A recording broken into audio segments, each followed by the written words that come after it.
No fights with friends, family. It is time to go. Let's go. 100% of you voting for Spann so far. Just 2 votes in, though. What's up, Mr. Kerrigan, the Drunken Charge, Daniel Barry, Sports Highlights. Afternoon, my friend. So, Spann and Waldo Cortes.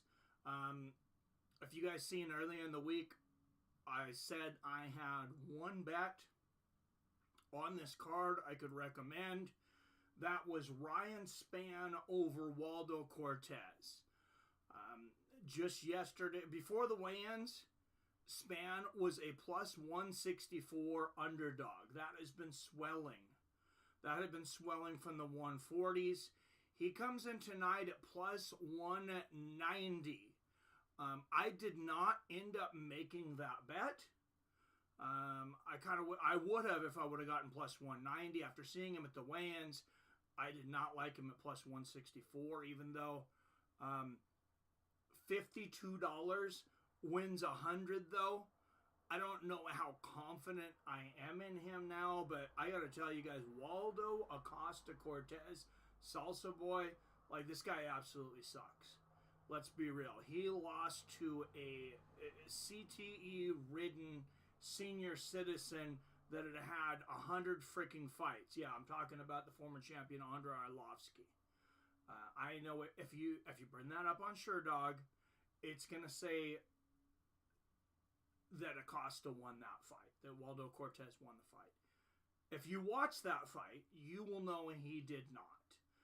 It's just one of those bad decisions on the early cards that we've gotten used to. I don't remember if it was UFC Kansas City. Me and Wyatt were just talking about that the other day. How you guys remember Kansas City?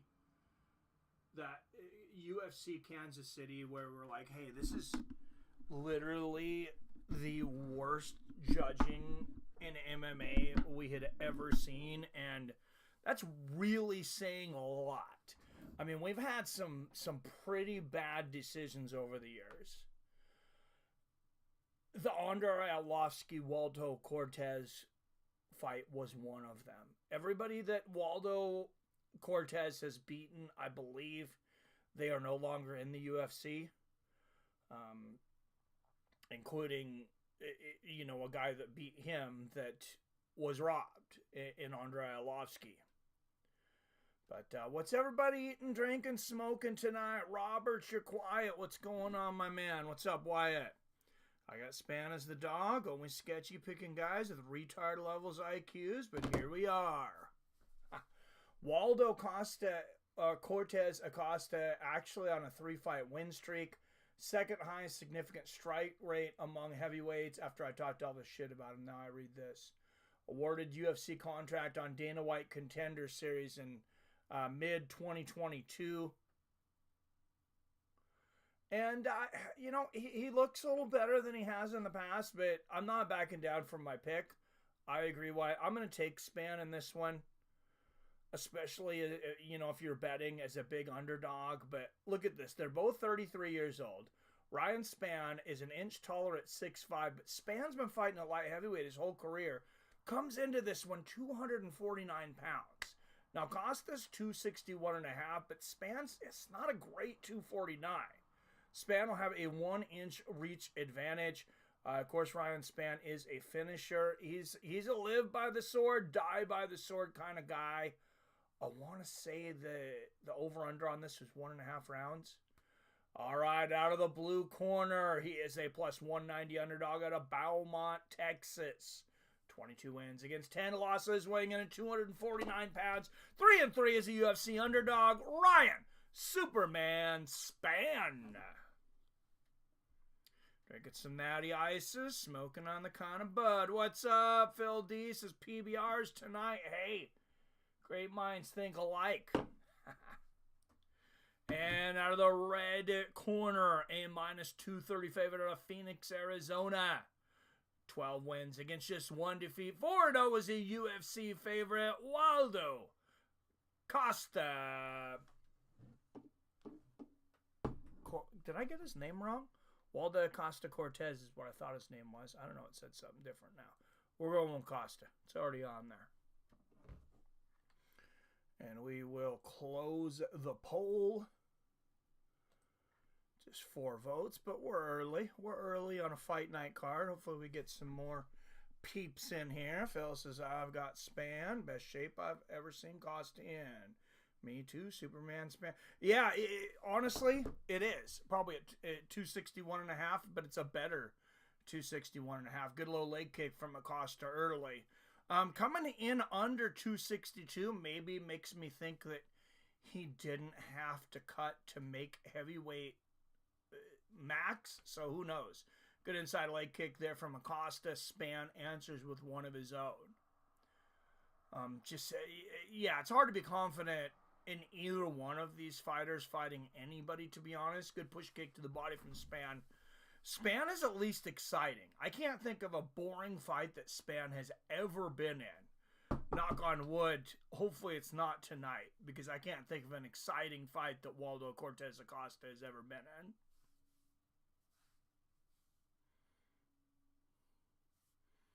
Side kick to the body there from Spann. Spann definitely looking much slower at heavyweight. Good inside leg kick from him. And Cortes answers with an inside leg kick of his own. So you got to wonder with Spann, like, was this a move for his career? Like he thought he could compete better? There's a good low leg kick from Spann. Or was this, oh, big right hand over the top from Superman Spann. Or was this a move that's just like, hey, I'm too lazy to keep making 205. I'm out of shape. I'll just fight heavyweight. Oh, wow. Good head movement there from Spann. And the speed difference here is very apparent early. What's up, PBR Street Gang? I think we got an incidental eye poke there. So add 8 seconds to the fight clock. We are at 3:10, 3:09, 3:08. Oh, big right hook from Acosta. He's got that heavyweight power, and Spann is hurt.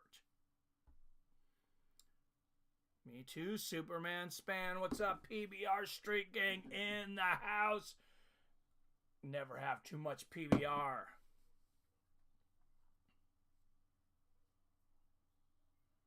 Oh, what a right hook there by Spann, and Acosta with a big right hook. What an exciting fight this is early, though. These guys are just dropping bombs.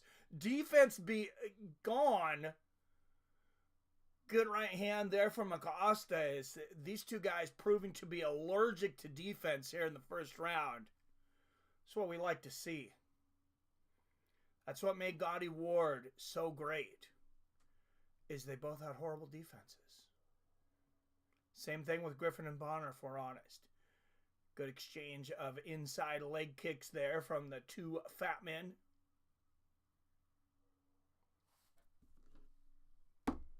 Fieldy rolling.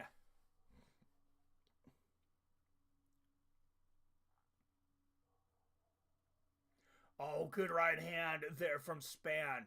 And Spann, he's got great footwork tonight. He is faster. The way he reacted to that first good punch he took, though, I didn't like. There's a good right hook from Acosta, and there's another one. Spann fell over there. I believe that was mostly off balance. I don't think he's hurt again. There's a good exchange of left hands. Oh, Spann, big combination there, but it looked like Acosta got a counter left in there too. And there's a good right hook from Acosta. I mean, this fight is just rock 'em, sock 'em robots. Good knee to the body there from Spann. Oh, big left hook from Acosta. This is one of the few places that Acosta shines too, is in that clinch. I would recommend Spann stay out of that. And I think Spann's he's a little buzzed right now. I think he's a little dizzy. He should probably just play it safe for this last minute. I'm surprised Acosta's not jumping on him here. Good body kick from Spann, who seems to be hiding this pretty well. But I'm pretty sure he's hurt. Yeah, look, he just can't get out of the way of punches right now. There's 2 1-2s in a row, and Spann's going to hold on. He's like, man, I did not realize heavyweights hit this fucking hard. Oh, no, it's all over. Spann goes for an Uchimata and just falls flat on his face. And Acosta lands a couple hammer fists. Oh, if Acosta can't finish this here, I mean, Spann literally gave it to him. He took a literal nosedive. I'm not sure if he's just trying to last the round or if he's looking for a way out of this fight already, to be honest. I do not like the way Spann looks right now, though. I mean, I never liked the way either one of these guys looks, but that was a great first round until Spann got hurt. Classic Spann, enormous wrestling grappling advantage, decides to strike, gets cracked multiple times. Yes, sir. That about sums it up, Wyatt. What's up, Clavid? Of course, brother, anytime. Thanks for being here. How's your week going, man? How's the fam? How are you? How's the fam? Hopefully things are going better.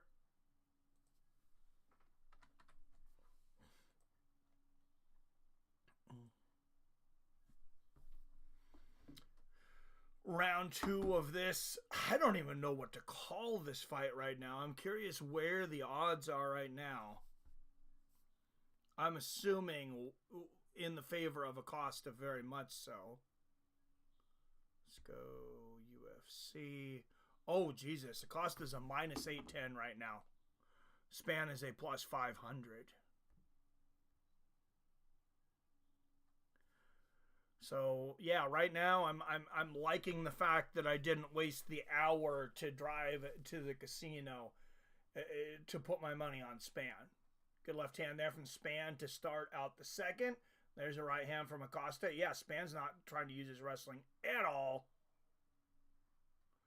Good push kick to the body from Curtis Spann Blades here. Talk about a horrible game planning. Good left hook there from Acosta. Spann is an incredible grappler, too. He's got a lot of submissions and knockouts. And Spann takes a low blow there. Oh, he has that I'm out of shape sweat going on, too.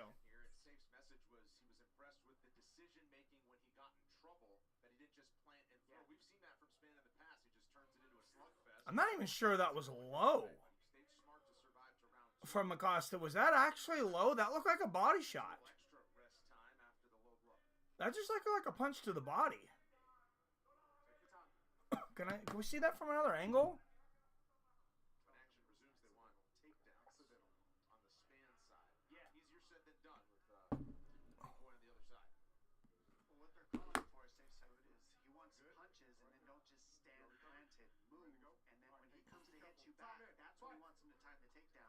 All right, so time in.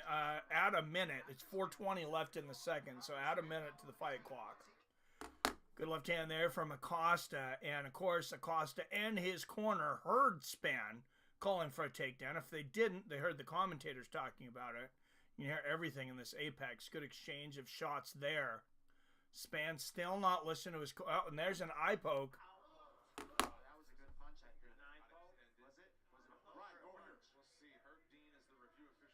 Let's watch the replay there, because I didn't think the other one was a low blow either. What did you guys think?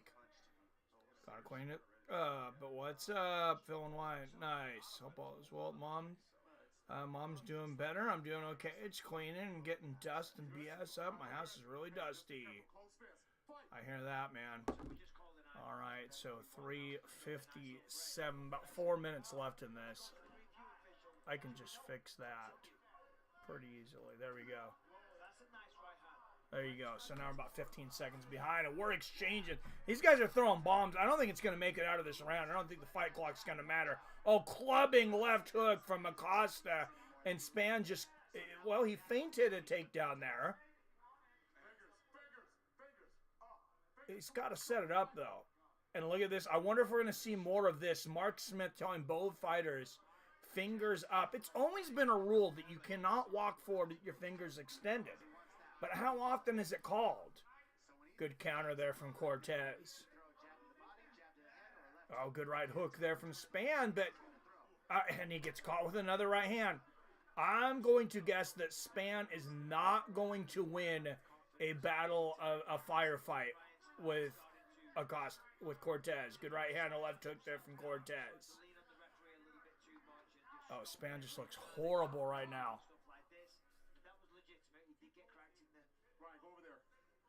Is that another foul from Acosta? Or is this from Spann?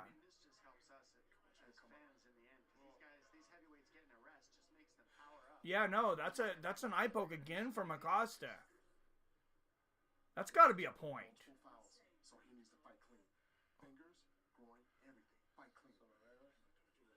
That's 3 fouls. Are you seriously not going to take a point, Mark Smith? And then the other week we see a point taken away for a foul and a half. I want to say that was last week. I'm trying to remember what the fight was. I mean, literally a foul and a half. Like, one of the fouls was questionable.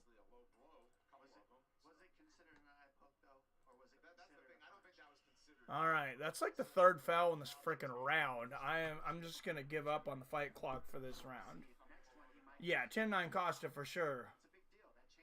Let's see, Walker versus Spann at middleweight. Try to break the fastest KO record. Oh my goodness, middleweight. How else either one of those guys gonna make middleweight?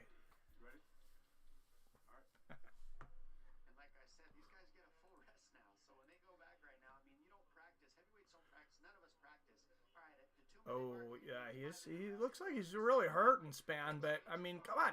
That's 3 freaking fouls that have been called. I'm really surprised that they did not take a point away. There has got to be some consistency in when and they do and don't take points away. I think Mark Smith, honestly, is one of the most underrated, if not the most underrated referee out there too. Okay, so live odds now plus 300 to Spann, minus 425 for Acosta. Good low leg kick there from Spann. 220 left here in the first.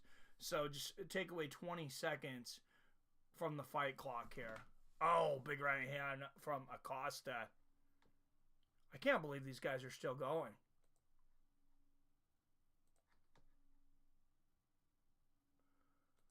All right, now we're finally on time with the fight clock. 2 minutes left. 2-minute warning. Good left hand to the body there from Acosta. And Spann, I think, mostly blocked that overhand right. Lands a left. There's a 1-2 from Spann. Now the left hand gets through for Acosta. You can tell just the heavy jab is hurting Spann, though, here. He is not taking these heavyweight shots well.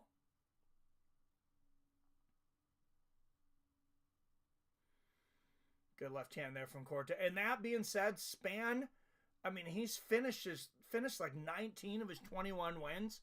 The guy is a finisher.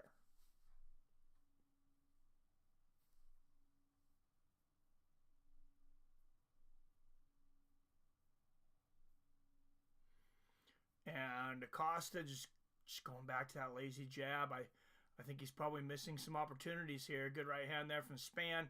Minute left here in the second. There's a jab from Spann.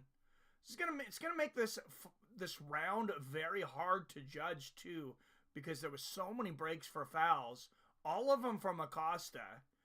Oh wow, when did he pick up head movement? Oh, there's a right hand and a left hook from Acosta. Might not matter. Spann keeps taking these shots. Oh, what was Spann doing? That spinning wheel kick.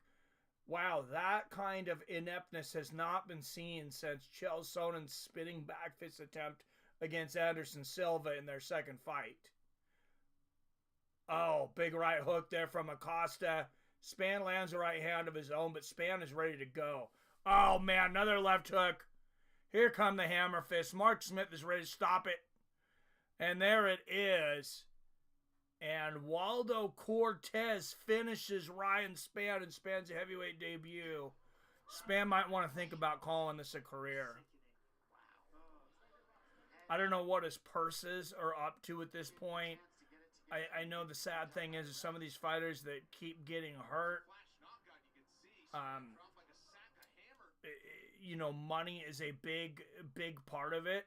After you've had so many fights, it's hard to walk away from the money. I was talking to Wyatt, and he was very surprised when I told him how much Alonzo Menefeld made in his last fight. I want to say it was $240,000. That guy's not a household name, but he's had a ton of fights. Ryan Spann, he's getting up there in pay. You also get more the more you fight, the more you get for those Reebok contracts. He's not just 12-1, he's 12-1 with a lot of knockouts. 5 wins. But wow, okay, well, I completely called this one wrong. I'm glad I didn't bet on it. He's well seasoned, he knows what he's doing. Cortes-Acosta is dangerous, people. Keep an eye out for this man. And that's a loss for us as a community. So you guys shouldn't have listened to me. We'll go on 107 and 67. We're still 40 over 500, which is just ridiculous. Waldo Cortes-Acosta. 4:48 of the second round. Wow. So Spanish fishy past Blades in the UFC ranks for lowest fight IQ. Dude, what in the hell was he thinking? Way she goes, man, I was wrong. Yeah, we effed that up. Well, Spann messed it up. Like Wyatt said, what a horrible game plan.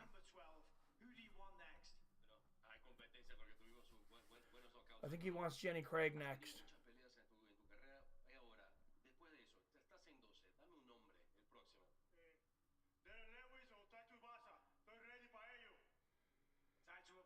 Did he seriously just call out crippled Taito Ivasa?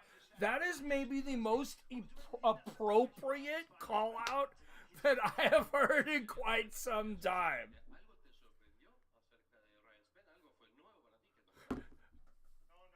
After beating up a fat, out-of-shape light heavyweight, why not fight a man who has no Achilles and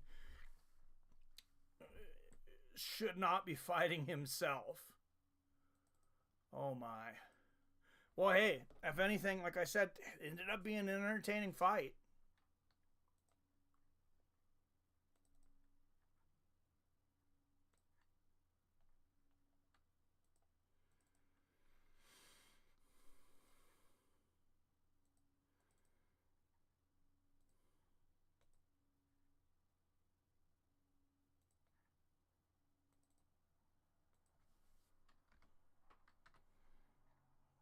And I don't know, you got to wonder if Spann might not be.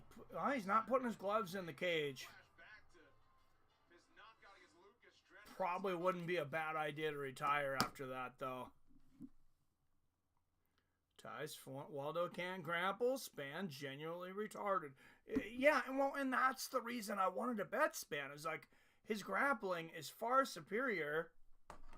I mean, who would have thought that Damian Maia of heavyweight was going to come in here and have a slugfest with a guy 30 pounds heavier than him? But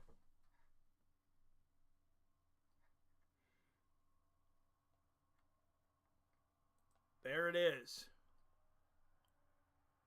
All right, we got some featherweights up here next, where veteran Seung Choi is a huge underdog against Kevin Vallejos. If I'm being honest, I don't even remember a lot about Kevin Vallejos. But that's the fight to start the main card.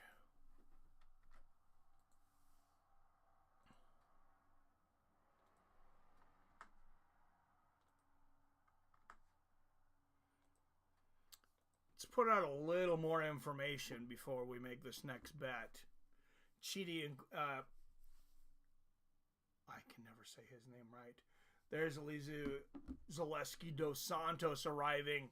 When you're stopping your broadcast to announce the arriving of Zaleski dos Santos, it's probably not a very deep card.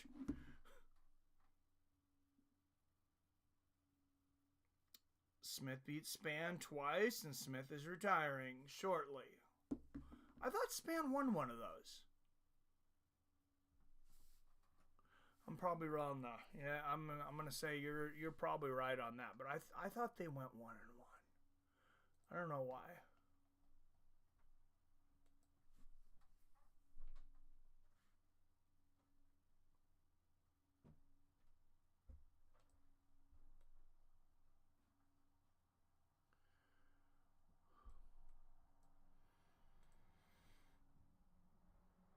Oh yeah, let's fix the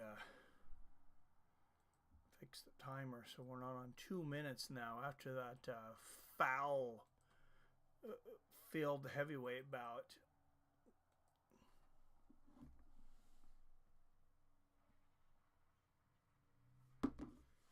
And let's get a poll up for this one.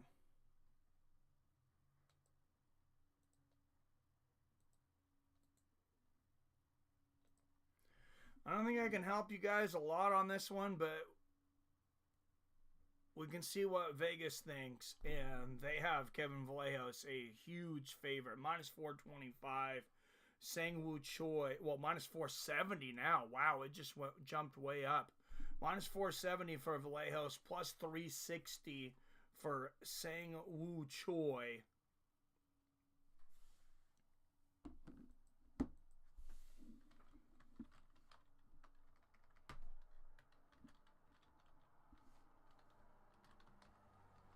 Wow, I cannot believe Vallejos is that big of a favorite. That's a ridiculous favorite.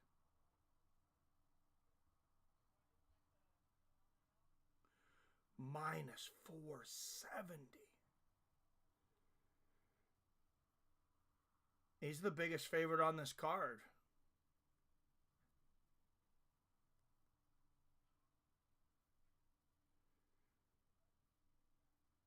Not by a lot. There's several mismatches tonight.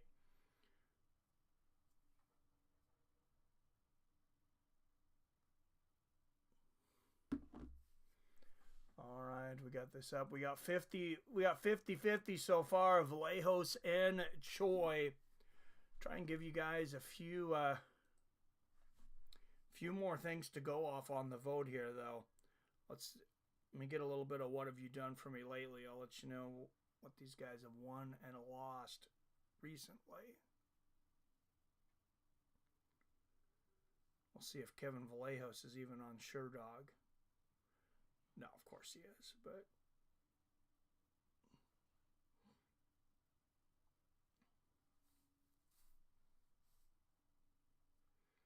all right, Kevin Vallejos, 14-1, 10 knockouts, 2 submissions, never been finished, 2-1 when it goes the distance.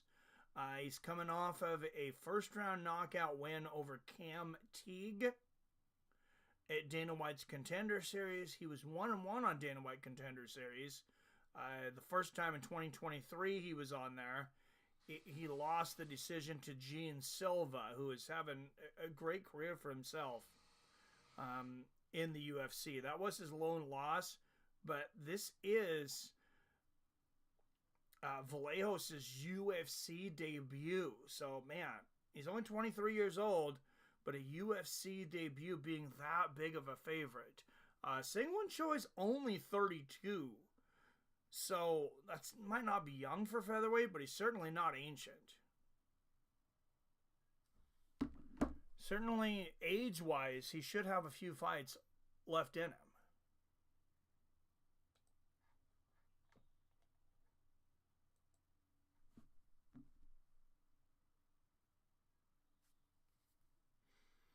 Oh, and I'd forgotten. I was supposed to go to I was invited to a live MMA event later here in town.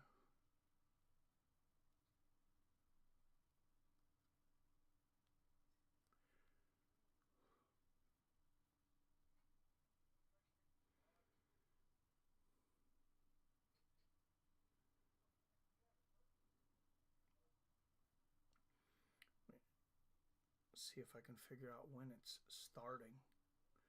Probably before this is over, so I probably won't go.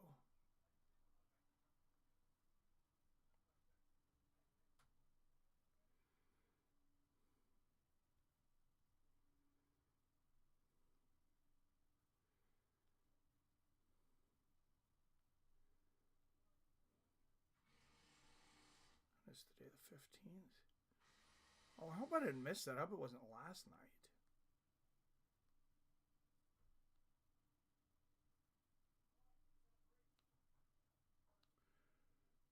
Okay, maybe that was last night then. Oops. That or they canceled it.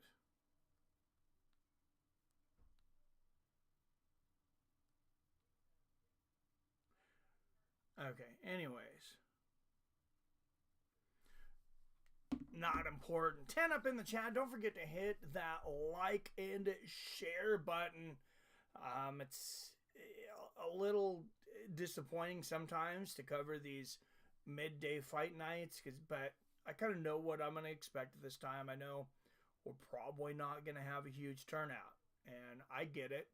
It's a fairly nice weekend here.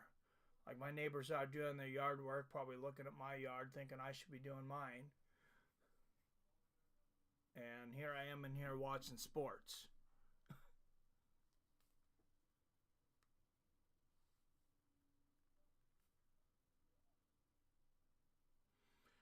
What's going on, Phil? What inspired the PBR tonight? You're usually a Canadian beer guy. Usually you got the Kokanee going and the Bot Blue, I think you had before. Correct me if I'm wrong, I think there's one more Canadian beer that you've talked about on here. Kokanee's a good one, though. I haven't had a Kokanee in a while.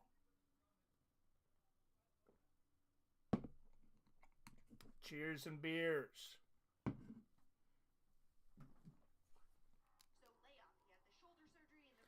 What's the beautiful Megan O'Leary talking about here?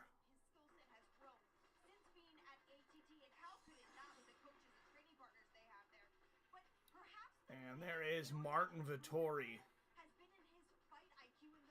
Recently moved to American Top Team, so he would have been on my radar for a bit, but it's just, you never know when the wheels are going to fall off these older fighters. And Roman Dolidze, he's younger. He's ranked 12 now. He's 14-3. He's talked about more calculated decision making, which I think is smart. I switch Labots and PBR, Molson sometimes too. Molson, that's the other Canadian one. Okay, Molson Ice. Yes, Canadians got some good beer over there.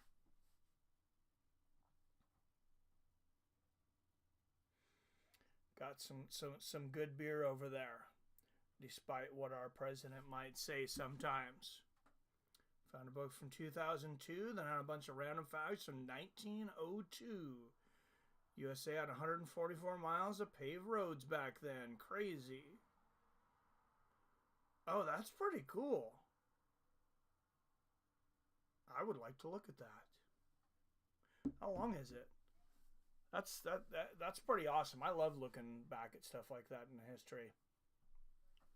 But yeah, you guys have great beer despite what our president has to say. You know, Trump, he'd come through and says, it's horrible beer. The Canadians have horrible beer.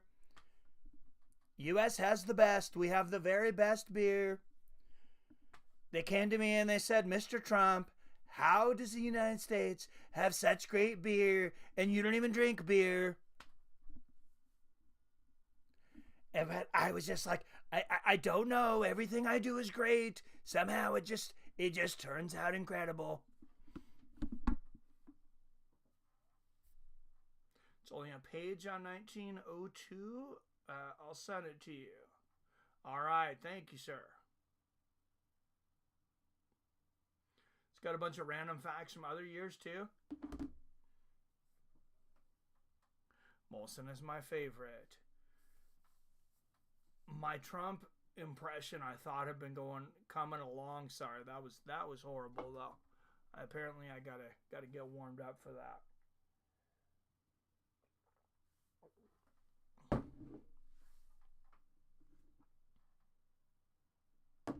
It was okay. Not my best. Not my best, people.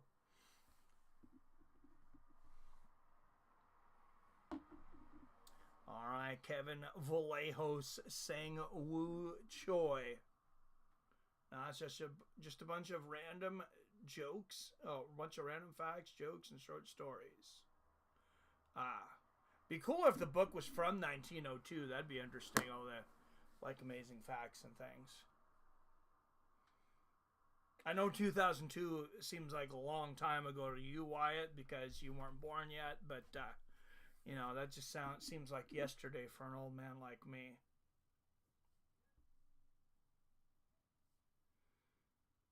It was pumped for the return of Robbie Lawler. Oh, what a sad state. Lawler, stay retired. Donald Cerrone, stay retired. Lawler just fought.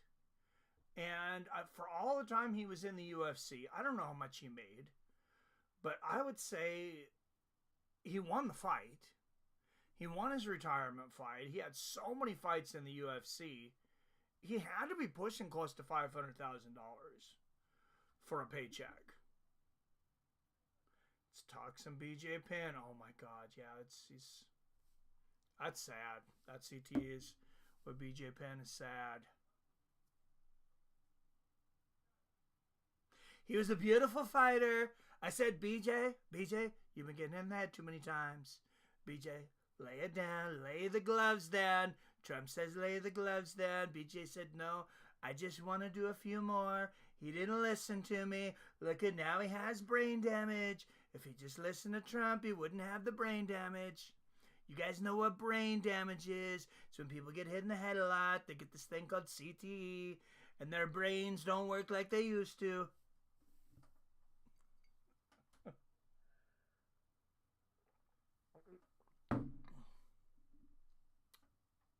BJ seems to be as schizophrenic as me, probably worse. Phil, for God's sake, stop getting hit in the head. I love you, brother, and I'm not making fun of you, but like maybe you should think about wearing a helmet when you're working outside. Definitely worse. Yeah, you don't believe your mom is actually someone else that has moved into your house, I'm sure. Did you see that, Phil? So I don't know if everybody's up to date with this, but yeah, Wyatt brings up a good point. So if you guys don't know, this is actually really, really sad. And this is the dark side of MMA that sometimes, I mean, I gotta be honest, sometimes it makes it a little hard to cover.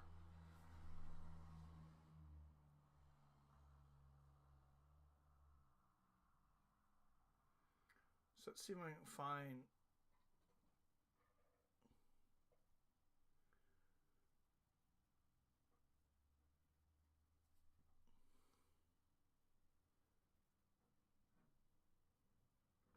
See if I can find an article here.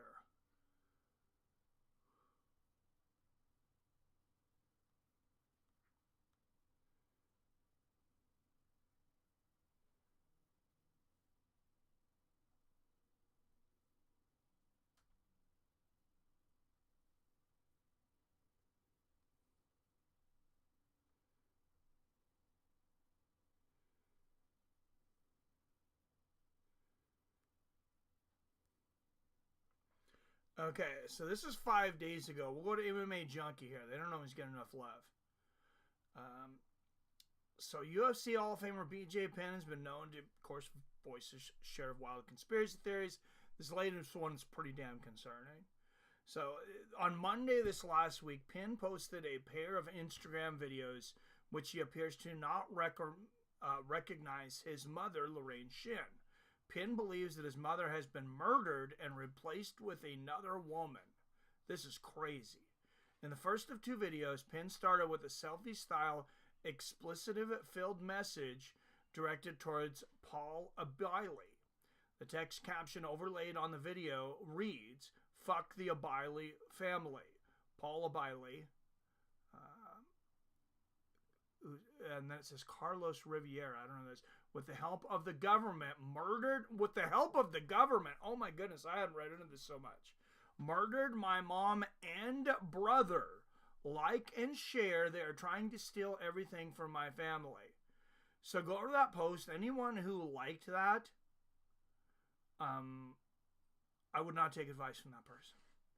Video then showed Penn's mother cooking in a kitchen and walking a dog as he continued to explain his theory, while admitting he's had thoughts of resorting to physical harm. Oh, this is horrible. So this lady right here, look at her ass and legs. She is acting like my 79-year-old mother, but she is not my 79-year-old mother, Penn stated as he recorded his mother. And it's interesting when you Google Lorraine Abile, our house pops up because this lady acts like Lorraine in a just sad as hell. We got a fight here, though. Seung Choi, 9 years older at 32, 5 inches taller at 6 feet tall. Choi is going to have a 6.5 inch reach advantage at 74.5 inches. And I didn't bet on this, but man, I gotta wonder if there's a little value on Seung Choi here. 23 years old. You know, a lot of these fighters, they haven't quite, you know, got their man muscles yet. Haven't quite gotten their man boobs at that point. 75% of you for Vallejos, just 4 votes in the poll there. All right, out of the blue corner, he is a minus 470 favorite out of Mar del Plata, Argentina. 14 wins against 1 loss, Kevin Vallejos. Certainly looks the part of an MMA fighter.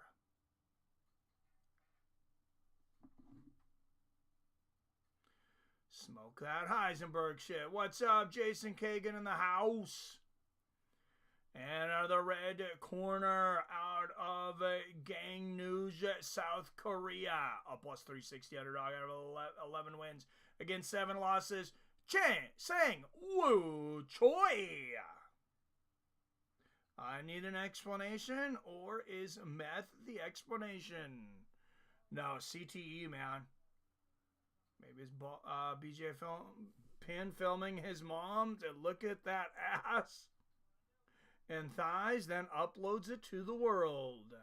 Maybe his balls have CTE too, right? Sounds like BJ Penn been hitting that Hawaiian meth. Dude, it's just so sad. I know, not BJ, man. All right, round 1. Good little leg kick there from Vallejos to start things out. And, man, good little leg kick there from Kevin. You almost forget, when you get as old as me, you almost forget how fast you were at 23 years old. Kevin Vallejos is fast.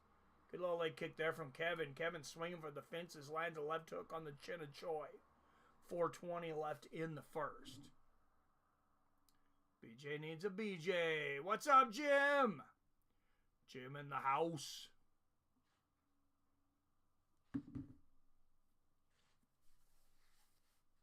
Man, Choi looks like a giant compared to Vallejos. He is 5 inches taller. He looks like he's 7 inches taller. Good kick there from Vallejos. There's a right hand on the chin from Kevin. I guess it depends on where they are in the cage. When they're right up against each other, maybe Choi's only 5 inches taller. You're the height expert, Wyatt. How tall are these guys? Oh, Vallejos just eating that front leg of Choi alive. Oh, and Choi goes up for the head kick. Doesn't hurt Vallejos with it, but there's a good little leg kick from Choi. And another. It is early, but I'm interested to see where these live odds are right now. Choi holding his own, at least so far. Good exchange of leg kicks there. Choi plus 300, Vallejos minus 425. Pretty much where it started at. A couple of good left hooks to the body there from Vallejos. Good body kick from Choi. I don't know. I don't see how Choi's not in this fight. Maybe Vallejos has just got some insane power we're about to see. But I was a little surprised at these odds. Good left hand there from Choi. Especially for a guy making his UFC debut, it's not like Choi is old. Oh, Jim with the donation. Thank you, Jim. $5 super chat. Right on the halfway mark. Right as Kevin Vallejos landed another big left hook to the body. And there's a right hook upstairs. But we got to show the respect for Jimbo Slice here.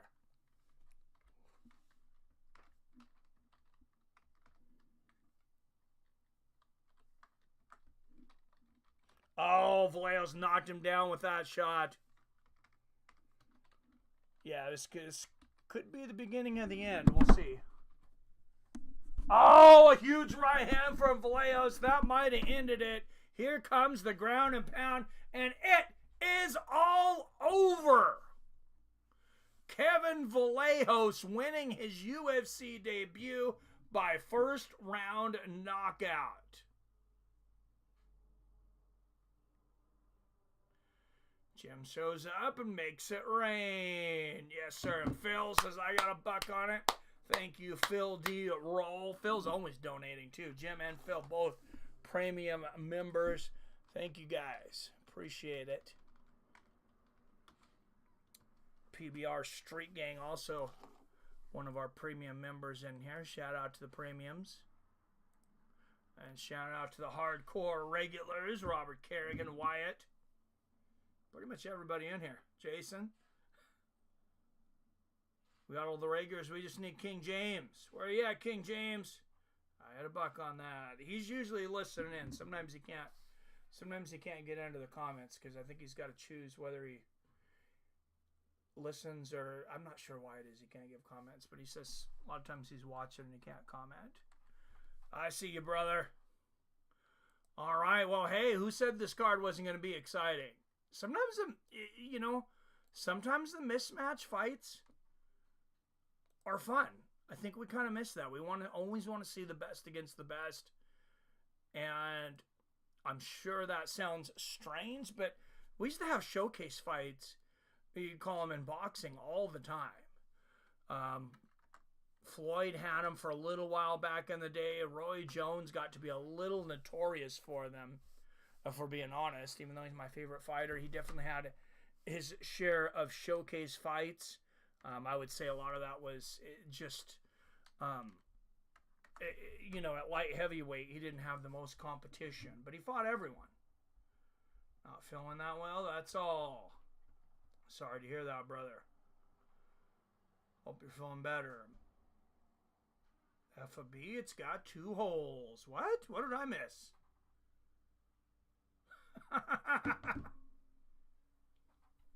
All right, you guys got that one, though. That's a win. Up to 108 and 67. Like, it's a freaking amazing record on main card fights. Like, I don't remember what the odds were on all of them. I know you guys have definitely picked your share of underdogs. I'm thinking you're in the black if you would have bet all of these fights on the Fights to Friends community recommendations. What's up, Dean Hamper in the house? Hey, just having a good time, talking shit, drinking beer, being absolute degenerates.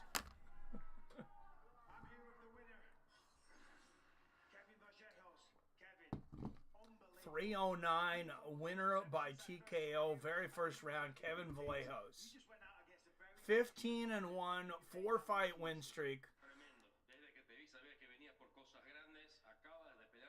Hey, going good, Dean. At least I'm doing good. How's everybody else doing? Imagine being 23 years old. You're 15-1. You just knocked out a dude in the very first round of your UFC debut. What's the next thing you're doing?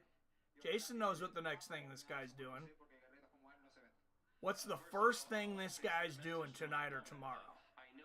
23 years old, 15-1, just knocked a dude out in the first round in front of the world. What is Kevin Vallejos doing tonight?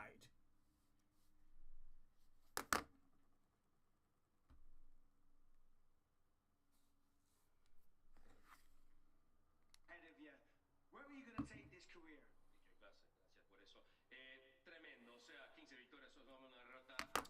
Pride of Argentina. Wow, just a big right hook. Hurt Choi. And he came in with the ground and pound. He's a finisher. We like finishers. Oh, and he's already calling out John Silva. So for those that don't know, Kevin Vallejos' only loss was to John Silva. The first time He was in Dana White Contender Series. I believe it was in 2022. John Silva won by unanimous decision. I'm stoned. Got the weekend off. Wife's making dinner. Kid just left after watching Invincible. He's catching a charge tomorrow. That is what Kevin Vallejos is doing tonight. Dude, he's 23 years old. He looks like an Adonis, and he is crushing men inside of the cage. He's going out and getting laid like every day. Every single day, this kid is going out and getting laid. Obviously, he's working hard. He's got the body. But, yeah, talk about the world is your oyster.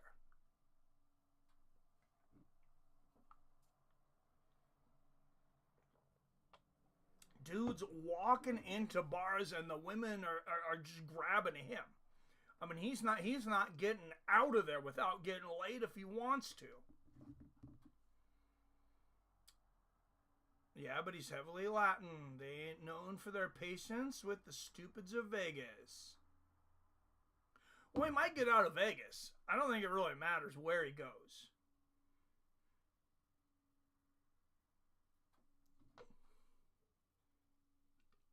And I've only been to Vegas once. I'll tell you, I don't remember a time that I ever had so much freaking fun, though. For me, Jason, it was Disney World for adults. Now, you know, I'm ADHD, maybe a little on the spectrum, so all those lights and noises and stimulations and stuff, like, I'm in heaven with all that stuff. Regular life kind of bores me when you're as ADHD as I am and you're addicted to adrenaline. I don't think anybody's surprised by anything in there because I think I've attracted quite a few probably like-minded people. March 22nd next week, Leon Edwards returns against Sean Brady. Jan Blachowicz versus Carlos Ulberg. Gunnar Nelson versus Kevin Holland. Molly McCann is back against Alexa Tenera. This is in London, I think. Nathaniel Wood, Morgan Cherie. This is better than the last pay-per-view they gave him. That's got to be a makeup for England. That's a great fight night card. All right, undefeated Diyar Nurgozhay. I think I said that right. Who knows? Taking on Brendson Ribeiro next. Ribeiro, former Judo Brazil light heavyweight champion. He is 16-7 with 1 no contest. What does Vegas say about this?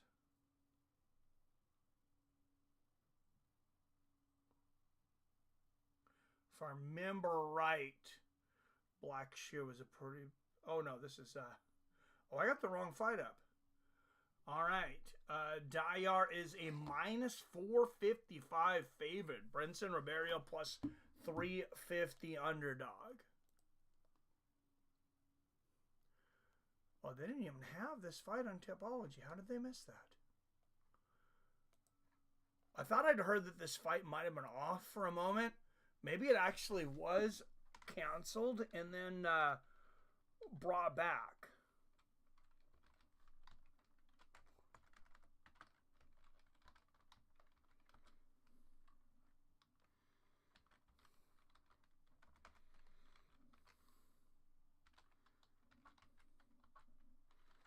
What are names? Nurgozhay? No, I'm missing a letter in there. I'm missing a G, believe it or not. Jeez, that's a long name. Nurgozhay.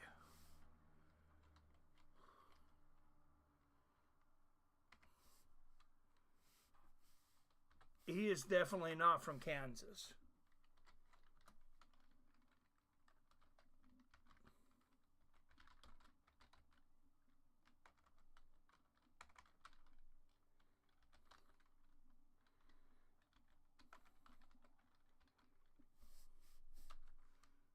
Oh God, I cannot type today.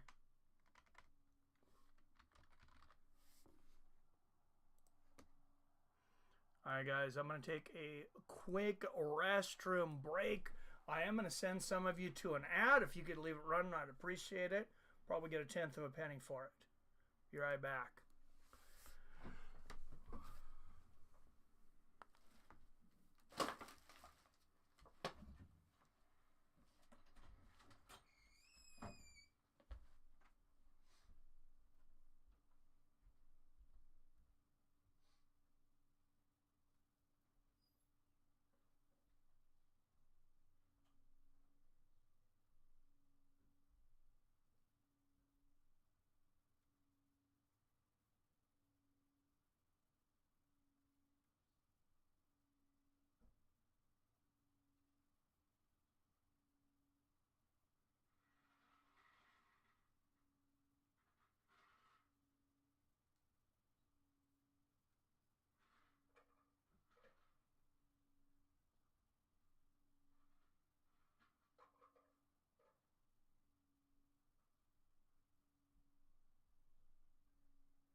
guys. March Madness is right around the corner. I've been watching some of the qualifying matches so far, and I am very excited about March Madness.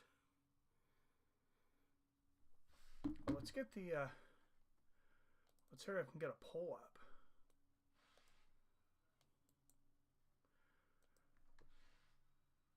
Like I said, Diyar, the huge favorite on this one. Robert probably knows more about both of these guys than I do.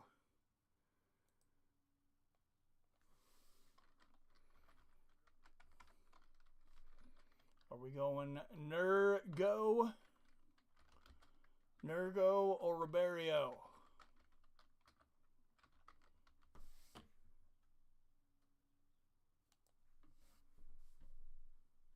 What's up, New Britain? Polly, you're just barely tardy. What's going on, Dean? Stone got the weekend off. Wife's making dinner. Oh, catching a charge tomorrow. Ha. Oh, I'd already read that, though. Nurgozhay. Filled your roll. Mikey's gone, and he left the gun cabinet open. Come on. Ha. Nurgozhay is how it is pronounced. Robert knows things only known to Jesus. Or Nurgozhay. All right. Anyways, he's my pick. However you want to say his name, he's my pick.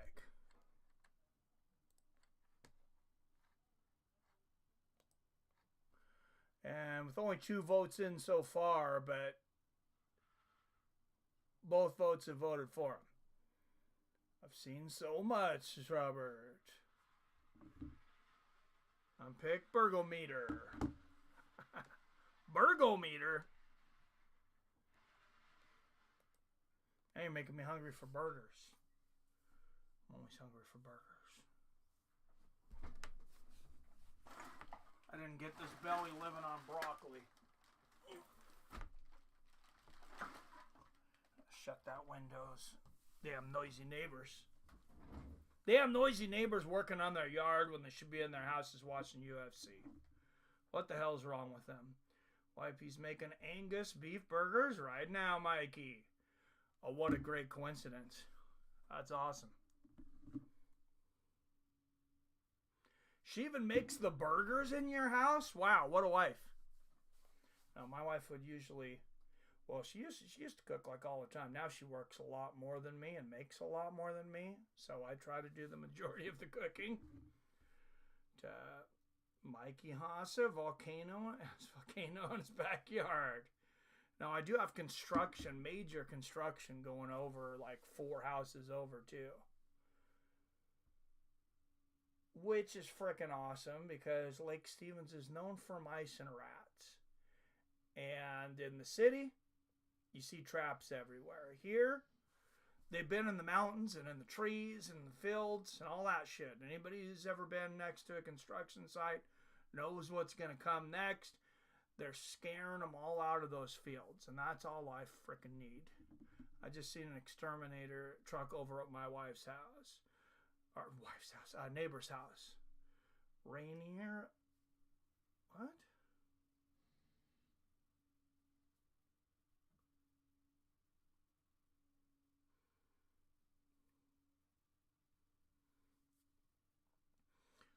Oh yeah, it's Mount Rainier. Mount Rainier is a volcano, yeah.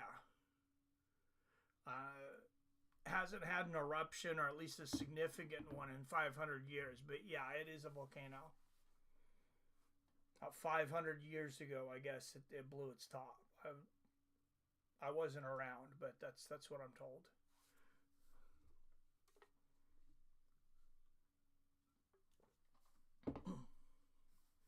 Man, they're really taking a break here. They got to get all those commercials in. And guys keep on getting finished in the first round, which I'm not complaining about. First, second. In between fights here, though. Where's my retro video game guys at? So I tell you, I'm excited. The kid came in here. Been downloading a bunch of retro games for me, but found the Sega CD games last night. All the ones I used to have fun playing, all the ones I never got to play. If you never gave Sega CD a chance, I'm telling you, there's a lot of fun games on there. Sonic CD was really fun. I liked this game called Rise of the Dragon. It's a detective game. Everybody knows about Night Trap. Everybody knows there's not I don't know if you know there's not actual nudity in there, though, even though the game was temporarily banned.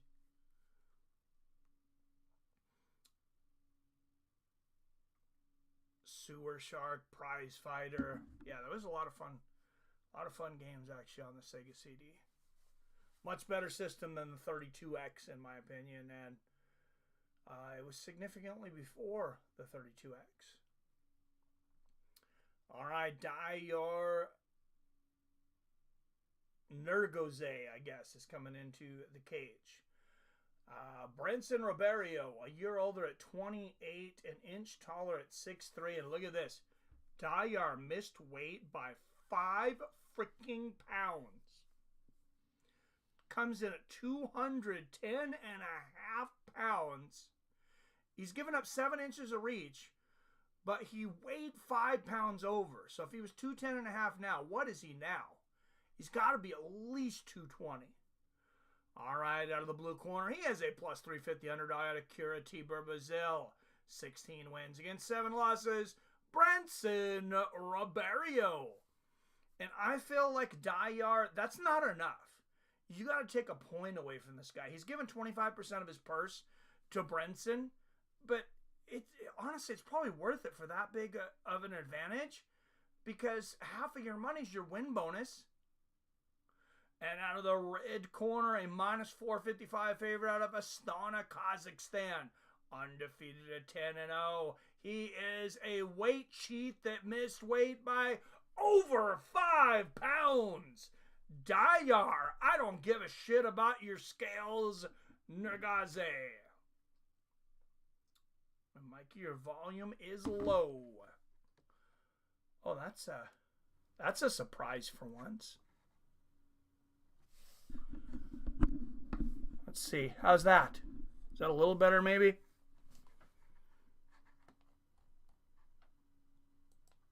We get the fight clock started, and we'll see if I can fix that.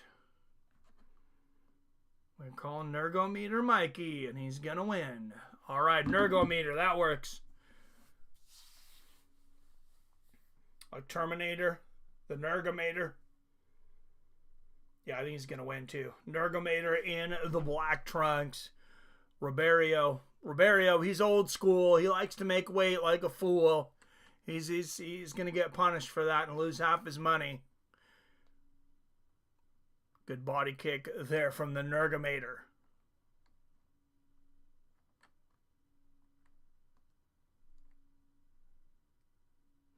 Oh, Nurgo catches that body kick from Ribeiro.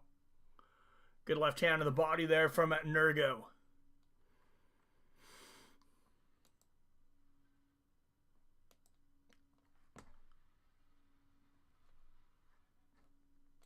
Let's see if I look at these audio settings, see if there's something I can fix here. It's on the right mic. Is it still low? Good left hand to the body there from Nurgo. Welcome to Adamtown. What's up, Jason? What's up, Adam from Allen? What's going on, my man? Sounds better now. I keep my laptop audio and surround at specific settings, and you were low, Mikey. Yeah, I just looked at the bar, and for some reason, the volume had been turned down like 30%.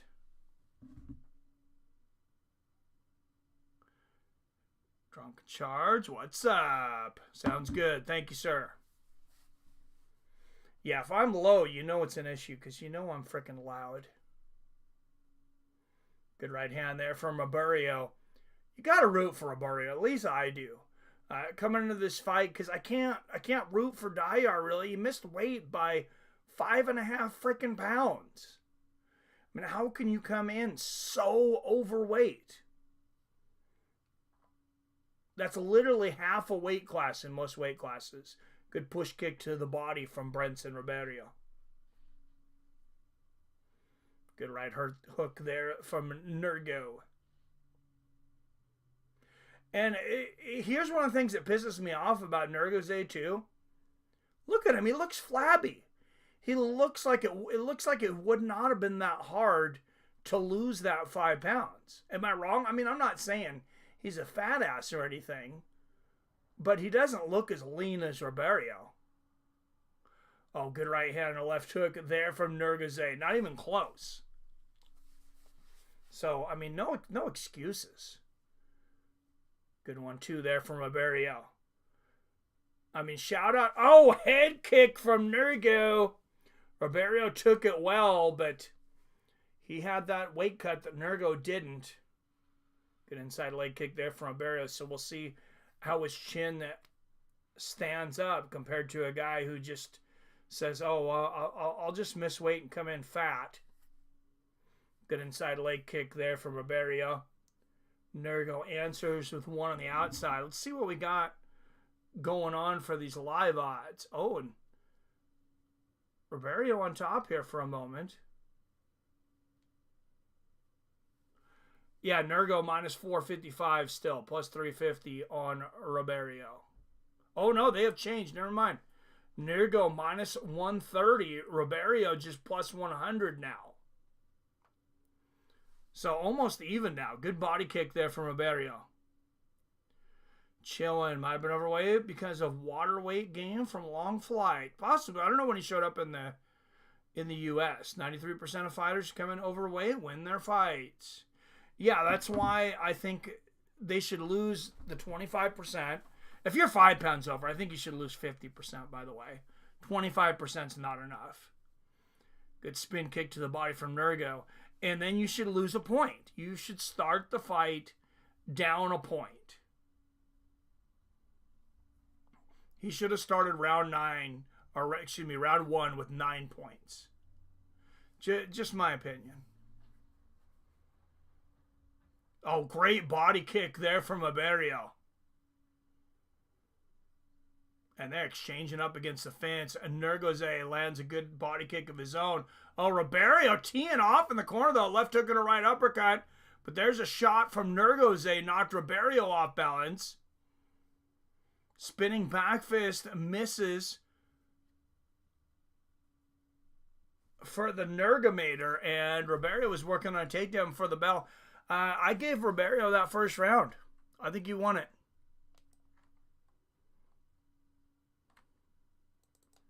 Guys can let me know what you think, but I'm 10-9 Ribeiro there.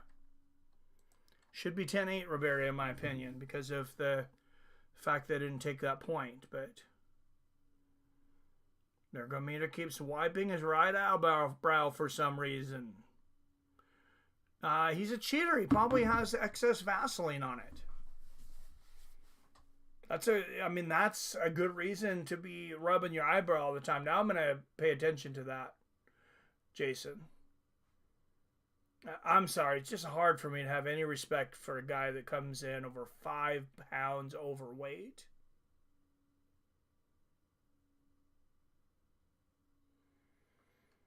And I didn't hear like all these apologies or anything else. He's just coming in to fight. It's almost like he did it on purpose. I mean, you could be right about the flight, Jason. Extra water weight, make him look flabby. Oh, he's got that I'm out of shape sweat going on too. I like Ribeiro right now. I do not like what I see coming out of Nurgo at the moment. And Ribeiro's back to a plus 150. Nurgo minus 195. No guarantees in this sport, but at plus 150, I'm going to take Ribeiro right now. Good 1-2 from Ribeiro and a good body kick. Yeah, there's something going on with his eye. I see that, Jason. Good inside leg kick from Ribeiro. There's another one. Yeah, he might have pink eye or something. And horrible takedown defense there from Ribeiro, though. That was a very sloppy attempt from Nurgo. And Ribeiro gets up for a moment. Nurgo swings him right back down. Nurgo looks to definitely be going to his his strengths right now. Another good shot there from Nurgo on the ground.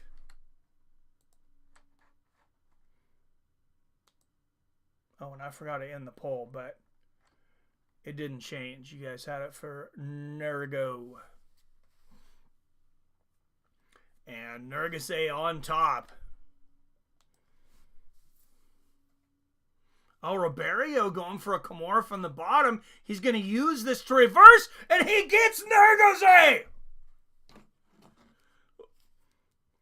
Brendson Ribeiro has pulled off a 5-1 upset in the second round. He was the biggest underdog on this card.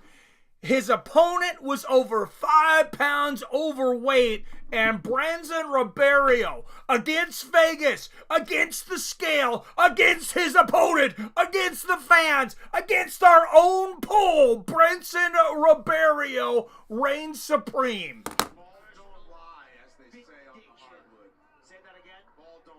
And let's take another look at that. Wow, that is some big dick energy there from Ribeiro. Crazy power out of Ribeiro to be able to And finish that Kimura from yeah, in Kimura, as you guys know, in male MMA, that is a rare submission to land, to get a tap from in the UFC. At this level, you rarely see that. But he got it, and you guys heard me at first. I thought, oh, he's using the Kimura effectively to get a dominant position, because that's what we see a lot of times. No, he holds on to that thing and cranks the arm until Nurgozhay has to say, that's it. Chilling my brother. Oh, this should be a good one, Sklavit. Well, shoot, we missed that one barely, 60 to 40%. For Nurgo. I missed it too.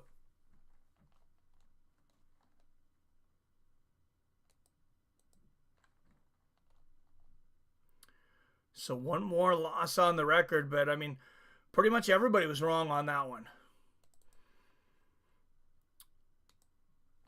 Because Vegas had no faith in Ribeiro.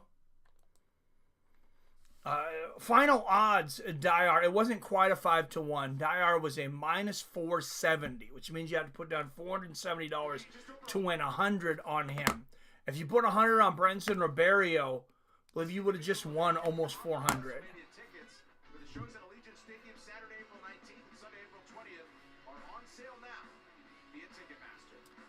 Where's Mr. Billy Hughes? Is he in here? I want to talk some March Madness in between fights. I'm excited about March Madness. My Gonzaga Bulldogs looked good, beating St. Mary's the other day to win their tournament. I'm probably looking at a 7 or 8 seed. Brendson the Gorilla Ribeiro gets it done. He should get an extra check. Oh, yeah. First time Nurgo's ever been defeated, too.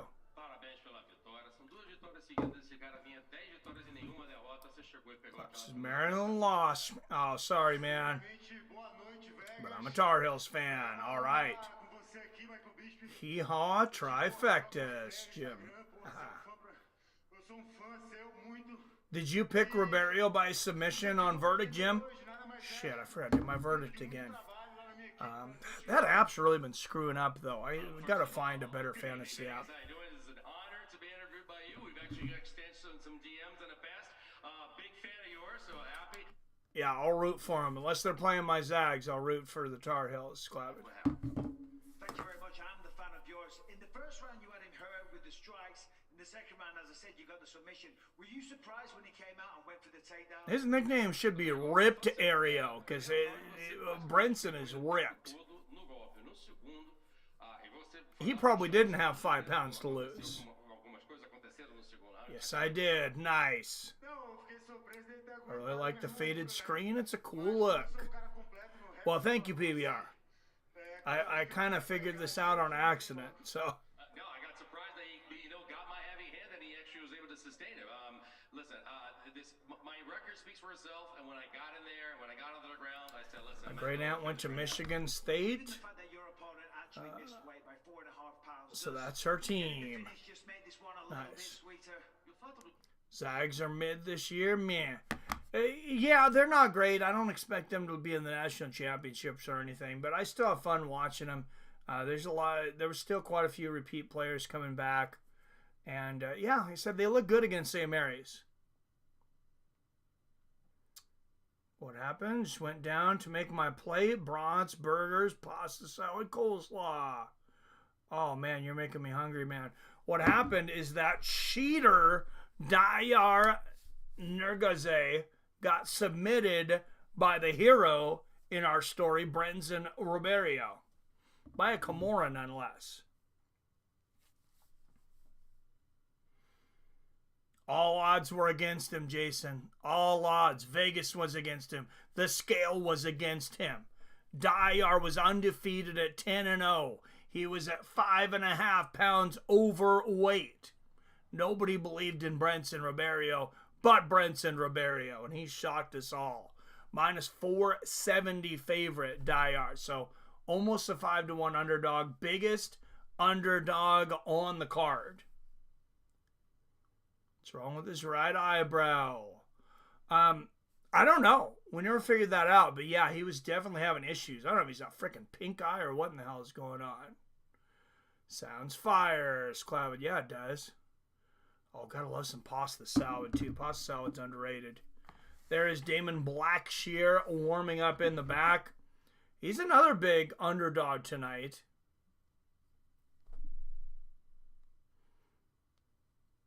Oh, no, I'm sorry. He's another big favorite, taking on Cody Gibson.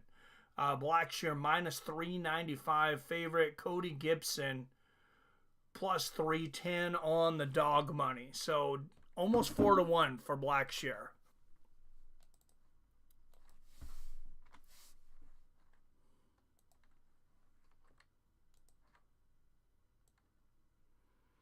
And I'm not looking for as big of a chance on an underdog on this one, because it's not like one of these guys is a rookie. These guys have been here for a minute.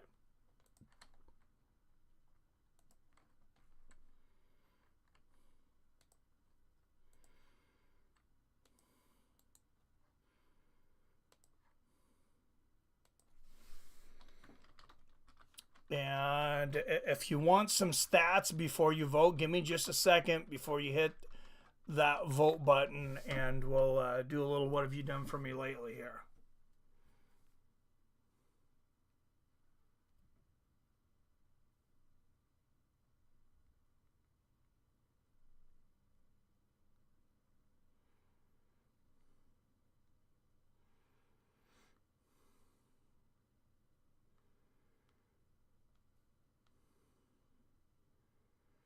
So we'll start with Cody Gibson, 21-10.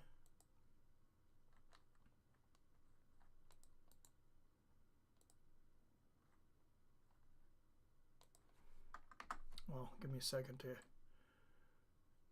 get our screen correct here. 21-10, 12 of those wins by finish, 7 by knockout. He's never been knocked out. He has been submitted 4 times, though. He's 9-6 when it goes the distance. And Mr. Cody Gibson is 37 years old. He's coming off a 2-fight win streak here in the UFC. First round arm triangle choke of Brian Kelleher. And his last bout, he defeated Chad Anheliger by unanimous decision. Before that, he lost 2 in a row, Miles Johns and Brad Katona. The fight before that, he beat Francisco Rivera. And then his, that was his UFC debut. Actually, was Katona, so. Okay, so Cody Gibson's 2-2 in the UFC. But he's 37 years old. Let's go Damon Blackshear real quick. Blackshear, 8 years younger at 30 years old. 15-7, not a great record, but 12 finishes, and he's got 10 submissions. Remember, Cody Gibson has been submitted 4 times. Maybe an opportunity for a prop bet here. Blackshear never been submitted. He has been knocked out once. He's only 3-6 when it goes to decision.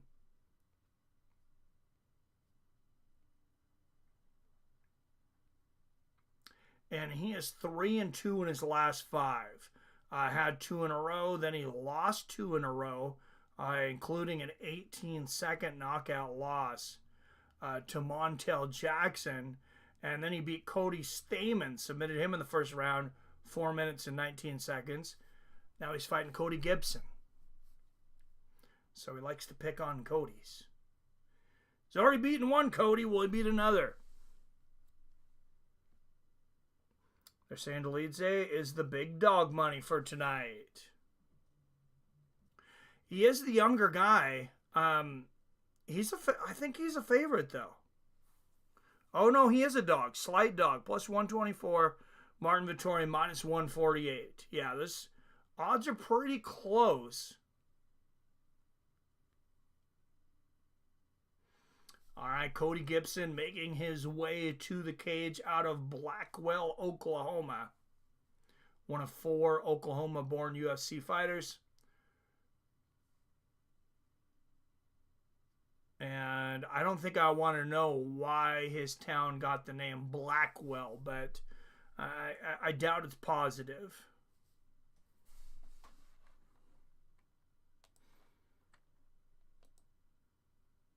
All right, first 2 votes so far for the big underdog, Cody Gibson. You get any other votes? Damon Blackshear, Cody Gibson.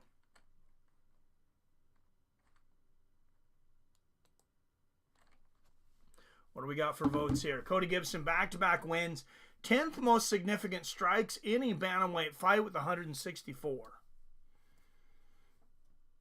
Coming into this, looking in shape. Looking every bit of his 38, though. You can see those crow's eyes creeping up on him. Blackshear got this. He's simply too black for that pasty white boy. Gibson is ibbed out like Jesus. Yeah, I got Blackshear in this one, too. All right, 13 up in the chat. Don't forget to hit that like and share button. Oh, 50-50. 50-50 on the poll. All right, out of Baytown, Texas, Da Monster, Damon Blackshear, making his way to the octagon. Are you guys going to make me be the tiebreaker? Somebody else needs to vote. I don't like to be the tiebreaker. I agree, 100%. Black is back tonight. Black is back, huh?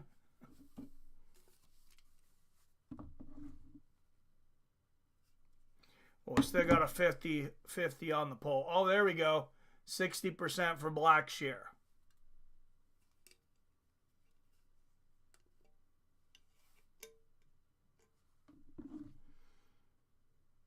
Am I wrong, or did Leon Edwards used to have dreads? I think he did. Damon Blackshear, one of 3 twister submissions in UFC history. 4th shortest average fight times among active bantamweights, 8 minutes and 54 seconds. He's the former Cage Fury Fighting Championship. I see basically 0 reason to bet Cody Gibson here.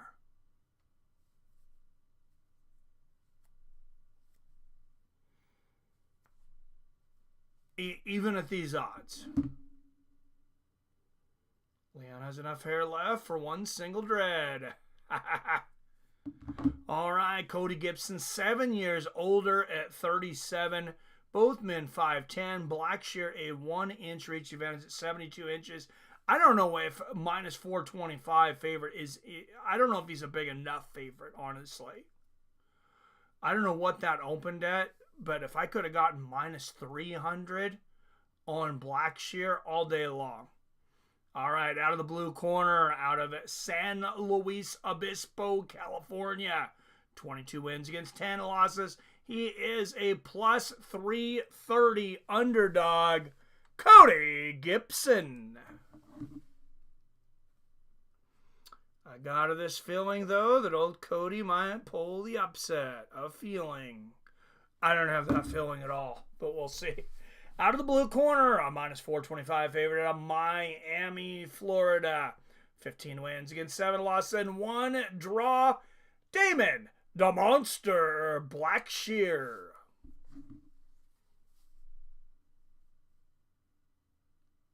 Something in the eyes. You have Vaseline in his eyes too? He does look confident. I see what you're saying maybe there, Jason. Cody Gibson does look confident. Hard to really tell what Damon Blackshear is thinking. Maybe that's his focused look. Kind of had a deer in the headlights look, though. Good right hand from Cody Gibson to start things out. Oh, nice right down the pipe from Blackshear. And the low leg kick from Gibson. Oh, left hook to the body there from Blackshear. Oh, Gibson going nuts early. Lands a big right hand. He is dropping for that takedown. I'm going to tell you guys, there could be an opportunity on some live betting here. Oh, Jesus. Cody Gibson already just a plus 100. You can get minus 115 on Damon Blackshear at the moment. Even odds. I would put $115 on Damon Blackshear right now. Oh, left hand, 3 right hooks to the body from Gibson, and then a couple of uppercuts. There's a 1-2. Cody Gibson going off in the first minute of the first round. Maybe Jason's onto something. Double left hook to the body, and then there's a knee to the body. Gibson dropping levels. Blackshear. Yeah, Blackshear looks a little lethargic here. Maybe a bit of a slow starter here. I don't know. But odds still sitting at even here.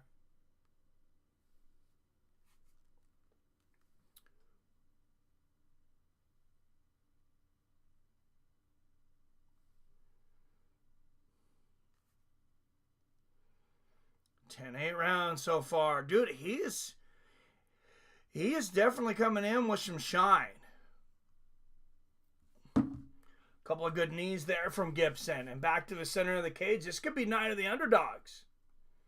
Good little leg kick from Cody. Yeah, Damon coming out looking very flat in these first 2 minutes.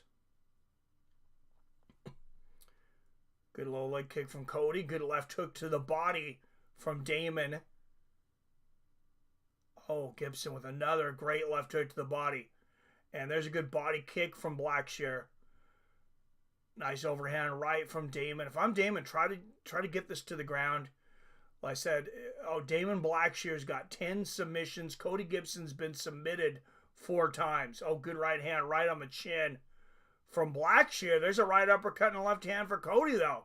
Cody Gibson going for broke tonight. Good left hand down the pipe there for Cody.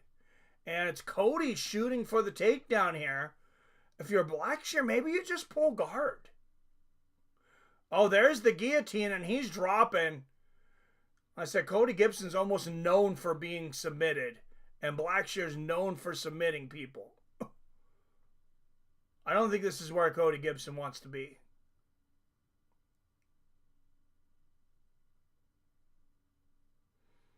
Let's see if he can get that arm in there to trap this guillotine.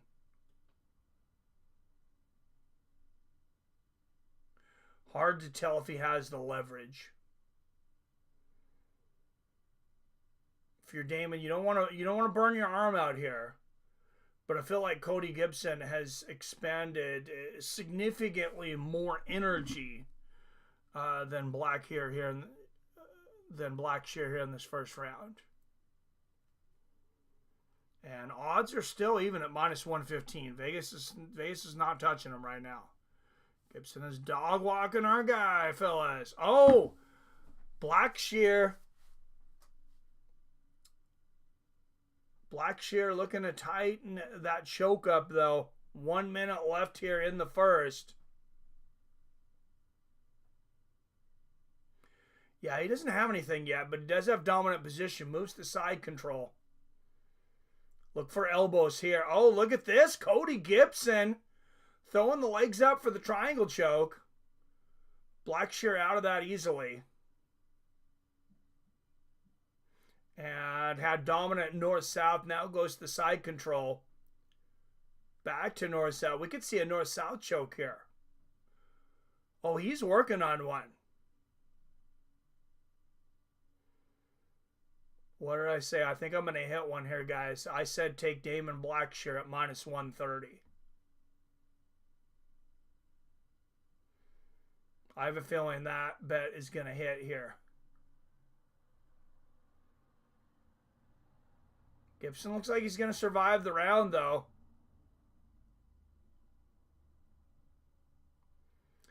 All right. Oh, man. What? Cody Gibson's got a lot of blood on his face. I don't know what happened there. I feel like he got credit karma. That was actually round 2, though. I got it a round apiece.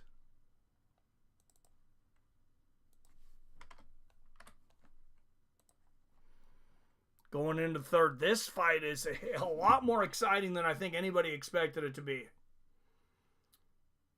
Let's wait for the watermelon and weed to kick in. The Black Samurai will show out.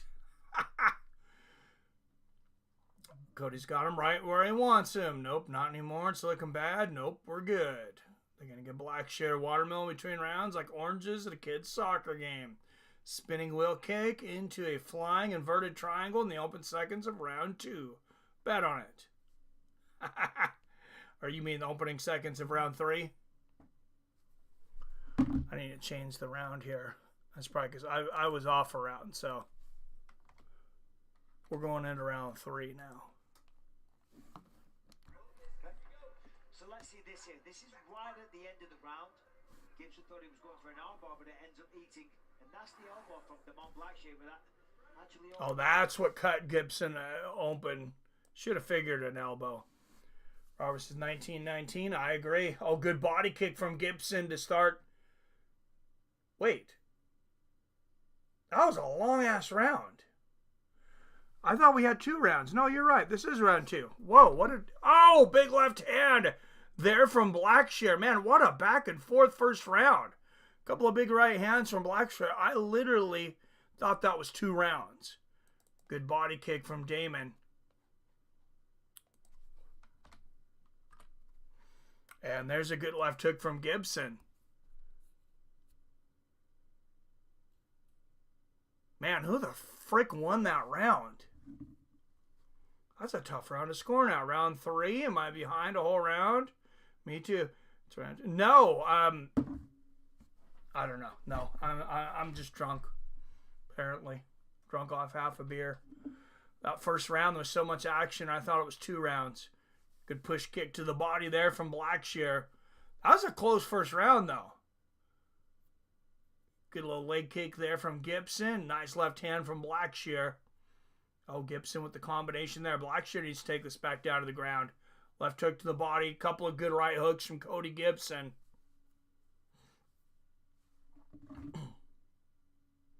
Robin Mike smoking BJ's special sauce.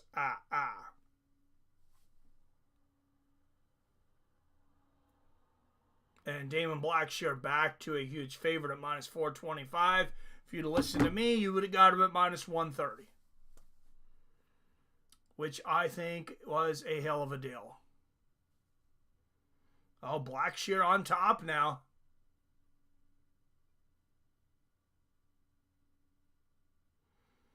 And Blackshear moves to side control.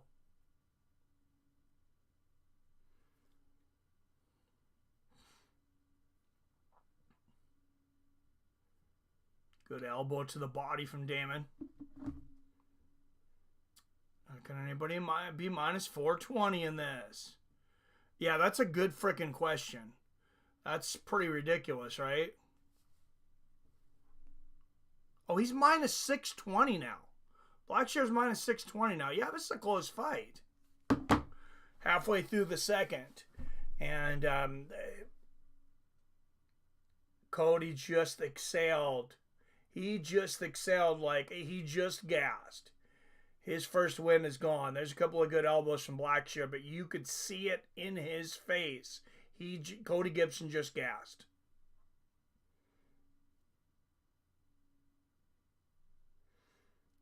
Good elbow from the top there from Blackshear. Back to dominant side control. Oh, yeah, these little elbows from Blackshear are brutal. Just slicing Cody Gibson up. There's another short elbow. This has turned into a lot better card than I think just about anybody thought it would be. I mean, there hasn't been a bad fight yet. Minute and a half left here in the second. Oh, those elbows to the ribs. Those are just nasty. Just watching that on TV, or, you know, watching that as a spectator does not tell the story of how vicious those elbows are.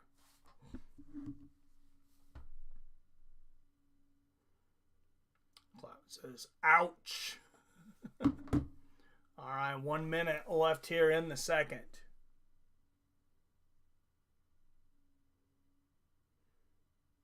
Oh, Gibson, there it is. There's the tap. I think he dislocated the shoulder there. Beautiful first round that we saw from Gibson, but Blackshear weathered the storm. You were right about the way it started, Jason. Cody Gibson was raring to go, man. I think age just won out there. In this fight, beautiful sweeps, beautiful submission attempts. Wow, yeah, 2 Kamaras in a row. Over the top of the head of Gibson. You usually don't see 2 Kamaras in male MMA. I don't even know if you usually see it in a year. That's a very rare submission in the UFC. And yeah, to see 2 in a row, that's crazy. Proving once again, Wyatt, we are in a simulation. Been trying to convince Wyatt of this.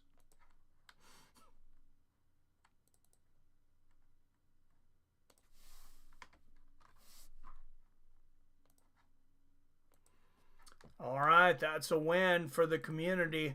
109-68. Pretty good, guys. When the UFC had Blackshear fight twice in 8 days.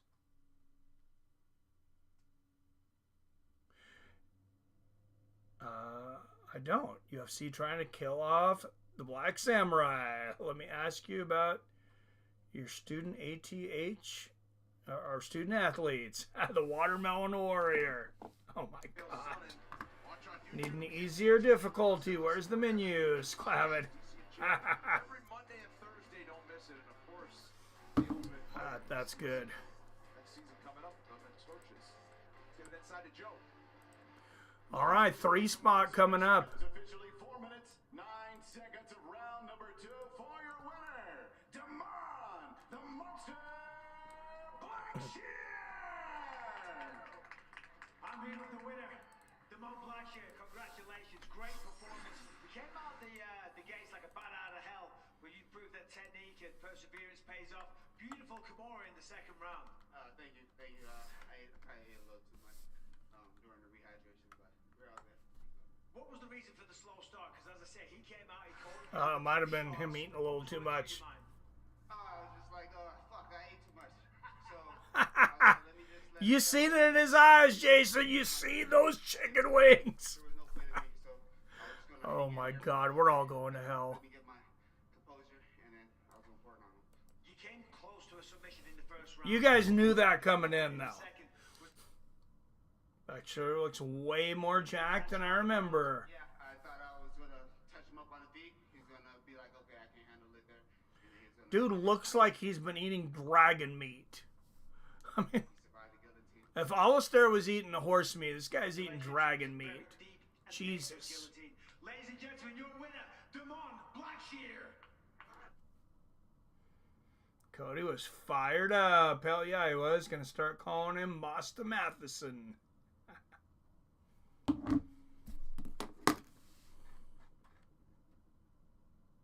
All right, Alex Hernandez, Kurt Holobaugh up next. This is the 3 spot. 3 spots have been to traditionally great fights. Holobaugh coming into this one a plus 154 underdog. Alexander Hernandez, minus 185 favorite.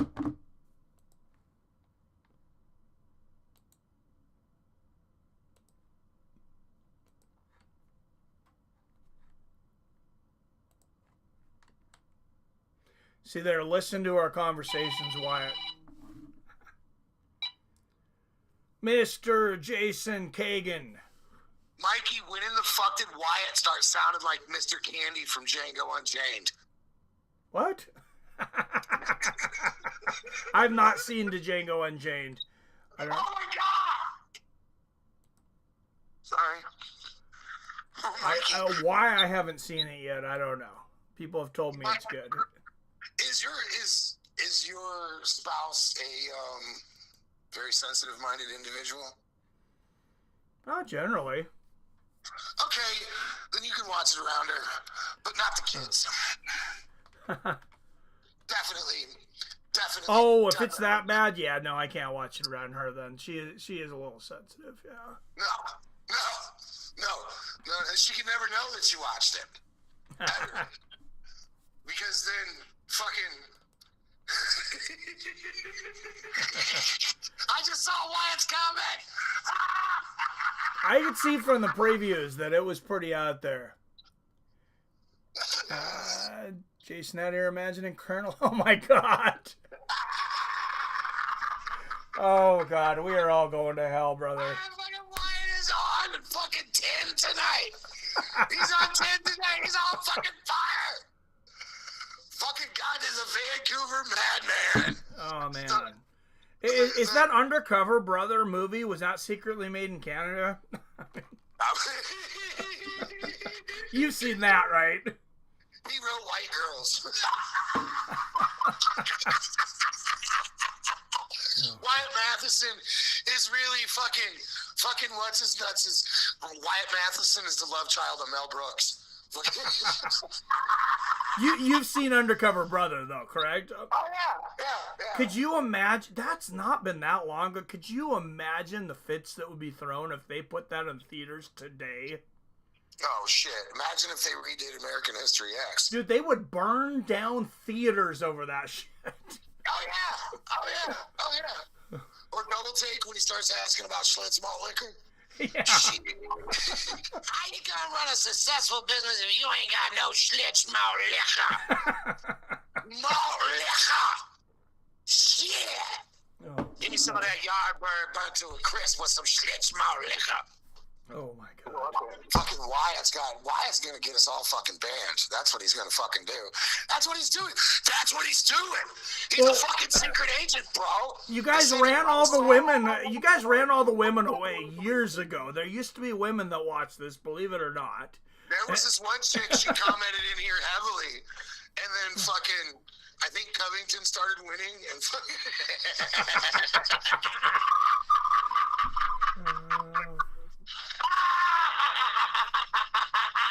I'm sure I've scared a few people away over the years, but I mean, you stay pretty well within the boundaries. I've heard you touch the boundaries. I ain't never seen you break through them shits. I ain't never heard nothing that would get you expelled from public school and fucking kindergarten. yeah, no, I try to not get kicked off of YouTube. Yeah. I, however, don't have that fucking issue, but this is your house, so I stay within the boundaries. Wyatt, however, is over there with a fucking jackhammer, fucking watermelons and fucking peaches and fried chicken and shit. We're just over here trying to be normal fucking people in the communist-controlled YouTube area, and fucking Wyatt's over here fucking lighting road flares in a room full of kerosene. He's just like... Oh, jeez. Hey, wait till Trump gets a hold of YouTube, though. He's going to say it's too woke. I won't get too political, but you know the YouTube, Jason. They've just gotten too woke these days. You just can't say what's on your mind. If Trump was in charge of YouTube, it would be great. It would be the greatest thing you'd ever seen. It would be. It would absolutely be. Like, Americans who hold realty licenses, those numbers would go up by 30% if Trump took over YouTube. I firmly believe. Probably just saying his name. There's probably people at YouTube just like slamming the degrade button right now. Oh, dude, if they opened up YouTube, if they made YouTube the way X is right now. Oh, Jesus. No, like if it was just like a true open source fucking platform, dude, these politicians would be getting dragged out of their fucking houses and strung the fuck up. And that's why they don't. That is exactly why they don't. Motherfuckers would be renting concrete trucks and filling Mark Zuckerberg's bunker in fucking Hawaii in an hour. Man, have you ever seen anybody flip sides so quickly as Mark Zuckerberg? Dude, put a fucking gi on that guy. Send him to 2 Brazilian jiu-jitsu tournaments. He goes from freaking RuPaul to Rambo. Look. When you see the #1 demographic for your social media platform flip for Trump, you better fucking notice. And they're not flipping for Republicans. They're flipping for Trump. You understand? I hated George Bush. Yeah. I hated George Bush Sr. I liked Ronald Reagan because he was in some of the cowboy movies I was in. You know, fucking Bill Clinton was entertaining. Like all good Illinoisans, I voted for Obama in 4 different counties in 2008. I swear to God, I did. Jason, you have stuff in the ballot boxes. Hey, I was. But, you know, I realized shortly after fucking he got in office, they're all fucking liars, and fuck them all. Let's go Ron Paul, and then he fell off, and then Trump came out of nowhere, and I'm like, let's fucking go. Let's fucking go. Like, Trump is not a Republican. He's a dyed-in-the-wool fucking Democrat. I was a Ron Paul guy, too. Yeah. Hell yeah. Hell yeah. Ron Paul gonna put his dick on the table and tell you that's a dick. He ain't gonna put his dick on the table and tell you it's a bouquet of flowers. But we got a fight coming in, Mike. You got intros to do. I'm gonna get out of here. Wyatt's gonna build a plantation. All right, Jason Kagan, everyone. Oh God.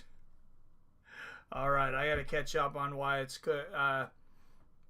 comments here. He says, I'm out here minding my own business like Mr. Candy while Jason's going full Samuel ratting on anything with a pulse.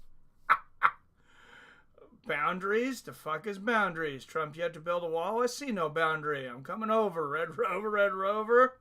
I'm coming, motherfuckers. We have corrupted Wyatt, Jason. The insurrection is successful. We have successfully corrupted Canada. Oh my goodness. All right, Alexander, the Great Ape Hernandez, coming up next against Kurt Holobaugh. Oh, and we got a 50-50 poll again, but only 2 votes. Make sure you guys vote.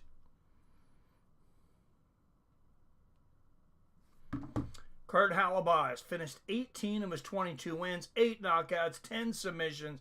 He was the TUF 31 lightweight winner on Michael Chandler's team. At least somebody was a winner out of that season. It sure as hell wasn't Michael Chandler. Take 3 years off waiting for a fight with Conor McGregor. And, man, talk about wanting one hand, shit in the other. Michael Chandler wanted, they promised it to him, and Conor McGregor just shit all over him.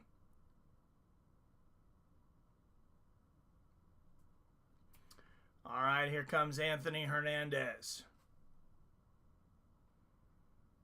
This is the 3-spot guy. MMA rules state that this fight has to be awesome. All right, Alex Hernandez, one of 6 active St. Louis-born fighters. Choo-choo, motherfuckers. The great ex-McGregor best friend, T-Rex arms having Russian potato farmer. Yeah, and you got Paddy Pimblett to take out Michael Chandler. I'm still not down with that. I still don't see how Michael Chandler is an underdog in that fight, but we'll see. Holobaugh is the GOAT. Facts. Alex Hernandez, 7th highest significant strike defense among active lightweights, 7th highest takedown defense, 6 wins by knockout, 2 by submission. Alexander Hernandez has a lot of stats that could make a boring fight. So I hope Kurt Holobaugh packed his lunch.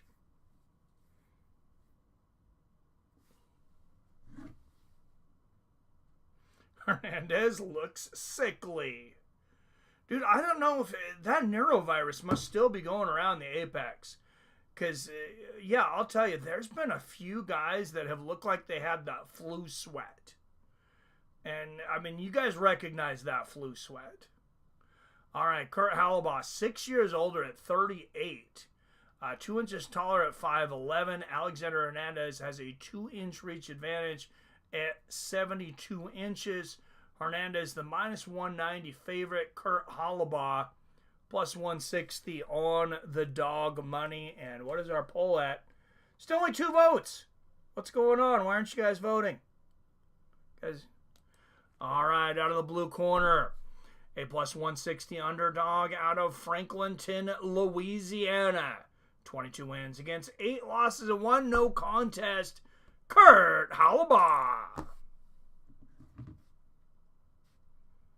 What happened to this man? Destroys Dariush in seconds to killed by a cowboy to Alexander the Who, Bilal's long-lost cousin.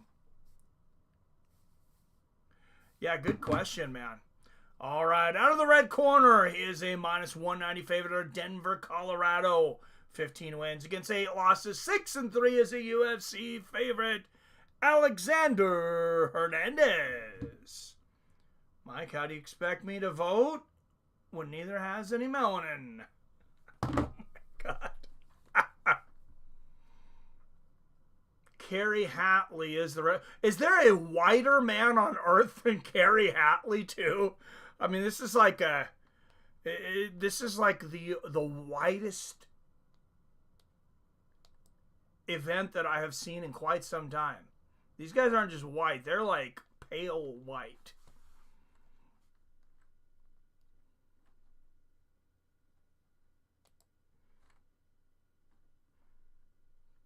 Kerry Hatley took a vacation in Cancun once and came back with skin cancer. Good push kick to the body there from Hernandez. All right, 67% of you voted for Holobaugh. I'm not sure why, but we'll go with it. The caucasity of the fight. It's a Caucasian sensation, Jason. Good left hand to the body from Holobaugh. Low leg kick and a body kick from Hernandez. If you guys didn't figure that out, I'm against you. I think it's going to be Hernandez. Good push kick to the body from Hernandez and a 1-2. Not sure why Hernandez wasn't a bigger favorite. This fight was in the tundra. All we'd see is Hernandez's hair flopping around.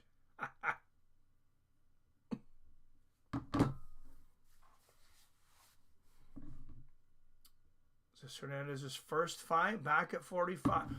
Might be. Good right hand on the chin there from Holobaugh.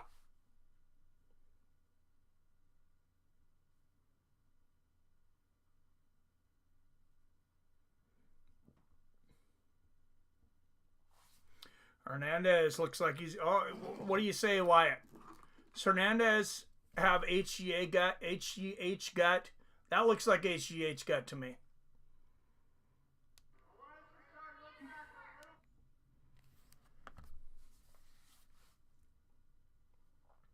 Oh, these guys are sloppy early in this fight.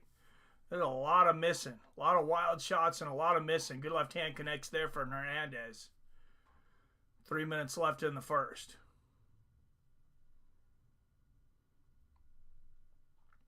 A lot of effort, not a lot of accuracy in this first round. Good push kick there from Holobaugh. Good body kick from Hernandez. 55. Nah, he's just built weird, big rib cage, have an ass fool. Good body kick from Holobaugh. Okay, you can see what I was looking at though, right? I was like, man, that's just like strange looking. I'm attacking those ribs if I'm Holobaugh. Good right hook to the body there from Kurt.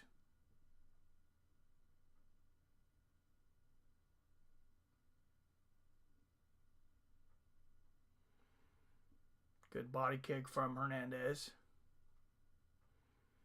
Holobaugh likes to throw that front kick to the face. I don't know if he's ever landed it in any of his fights. Good right hand on the temple from Holobaugh.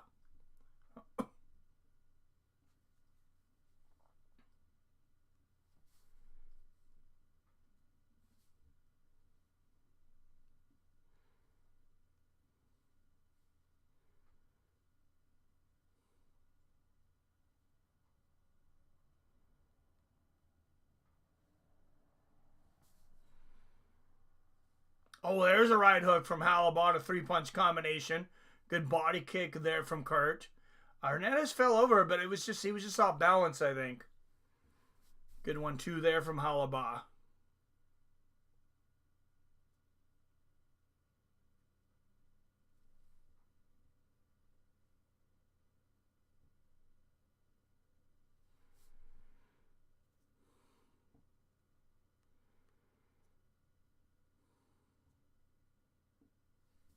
Oh, what a left hook from Hernandez. Hernandez starting to find the target now. Good low leg kick there from Alexander. Steven strikes close in this first round, 25-22.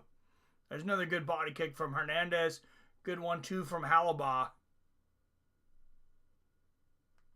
Oh, left hook. Holobaugh clipped him.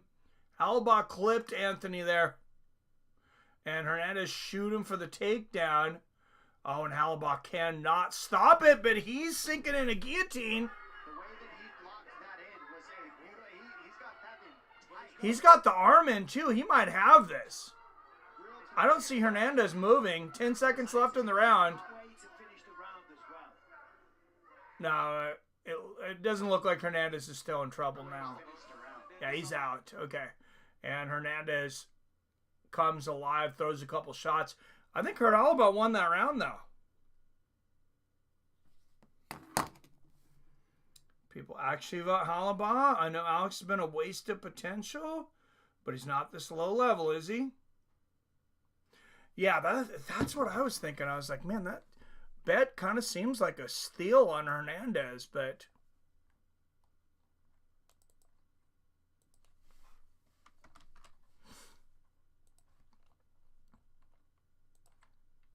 we'll see. Like I said, I think Holobaugh won the first round.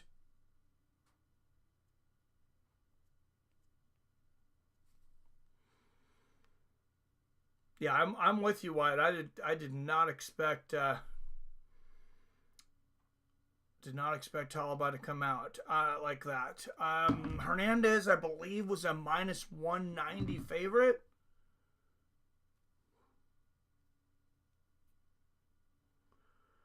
They were definitely both in the 100s. All right, and this fight is now -115, -115. There's a good 1-2 from Holobaugh, which, you know, is maybe where it should be here. This has been a very competitive fight. Oh, good 1-2 from Hernandez. Told you, seen it in his face when he walked out. Jason's got the mojo tonight. Oh, good left hook there from Hernandez. And a low leg kick. There's a good right hand from Holobaugh. Good exchange in the trenches there. And Holobaugh digging on that front leg. Oh, what a combination from Kurt Holobaugh. The 5-piece there. Oh, right hand and a left hook there from Kurt Holobaugh.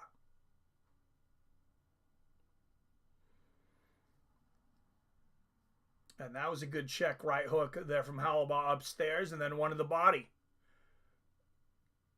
Good double jab there from Hernandez. Holobaugh's just extremely active tonight. He's just go, go, go. Good body kick there from Kurt. And a nice straight right hand. Yeah, Anthony Hernandez, he's not looking himself right now. And Holobaugh refuses to give him a second to breathe.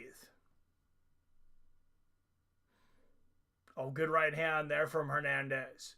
Holobaugh's got to be careful he doesn't walk into something here, though, because Anthony's certainly setting traps. Oh, what a 1-2 from Holobaugh. And a right hand, left hook, Kurt Holobaugh. He's going nuts right now.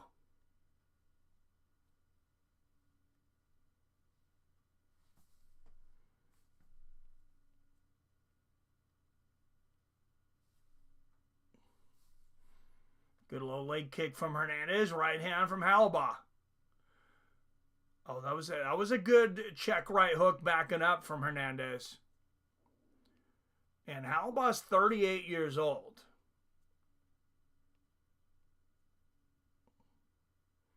30 freaking 8, guys.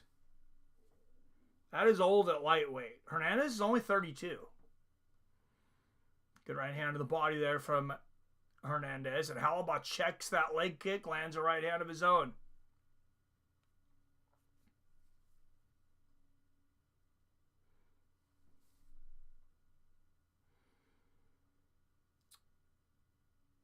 Scene what? Zero melanin, transparent, I can't see shit. And there's a good takedown for Hernandez, and you see the live odds now are minus 345 in favor of Holobaugh. Plus 250 dog money on Hernandez. Maybe not a bad bet right now with Anthony Hernandez at plus 250. He just got the takedown. We're right around the halfway point of this round. I mean, Hernandez could still definitely win this round. Holobaugh looking for an arm bar from the bottom. Some good hammer fists from Hernandez.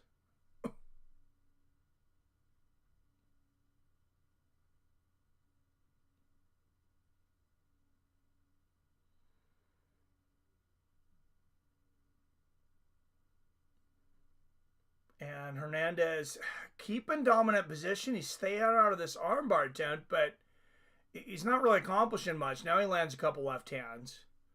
Under a minute to go here in the second. Hernandez has got to work if he's going to tie this fight up, though. I mean, yeah, he's got the dominant position, but it's a Holobaugh that's going for the submissions from the bottom here. And Hernandez is not letting his ground and pound go.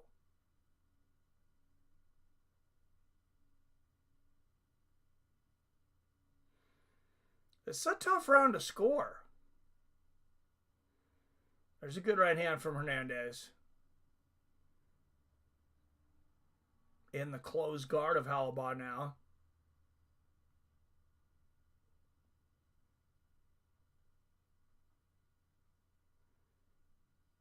Oh, that's a good left hand from Hernandez.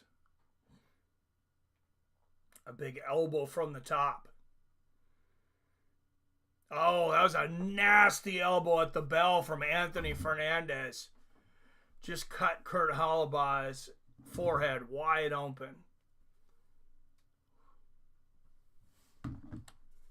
If we had a bad fight tonight, I mean, on paper, this card looked like dog shit, but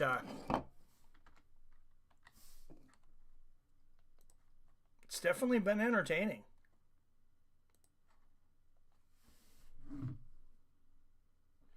This isn't fair. Hernandez fighting the Black Plague and Holobaugh in a 2v1 handicap match. Cloud says DM. Let's see what we got for live odds now. They got to be close because, okay, Holobaugh minus 195 favorite. Anthony Hernandez plus 150 underdog. So about where it started, but it's just switched. Oh, now it's minus 115. Minus 115 each. So we got an even fight here, odds-wise. Let's see who's got more juice left. Good right hand there from Holobaugh. And Hernandez shoots for the takedown. He gets it.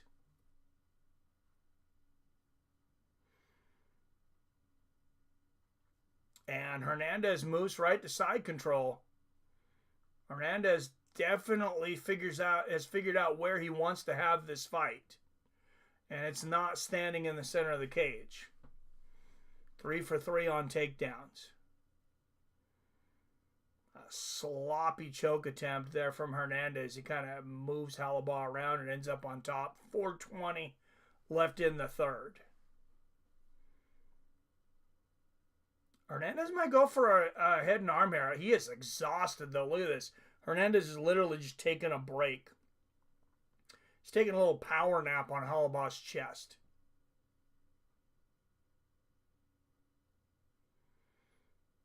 Now he moves up to half guard.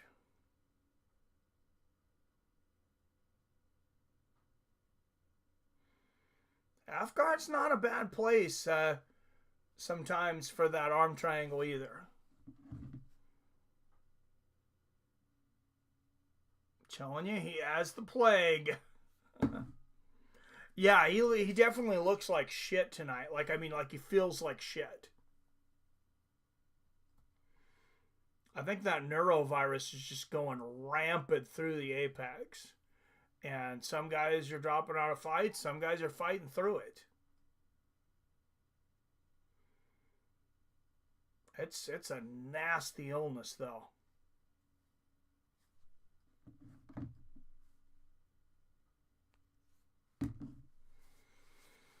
And Hernandez moving to side control. Hooks the leg here. Hooks the left leg also of Holobaugh there.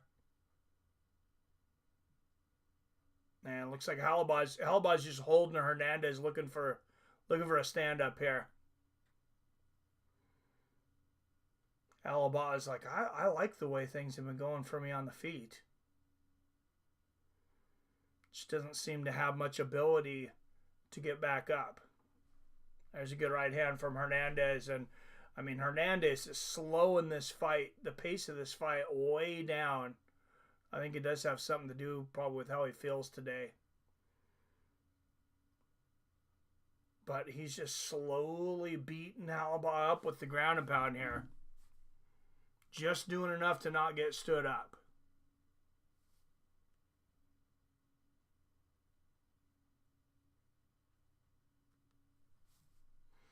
Oh, nice elbow from the top there from Hernandez. And back to the center of the cage where Holobaugh has shined. There's a good left from Holobaugh and a right hand right on the chin.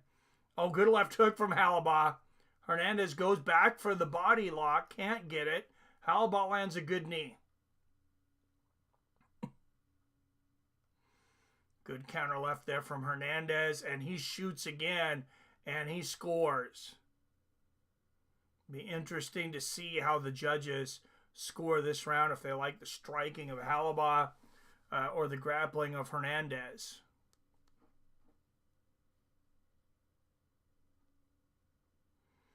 Odds have been all over on this one, but Hernandez, he's the biggest favorite he's been for this fight now, minus 345. Kurt Holobaugh down to a plus 250.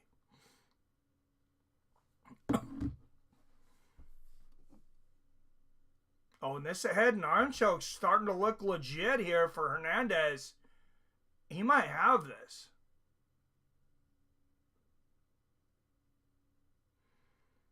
Just trying to dig that in a little deeper. No, he's out. Holobaugh's out. 40 seconds left in this round.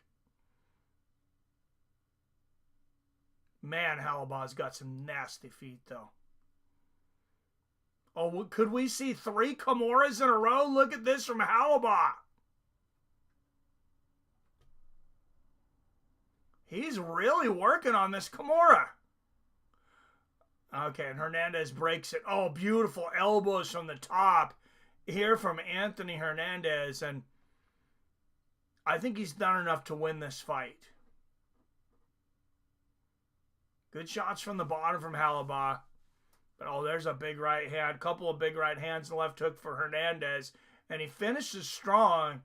Maybe burning some of that flu out or whatever was going on with him today. But I think he did enough to get the decision.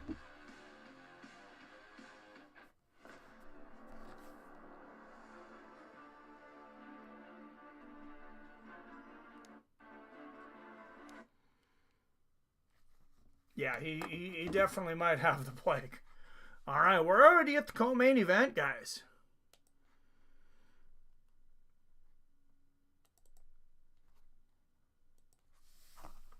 I know there's a lot of good fights in the prelims, but I'll tell you, it is a lot easier to have good energy all the way through when I don't do 6 and 7 hour streams. Damn, that was fast. That fight? Or the card, yeah, already the co-main event. Definitely seemed fast. I started at 3:30, a little over 2 hours ago.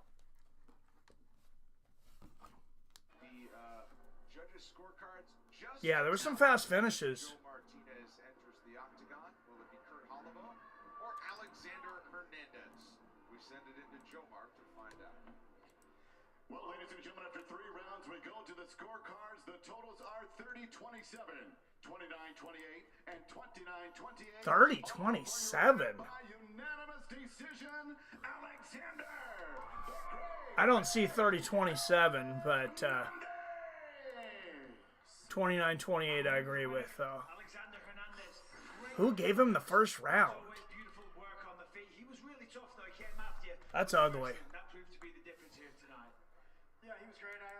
I caught something funny that first and slipped, lost neck injury, and I kind of lost a lot of control on my right arm, and yeah, started trying to do what I needed to do to get the win with the takedowns and try to find a takedown play anyways, but Hit a nerve or something. That's what's going on, huh? hey, we got the job done. You know, it is what it is. I wouldn't be down on yourself. It was a very good performance. You're always technical. Oh, yeah, and that was a really fun fight, too. Beautiful takedowns as well. What does the future hold for Alexander Hernandez? I like that. I like the blend. I like that. I got the takedown down. I'm good on the ground. I'm well-rounded, so it was a good I don't think he should be down on himself either. Drawing board. Thank you, Sean Shelby, for opportunities. When was the last time we seen an Americana? Feels like it's been a decade. Oh, yeah, for sure. Yep, real fast card so far. Yeah, it has been PR. What's up, Arcade Chaos in the house? Up, everyone? Beer. Beer. Yes, beer. Smofo fought paralyzed with the bubonic plague and still won. Give him a title shot. Right, dude. But, yeah, I will say, and I don't know if you remember when I said it, Wyatt, but when, I think it was going into the third, when it said they were each minus 115, I was like, oh, Anthony Hernandez is the smart money here.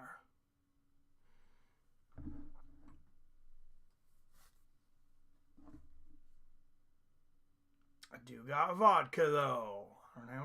Hey, that works, man. Alcohol.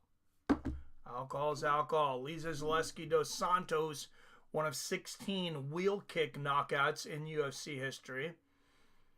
Defeated Sean Strickland with it at UFC 224. Alexander Hernandez built exactly like Joe Rogan. Yeah, you're right. That's why I was talking about the HGH gut. Because I know Rogan definitely has the HGH gut. I mean, he doesn't deny that. He's been telling everybody he's been on HGH for over 10 years, I think. It's got to be Joe Rogan's long-lost bastard. Oh, that's funny. Yeah, me and Wyatt were talking about that, too. I'm curious what other people think about it. But if you guys still watch Joe Rogan Experience, like we're thinking, it's really seems to have dropped in quality which understandably he's been doing it for 10 years, but there's a lot of repeating.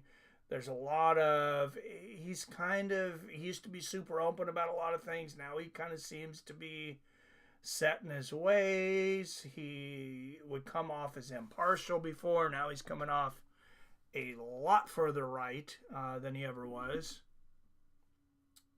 Is anyone still stunned that Alex lost?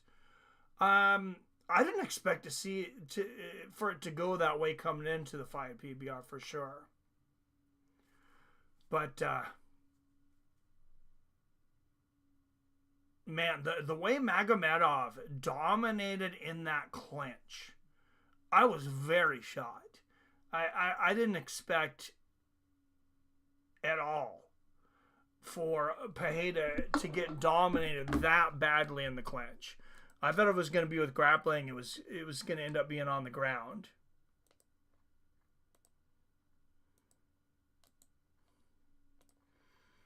But dare I say, I believe Pereira got exposed that night.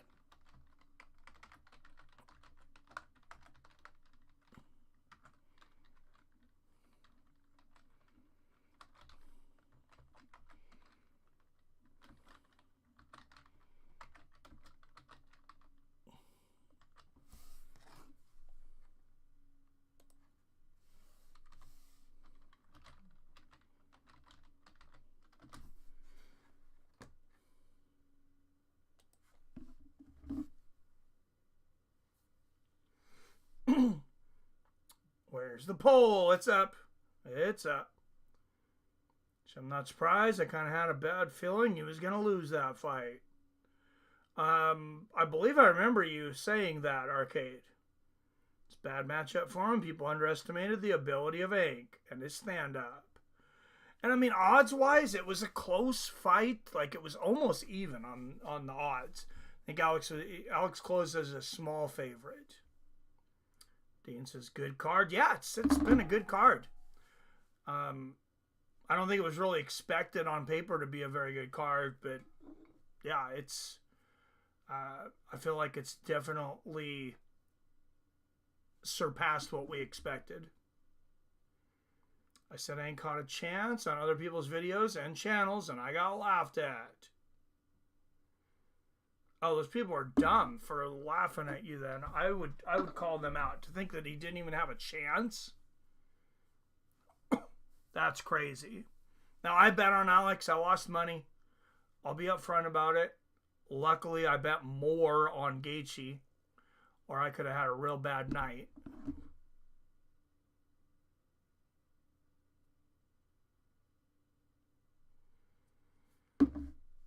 All right, Zaleski dos Santos, one of 7 active Brazilian welterweights. I love how Rogan knows all about HGH, takes it every week, and acts like Yoel is superhuman alien. When he's told that Yoel's eye tendons are 2 times that of an average person, right? MMA Cougar went bananas because Alex lost. It was great. Oh, jeez. Couldn't possibly be HGH side effects, right? All right, I'm going to take a very quick restroom break here. Dos Santos, 11 first-round finishes. I did not remember that.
Jason then completely flipped sides when he saw Ink tweeted that Jones is a roid abuser, not a champ.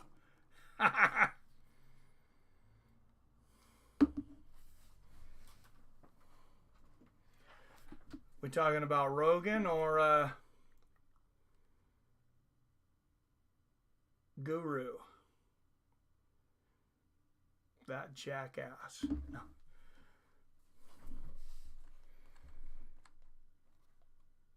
Yeah, I notice he responds to everybody. Guru, I know we got a small following, but he didn't want the smoke from us. Chidi, back-to-back wins, third fastest finish in middleweight history. 16 seconds. Defeated Marc-Andre Barrial by first-round knockout. He was on Dana White Contender Series Season 5 back in 2021. MMA Guru. Jesus. Wyatt, what have we done to you? I don't care for Tom Aspinall much, but I did like when he turned the tables on Nina Drama and asked her, has she ever oh my God, by a fighter that was cold. He really asked her that?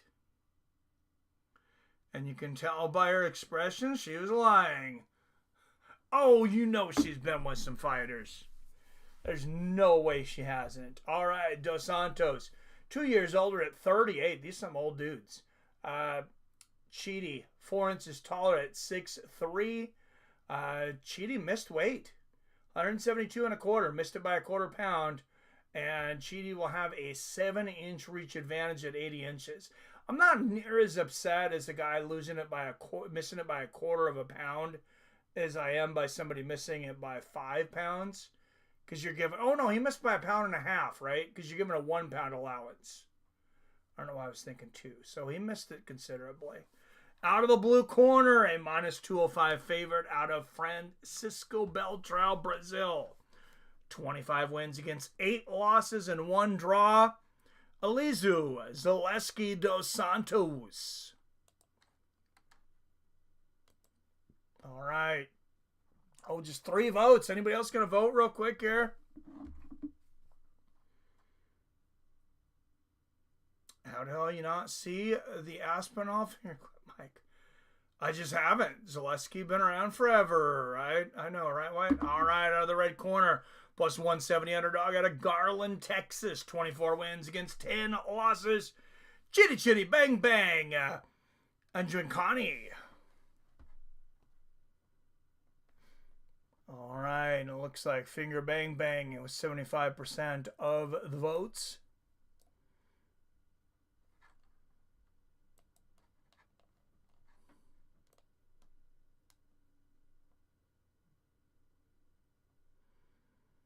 And all right, co-main event. Touch of gloves. Mark Smith ain't tolerating any caucasity in this fight. The melanin has arrived. Oh, I thought he was talking about something. Oh, I know Wyatt. I thought he was talking about something else at first. So when he made it perfectly clear what he was talking about, I was like, that's what she gets. What's good for the goose, good for the gooch. I've not heard that that saying quite that way. Good leg kick check there from Dos Santos. Guys got to start working on that again. I feel like we don't see enough leg checks.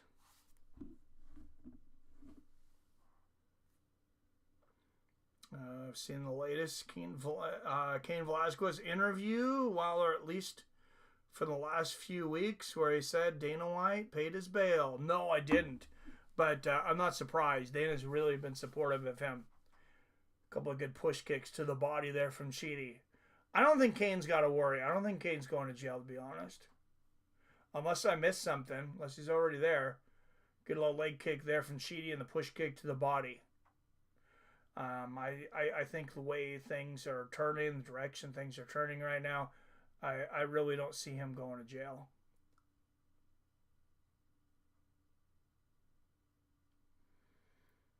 Which, in my opinion, it should have never been on the table. And Chidi with the low blow. Kick right here, simultaneously. Chidi. Same time. Just watch that target area. Yeah. Right? You good? All right. Hey, Chidi, be careful that target area. Time in. Fight. All right, quick break there. Mark Smith's like, you got kicked in the groin. You good? Why does Chidi look 25 pounds heavier than Zaleski? Right? Good punch kick to the body from Chidi. Left hook from Dos Santos. Well, it did miss weight. But, I mean, only by 1.5 pounds. 3 minutes left here in the first. Oh, good right hook there from Dos Santos. And Chidi's going to tie him up. Dos Santos push him into the fence. Njokuani landing on top. Dos Santos back up. Back to the center of the cage.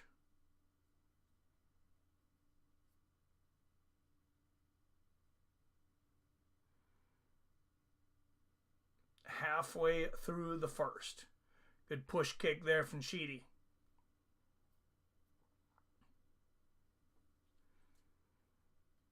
And there's a left hand down the pipe from Njokuani.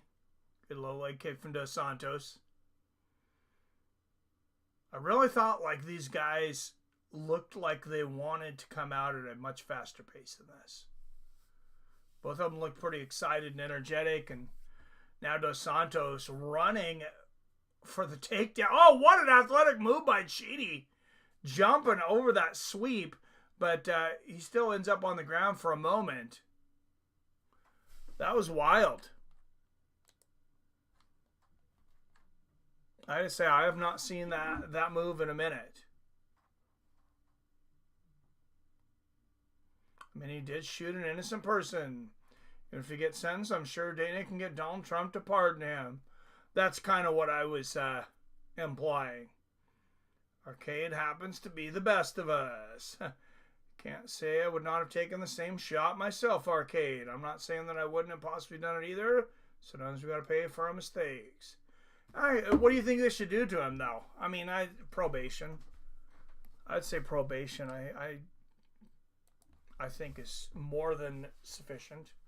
5 years probation, then he causes any more issues. I mean, he shot the enabler of the child molester. This guy had molested. I don't know how he knew, but he had molested kids hundreds of times. Good right hand there from Chidi. And there's a head kick from Chidi. And this stepfather and mother were running the daycare. So how the hell did they not know? To me, they're just as guilty. Maybe not quite just as guilty, but damn close. To know that somebody's doing that in your house, like, I think you got off easy with a bullet in the shoulder, to be honest. Shoot them both. Good knee to the body there from Chidi. Oh, head kick there from Dos Santos. I'm not saying I don't understand where you're coming from legally, Arcade. Because, I mean, by legal means, you're probably right. Good left hand there from Zaleski.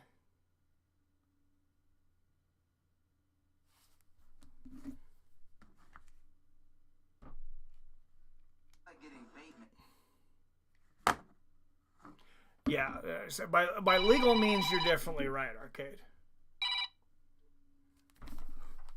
Oh, how did I know Jason was going to call in on that one?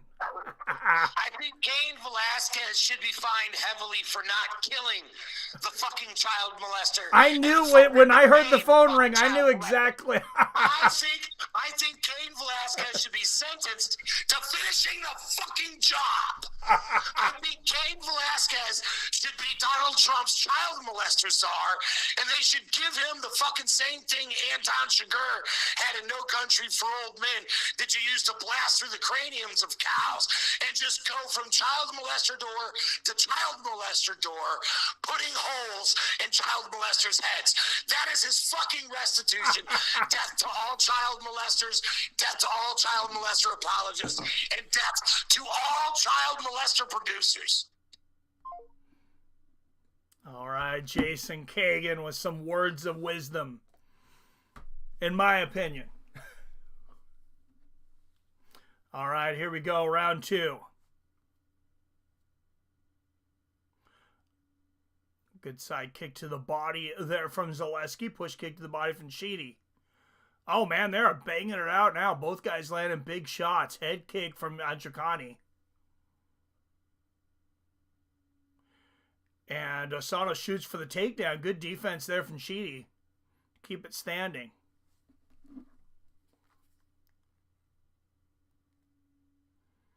You have to use your brain. Don't let shit get the better of you. Dude, Arcade Chaos. There is no fucking way. If that was my kid and that dude was doing that, dude, Kane showed maximum restraint compared to what I would have done to that motherfucker. Maximum restraint. Good right hand there from Chidi. I'm like trying not to get kicked off of YouTube, but I'm thinking about somebody does that to my fucking kid. Oh, you ain't making it home. Neither one of you. I'm taking care of both of them. I'm going back to their house and I'm killing his mom too.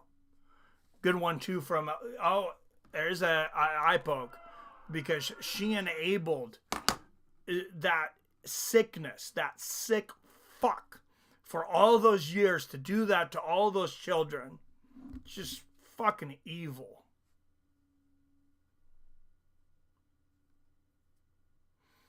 Jason always saying he's willing to go by the laws used in 1850s Mississippi.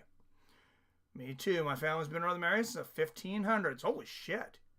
Colonel Kagan, that's Master K. So who really wins? They fucking lose. And I'm not even saying I would be right, Arcade. I'm saying I don't think I'm able to hold myself back at that point. Like, I know I have anger issues sometimes. I've come close to going over the edge on people for much less. Good little leg kick there from Chidi. Now, if you want to say I have a temper problem, I'm well aware of that.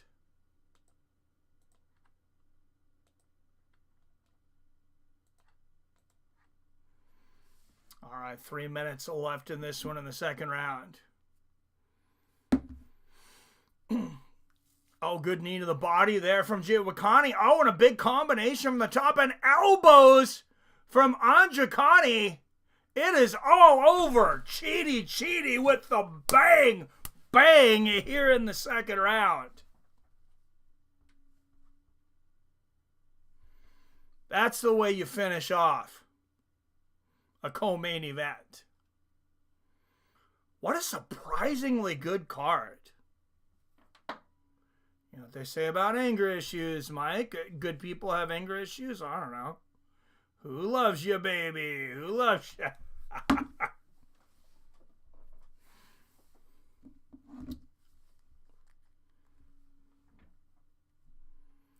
Hey, I have improved my anger issues so much over the years. So, I don't think I've ever told you guys this, but after one semester of high school, halfway through my freshman year, I got called into the principal's office with the principal and the two vice principals and a counselor. We had two vice principals. Pretty big school, at least for that area, over 2,000 students. And I'm told you're going to go to anger management for the rest of your high school career, which I only went for the rest of that year. I got out of it. But they told me if you get in one more fight, we don't care if it's your fault or if it's somebody else's fault. If you get in one more fight, you will not come back. You will be expelled from this high school. So, I mean, thank God for judo, and thank God a couple times I didn't get caught, because it wasn't the last fight I was in, but it was fairly close. A cheek clap a day keeps the anger away. I like it.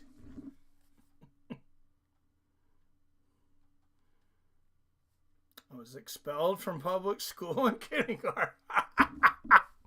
Oh my God, Jason, you're one of these students that's driving my wife nuts right now, huh? Oh, and you guys got the pick, by the way. Chidi got that, so good deal.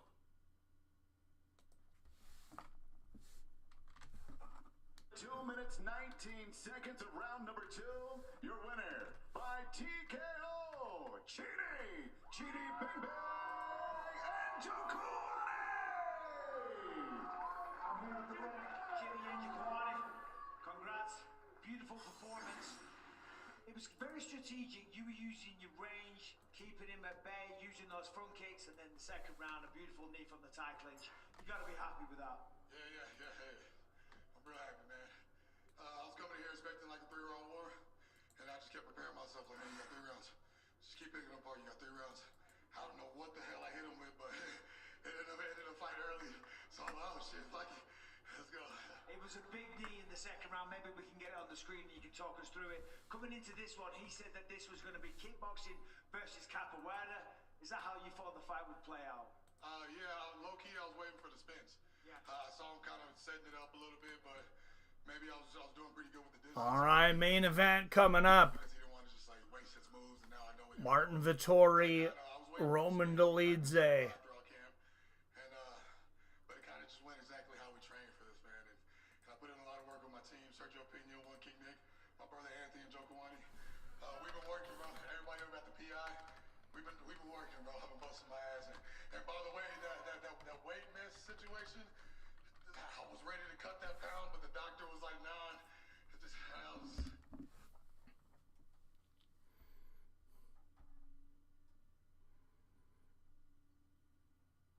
And wait a minute, Dana's got his back, but didn't he not renew his contract? I like it. Give me somebody. Give me a name. Anybody. Well, he was injured. He couldn't fight anymore. I mean, if Kane was able to fight in the UFC, I think he probably still would be. I know he's in his 40s now, but I mean, I think he was injured bad. Sent straight from public school of the plantation to improve pigmentation. Oh my God. After Ngannou handled him. Ngannou messed him up for sure. Kane definitely needed to retire. Ngannou broke Kane's knee by hitting him in the jaw. You're not lying, Jason. You are not lying. I think you're onto something there, Jason. I think you're onto something saying Trump, should have the czar there. The czar. Y'all know Cain Velasquez. Great guy. You guys know him, Cain Velasquez. He's a great guy. What he did, Jason, was just protecting his family. He was protecting his family from the evil child molester. I'm going to take Cain. We're going to promote Cain. We're going to give him a great position. It's going to be great, Jason. It's going to be a great position. Cain Velasquez, he's going to be the czar. Y'all know what a czar is. He's going to be the czar of killing child molesters. Any child molester, you have a child molester, you call 1-800-GOT-CAIN, and he's going to come to that guy's house, and he's going to kill him. He's going to shoot him on sight, and he's not going to ask questions. And yeah, there's going to be a few. There'll be a few innocent people shot. But at the end of the day, it's all good.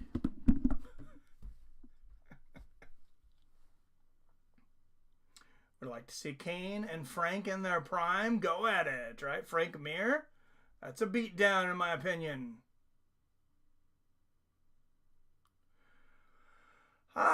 Frank in his prime. Yeah, I think you're right. Because, I mean, look what Kane did to Brock. And I know it's not apples to oranges. Yeah, I don't know. Yeah, I think Kane's quite a bit better. This is great. It's actually what the Democrats would do.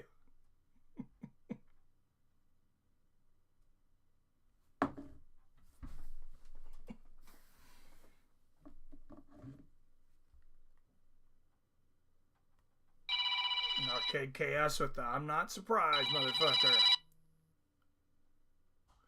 Jason! Mikey, we need more of those Trump impressions. They're good. Need more of them? They're good. Well, thank you. Thank you very much, Kagan. You know, people tell me, they say Trump Trump, you're really good. You try something once, and you're the best at it. And they don't understand, Jason. They don't understand how I'm so good at things that I've never even done before, and I'm just the greatest. When God made me, he said, Donald Trump, you are blessed. You are straight from God, and you will rule over man. Great at everything. Just wonderful. Great. Nobody loves greatness more than Trump. Trump is great. Great is Trump. It's Trump greatness. It's great Trumpness. Nobody's a bigger fan. Abu Bakar. How that daddy? Died like a dog.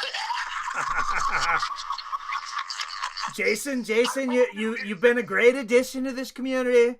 I don't know how many people know, but I was going to quit this channel, and Jason left a message on my phone. I was close. I was very close, guys. And he said, Mikey, you son of a bitch. He said, get up and fight. This isn't about you. This is about the Fights of Friends community. And here we are today. So thank you, Jason Kagan. You're my fucking rock, Mikey. You are my Saturday Night Rock. Saturday Night Rock. You are the reason my wife gets a night off from me. And that's saving my marriage. You're saving lives out here. You're putting melanin. Yeah, you're putting melanin in the community. Blackness is what it's all about. Joey Diaz said that. Joey Diaz said stay black. There was actually a kid in the group, a white kid in the group in New York City that got a stay black tattoo. Oh, that's hilarious. I don't know if that's... Did he get his ass beat? I don't know. We never heard from him again. We never heard from him. I could imagine. Oh, my God. He was my black friend. I love the blacks. Nobody loves the blacks more than Trump. Oh, yeah. Hey, you do know that son of a bitch paid for both of Jesse Jackson's presidential fucking campaigns, right? Oh, I'm not... What, Trump? Yeah. Oh, I'm not surprised. True story. Hey, I just like doing the voice. It's not an endorsement.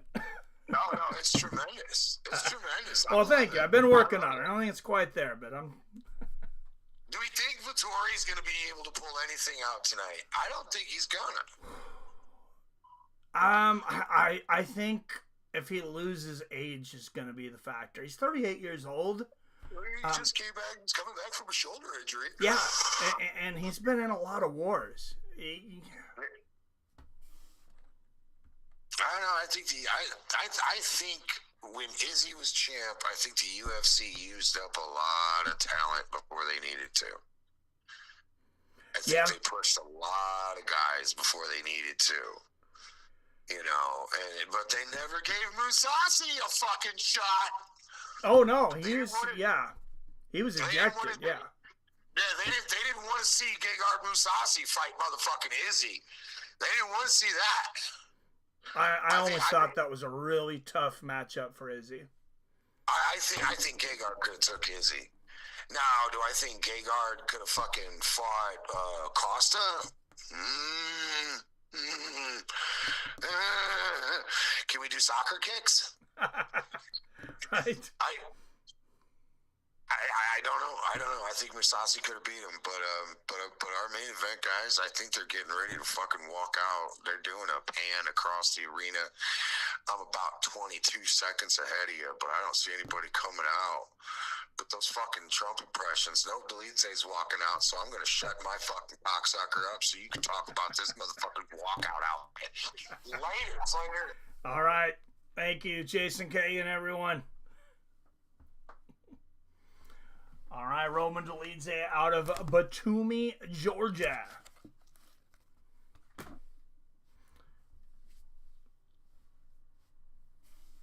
Number 12, ranked number 12 in the middleweight division. We got a back and forth poll here. 9 votes, 5-4, favor of Roman.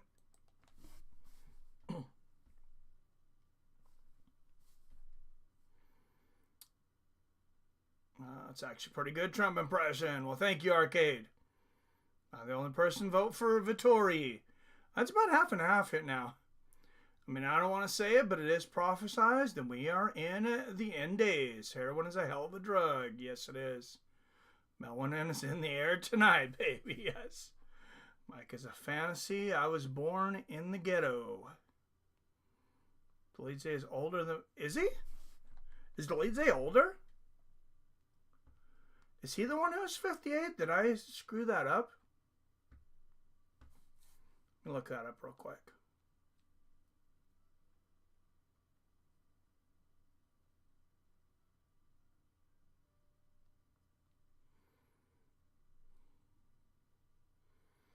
Dolidze back-to-back wins. He's finished 11 of his 14 wins, 8 knockouts, 3 submissions.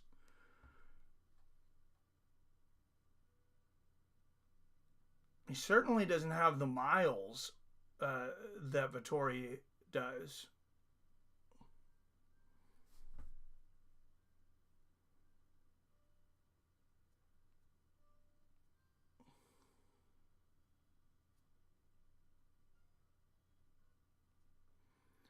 Dolidze is 36. And Vettori beat him by unanimous decision in 2023. So it's 2 years ago. Wait, Vettori's only 31? Oh, I was way off. Vettori won the last fight, and he's only 31.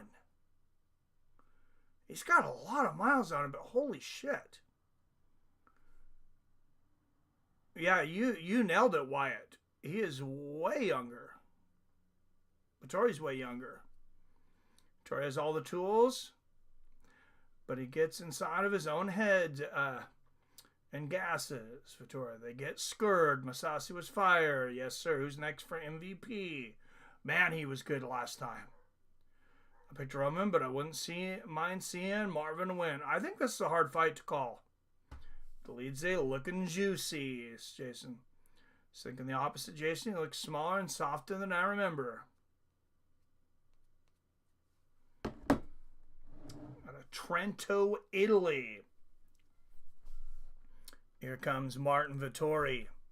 All right, guys. Main event is up next. I got to give a shout out to the premium members of Fights with Friends. Phil D. Roll, Arcade Chaos, Brock Ellery, Jim, iRock, and PBR Street Gang. Everybody on this list is subscribed and donates $5 or more to the channel every month.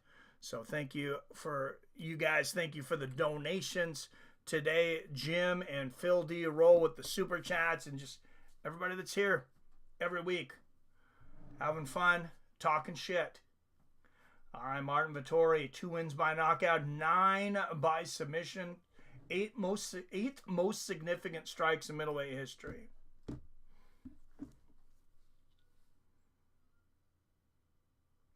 Vettori's the best fighter in UFC history with no natural talent and very little skill. All wins via mentality. Well, like I say, he's only 31. God, did he start fighting at like 14? I just can't believe he's only 31. He must have gotten a title shot at a very young age. And you might be onto something there, Jason, with the UFC pushing guys too quickly when, Izzy was kind of lapping the division. He's beating guys, and then he's beating them again. And if you're Robert Whittaker, he's beating you 3 times. Forgot his cup. In other words, Marvin fucking sucks. But he somehow pulls it off on occasion.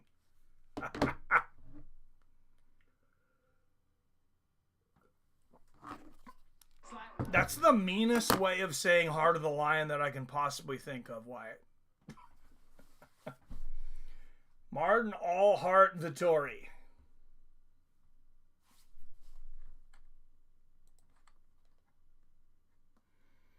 Yeah, 56% Dolidze, 44% Vettori on the polls.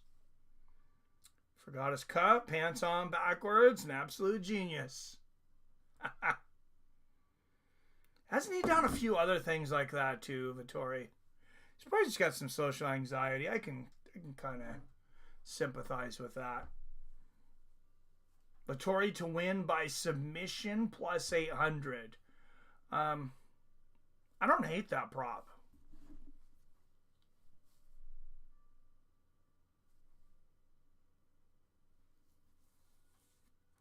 Yeah, talk about not being ready for school.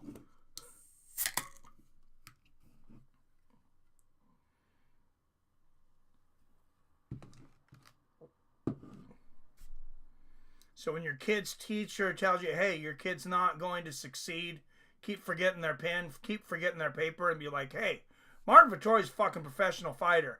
He can't even put his pants on the right direction, and he forgets his cup.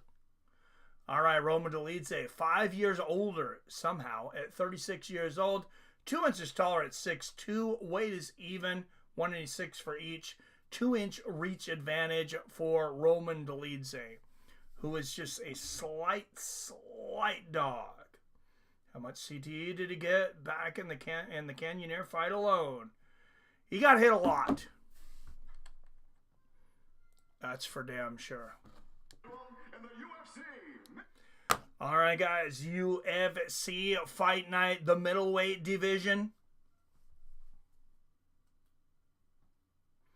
5 rounds in the middleweight division. Your judges, Mike Bell, Derek Cleary, Sal D'Amato, Herb Dean is the referee. This event brought to you by the premium members of Fights with Friends and the Super Chats, the loyal every week members of this community. Let's fucking go! Out of the blue corner, he is a plus 125 underdog out of Batumi, Georgia. 14 wins against 3 losses. 4-2 is a UFC underdog. Presenting the number 12th ranked middleweight in the world, Roman Dolidze.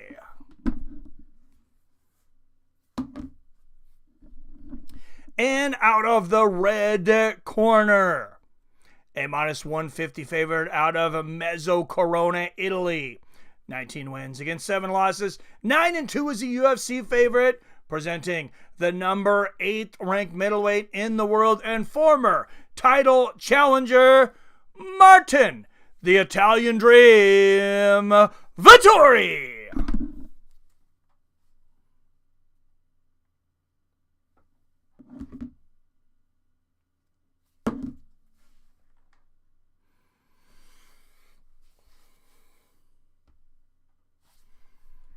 All right, and what are the final results of the poll? Looks like 56% for the underdog Dolidze.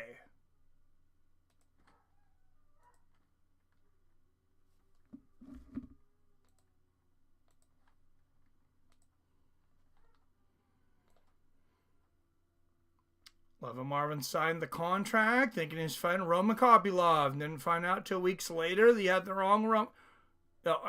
That's is that a joke or are you serious? I did not hear that. Oh, Dolidze aggressive early. Does he know this is a 5-round fight? Does he know he's 36 years old? Good inside leg kick there from Marvin, excuse me.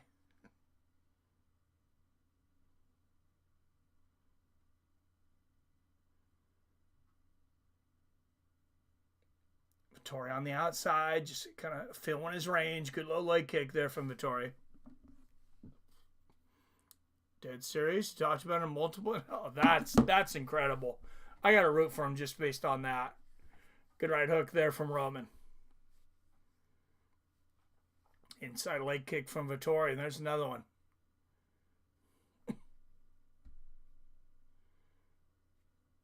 Good right hook from Roman. Like, how can you not know who you're fighting? What if it's an act? What if Martin Vettori is just like a fucking super genius? He's like, I'm just going to act like a dummy so people underestimate me. I'm going to say stupid shit. Act like I don't know what's going on. Forget my... Oh, it's a head clash. Oh, that was nasty. Both guys just about went down. Damn.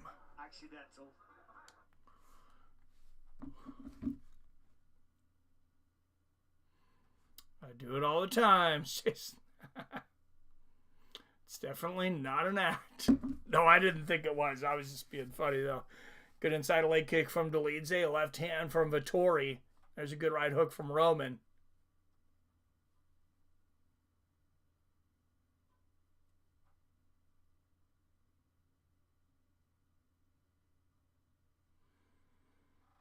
Oh, nice left hand down the pipe from Vettori. And an inside leg kick.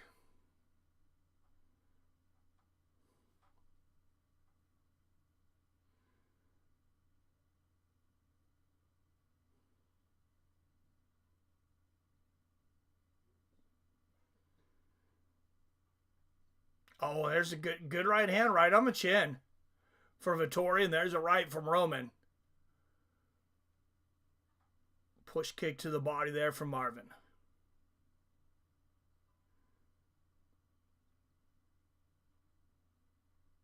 Marvin's finding the range early here. There's another good left hand. Dolidze missing badly, way off balance. Good left hook there from Marvin. Oh, and there's a left hook from Vettori.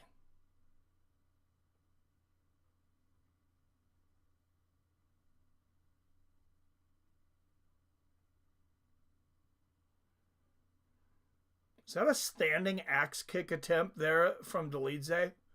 I believe it was. Wow, those are some low leg kicks from Vettori. Like he's hitting your ankle.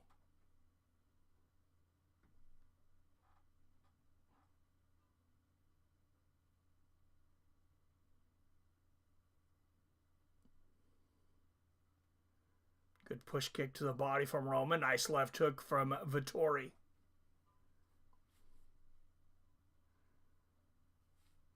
There's a left hook from Marvin. And an inside leg kick.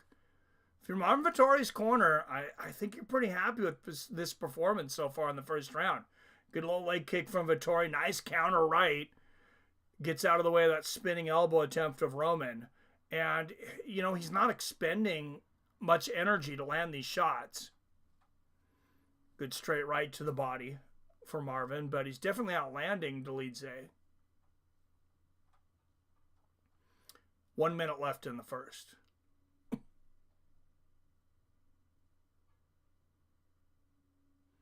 Oh, that was a sharp right hook from Roman. And nice counter left hook from Vettori.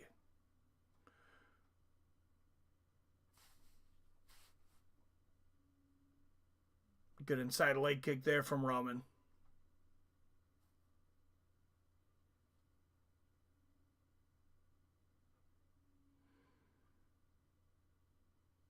Nice little counter right from Marvin. I mean, this is a slick first round from Vettori. Some good counter striking. He's making Dolidze overreach.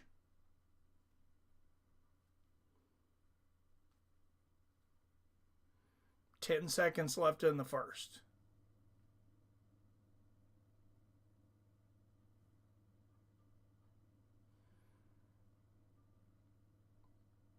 Great round for Vettori. 10-9 Marvin.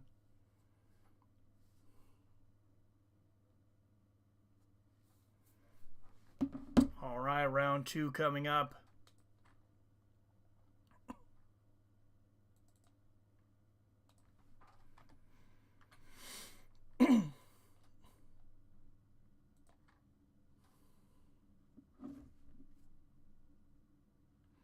Dolidze looks much worse physically than I remember.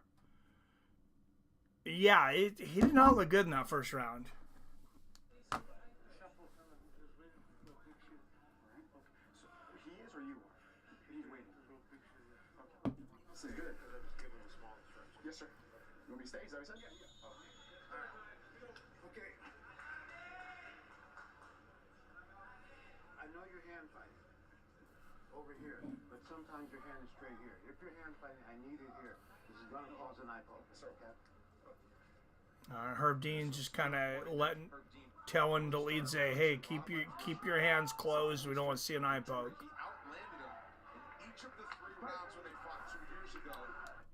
Somebody needs to get proactive about eye pokes. Maybe age, maybe the hair loss drugs, making him retain more fat, water or something. He used to be jacked. No, I do definitely remember him looking a lot more ripped. A lot bigger. He looks skinny compared to what he looked like before. Good inside leg kick there from Roman and the push kick to the knee.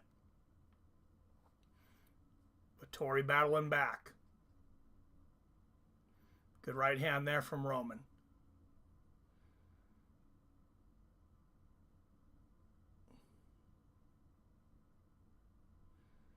Oh, nice left hook from Vettori. And there it is. Herb warned him about the fingers, and there's the eye poke. So technically it should be. I mean, given the current state I was out at an event end this way in Seattle a few weeks ago, and it's unfortunate nobody likes it, but what's the warning for if you're not going to go point? Well, it's not right to the eye. So hold on. Yeah, and that's part of the issue is each time Roman, it's that's kind what of I just different. warned It's you never about, right? universally the Hold same. on. Okay, you have the fingers doing this. I understand your hand fighting. You need to do it like this or like this. If I see your fingers like this towards his eyes again, we're going to have to talk about that. I mean, he just talked about it. I'd like to see a point in more situations. You want to prevent. All right, 4:08.76. Here, we'll just switch this over to 4 minutes, and we're right with you with ESPN here. Good little leg kick there from Dolidze. Oh, that was a bad kick to the head from Dolidze. It looked like his shin connected, and there's right hook upstairs.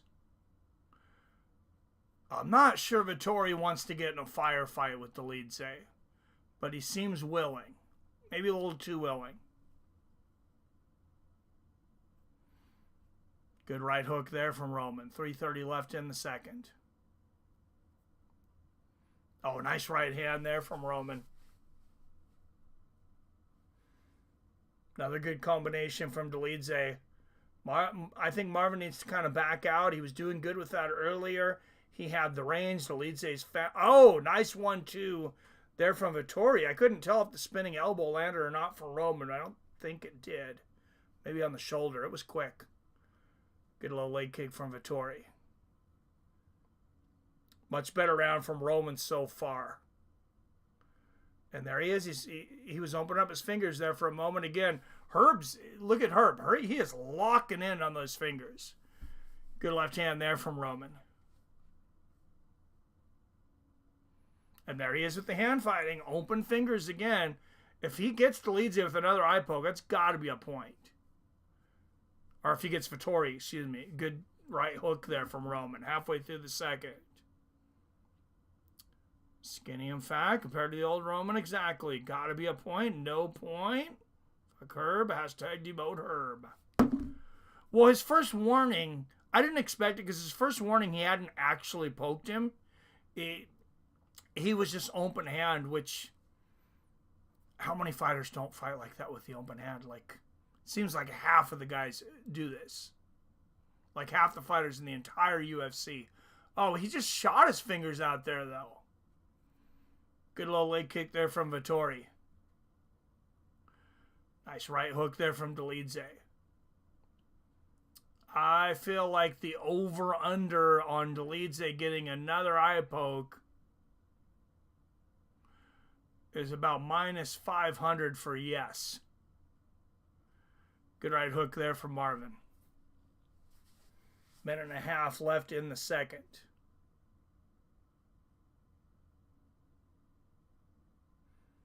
Yeah, he's still got his fingers like completely stretched out. And you can tell it's a habit. Good little leg kick there from Marvin because he catches himself and then he'll close the hand and then he goes back to it.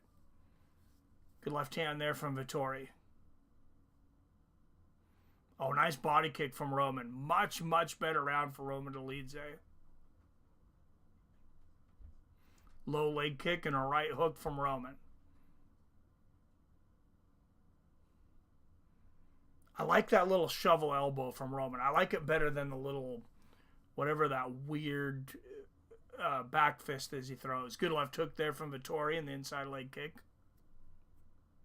Vettori might be getting a little predictable here. Oh, just as soon as I say that, left hook straight right down the pipe from Marvin. Good left hook there from Roman. Vettori with a counter left hook on the temple.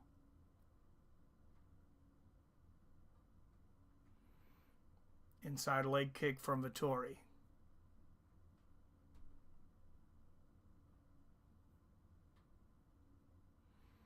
And no one has gone for a takedown in this fight. 2 rounds in. Good left hook there from Roman. Oh, nice 1-2 from Marvin. Counter right from Roman. Oh, big right hook and then the right elbow from Vettori at the end. He might have convinced a couple judges that he won that round.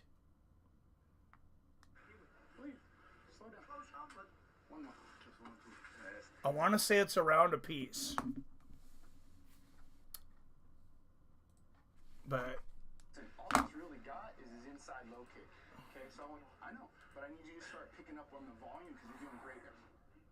So we see here left. I think Roman's wearing out already, though. And a right hook is what we're starting to see out of Dolidze. He's making the adjustment with that right hook. Another left hand from Vettori. I think he's wearing down. Big power shots, 1 for 1. They just can't quite get a flowy combination. Has Dolidze ever went 5 rounds? I don't know that I can remember. Maybe once.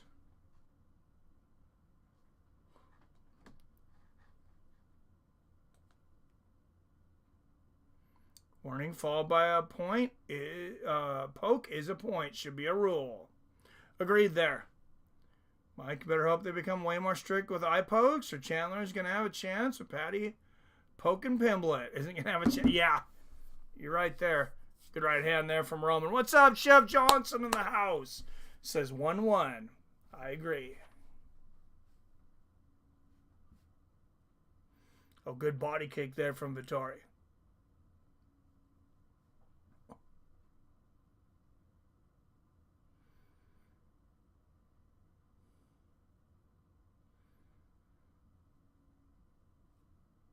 Oh, beautiful right hook from Marvin. He needs a better round after the last one. Although he ended the second round with some momentum, no doubt. Good left hook from Dolidze around the guard of Marvin.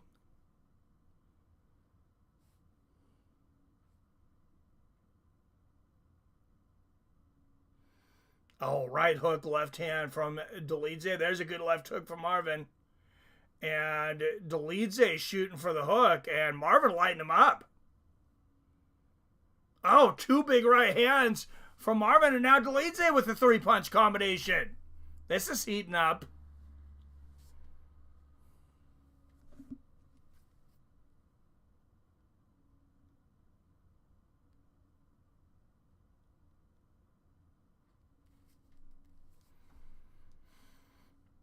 .325 left here in the third. Yeah, no, they were banging there.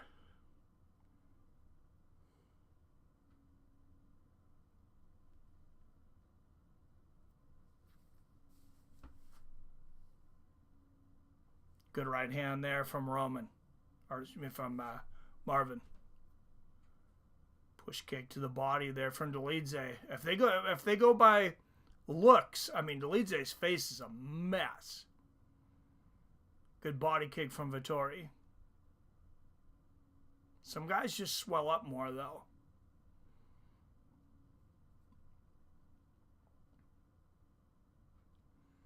George Foreman was like that. Even when he won, he looked like he had just stuck his head in a beehive. I mean, he would be so swollen. Oh, good left hand down the pipe from Vettori. Halfway through the third.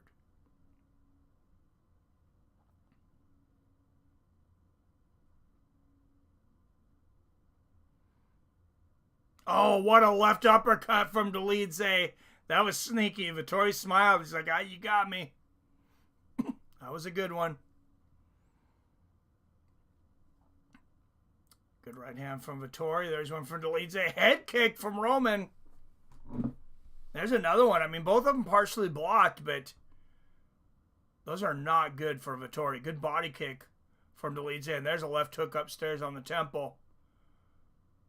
If Vettori can get out of the way of these head kicks, though, it's a tremendous amount of energy being expelled from Roman.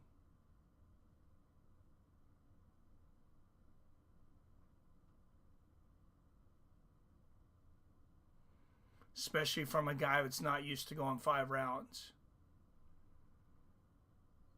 Inside leg kick from Vettori.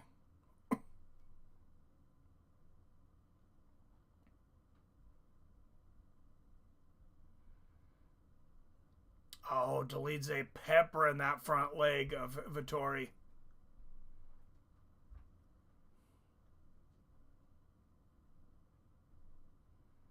Surprised we haven't seen Vettori go for one takedown, though.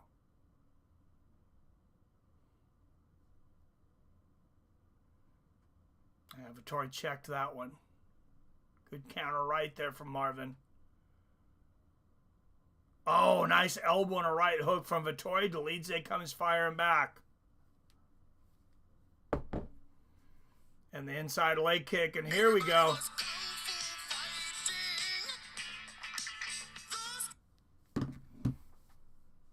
"30 seconds left in the third.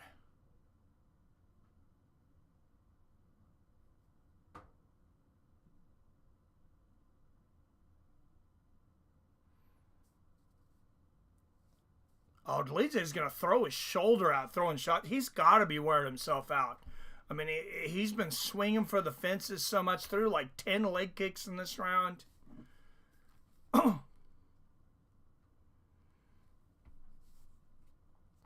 Kind of expecting Roman Dolidze to gas if he doesn't get Vettori out early. That being said, oh man, good counter left hook there from Vettori. That was a close round.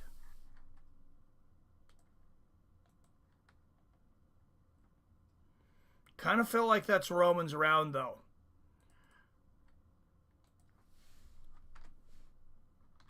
What do you think, Wyatt, or anybody else score that? I got a 2-1 for Roman. 29-28 Vettori. Okay.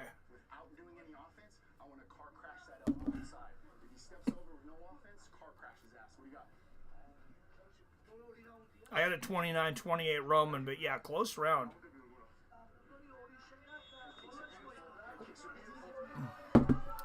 2-1 either way. Seth Johnson, yep.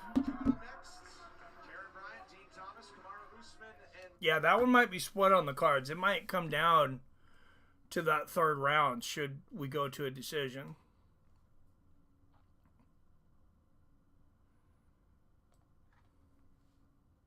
Round 4.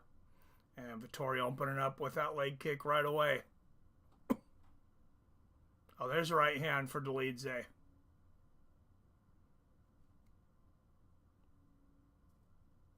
And Marvin with the front leg kick again. Oh, making Dolidze miss. Lands the counter left hook. I just feel like momentum's starting to swing towards Vettori. Good combination there from Marvin. Oh, nasty knee from Roman. Henry Cejudo also seen it 1-1 after 2. There he is on Twitter. Good combination there from Roman.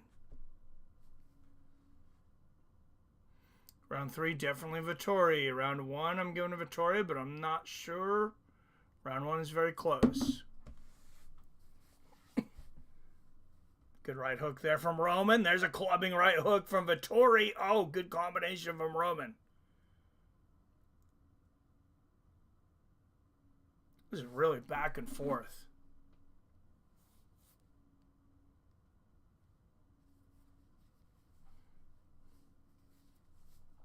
Oh, nice left hand down the pipe from Vettori.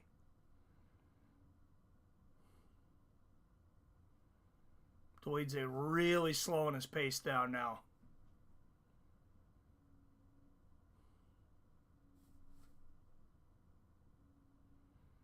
Could be saving it up for a sprint at the end of this round or for the last round.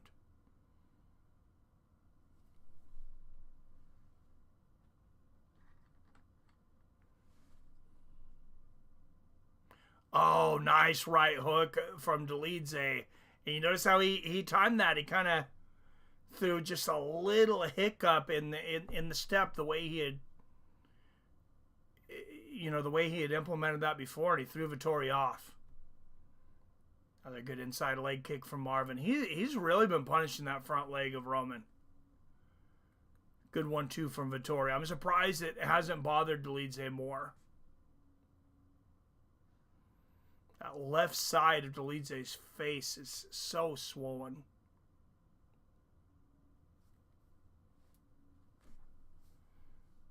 Halfway through the 4th.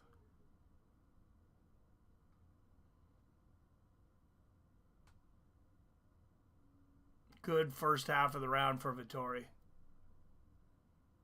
And there's the outside leg kick from Marvin. Oh, Marvin missing big there. And see Roman not able to capitalize. Oh, there's a right and a left hook from Dolidze. And Vettori gives a little laugh on the way out. But he took a couple of good shots there. Checks that leg kick from Roman.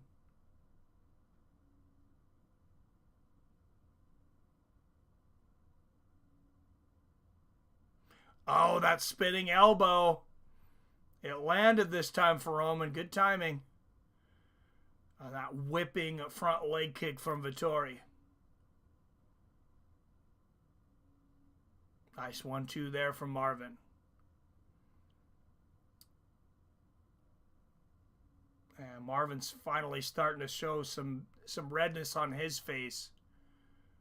It's like he's got a cut on the bridge of the nose. And Dolidze just pointed down. It says right here, right in the middle. Push kick to the body from Dolidze. Oh, there's that axe kick to the body from Roman. Dolidze is a minus 270 favorite at the moment. I think Vettori's going to win this fight. Vettori's plus 200 on the odds. Am I crazy right now? I feel like Vettori's winning this round. That was a good kick from Dolidze, though. And there's a right hook. Roman's starting to come on now.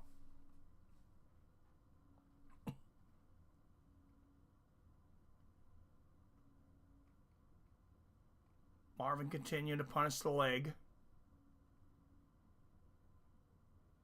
Oh, what am I thinking of? Dolidze's 27-14. Okay, he is outlanding him. Round 3. Strikes were even. So, yeah. Oh, beautiful right hand there from Roman. And now Vettori points down in the center of the cage.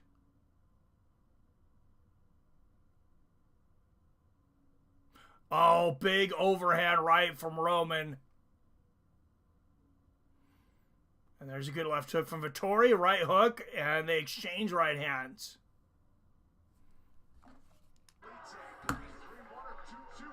Wow, what a punishing round. Could be 2-2. Could be 3-1. Round 3, definitely Vettori. Probably 3-1, Chef Johnson.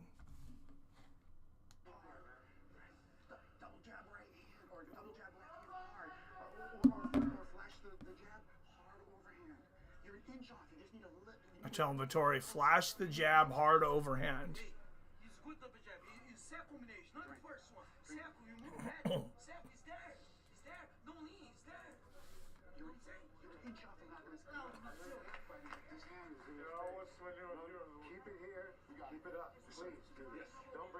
And there's Herb warning Dolidze again to keep the fingers closed.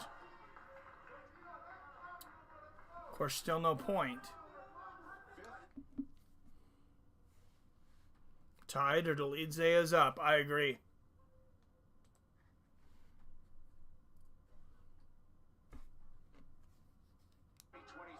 What's going on here? Okay, that was weird. Weird little stop there. I think they lost almost 10 seconds. Good little leg kick from Dolidze. Oh, he goes up high. Oh, big overhand right from Roman. I might have been calling the momentum wrong. There's a counter right from Marvin. Push kick and the low leg kick from Dolidze, but 3-punch combination from Vettori. Those are some hard shots. And there's another right hook right on the chin. Oh, we are going at it now.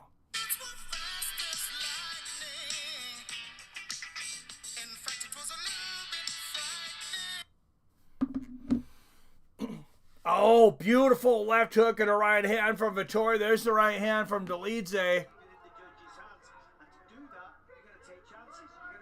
Man, this is a way better fight than I thought it was going to be. Good push kick to the body there from Roman. Overhand right lands for Dolidze.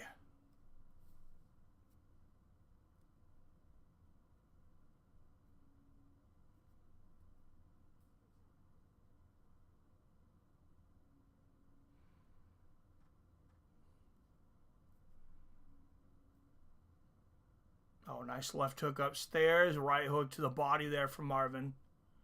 There's a left hand for Dolidze.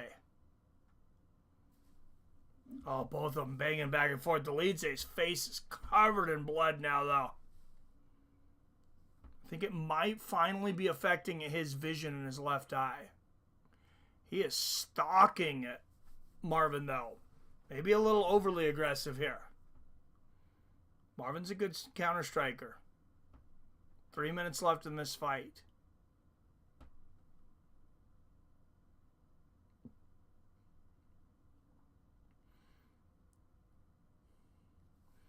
Good right hand there from Marvin. I really got to compliment Roman's cardio, because when he was throwing all those head kicks, all those high kicks, and all those overhands, I thought for sure he was going to gas out.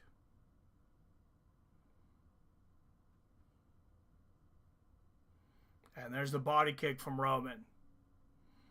And it's Roman that's more aggressive right now. Good right hook from Dolidze. Inside leg kick from Vettori. Straight right up the middle in the exchange. There's the push kick to the body from Roman. And a left hook upstairs. Counter left from Vettori.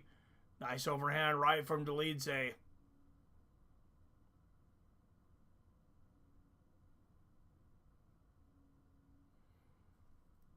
Great heart tonight from Roman.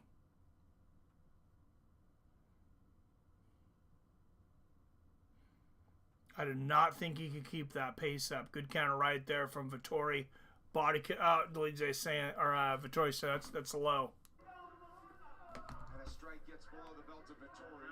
So a pause in the action. Expect a sprint for the final 141 when they resume. Let's fucking go, Chef Johnson. 420 times. Arcade Chaos. Yes, sir.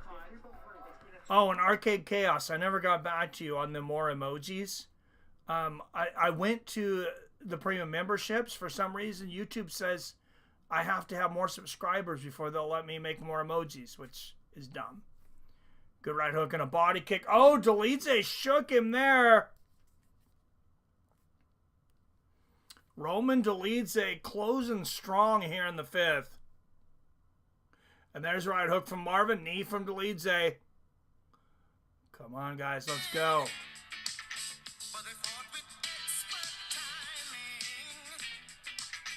Body kick from Roman. There's a front kick down the middle. Oh, that was close to the belt line. 1 minute left. Oh, there's that. Going up for that head kick. What is... Good left and a right hook there from Dolidze. 50 seconds left in this fight. I don't know if there's an eye poke or not. I didn't see the finger go in the eye. Oh, big combination there from Roman. He's trying to finish this. 30 seconds left in the fifth. And Dolidze lands a head kick. And another. It seems like Vettori's just trying to hold on here in the fifth.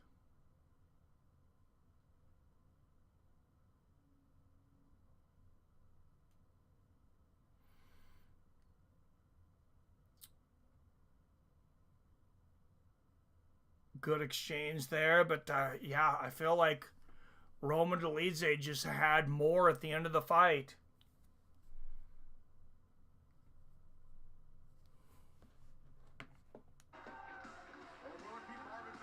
Could have won as many as 4 rounds. I don't see a path to victory for Marvin Vettori here, though.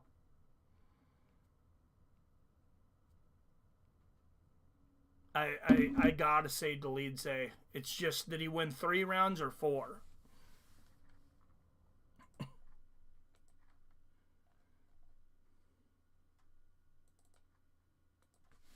Does anybody think Vettori won?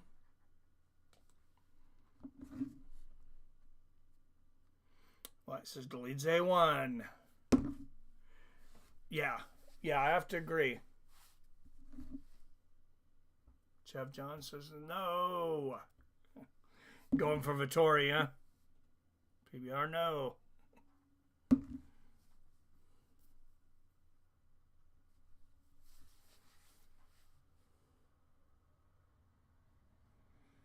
But hey, the poll went for Roman, so if he gets it, that's another win.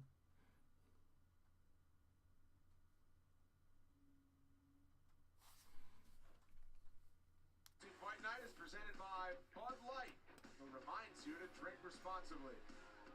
And a part by Cuervo, the tequila that invented tequila. Marvin takes damage so well. Dolidze's face looks way worse, yep, than Marvin's, despite the damage they took. Yeah, it definitely does. Well, ladies and gentlemen, after 5 rounds, we go to the judges' scorecards. All 3 judges see it. 49-46. Your winner by unanimous. Yep, 4 rounds to 1.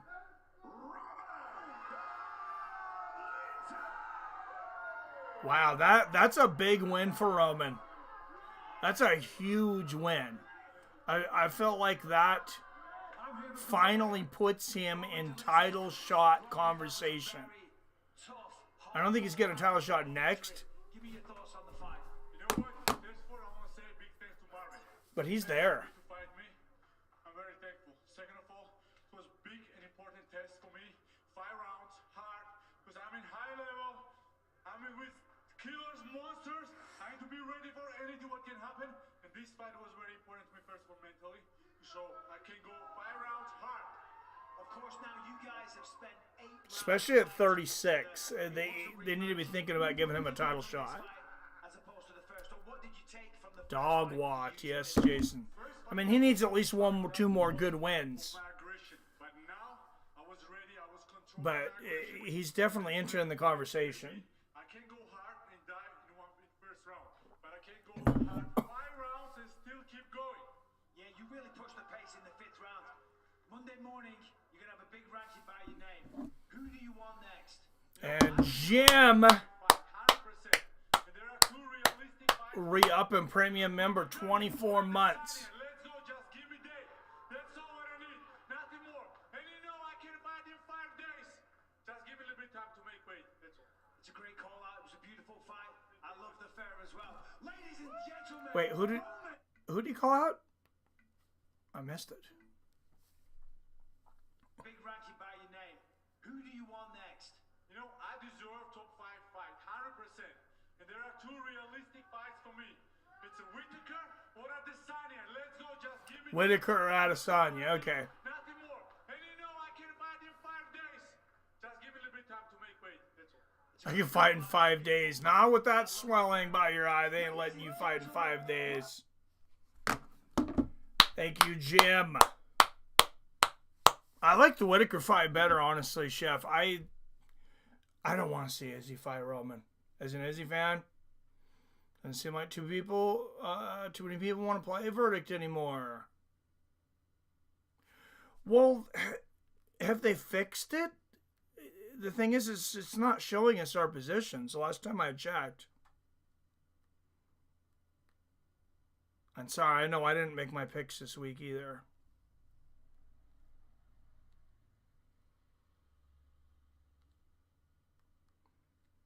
Oh, now they got it.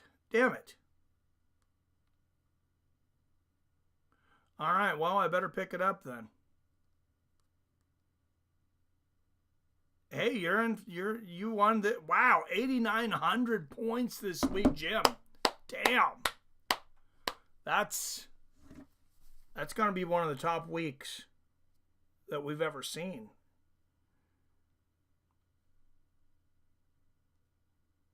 $8,900. Damn, dude. Where are you at for the season? Are you you're number 1 for the season. Oh, I got like no points. Well, it helps to play, I guess.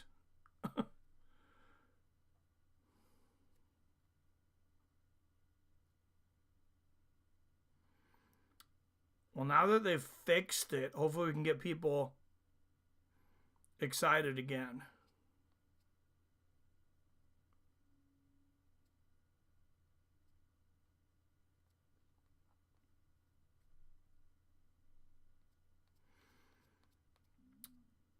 But yeah, Izzy and Dolidze, I don't know. Like I said, I like Roman and Whitaker better.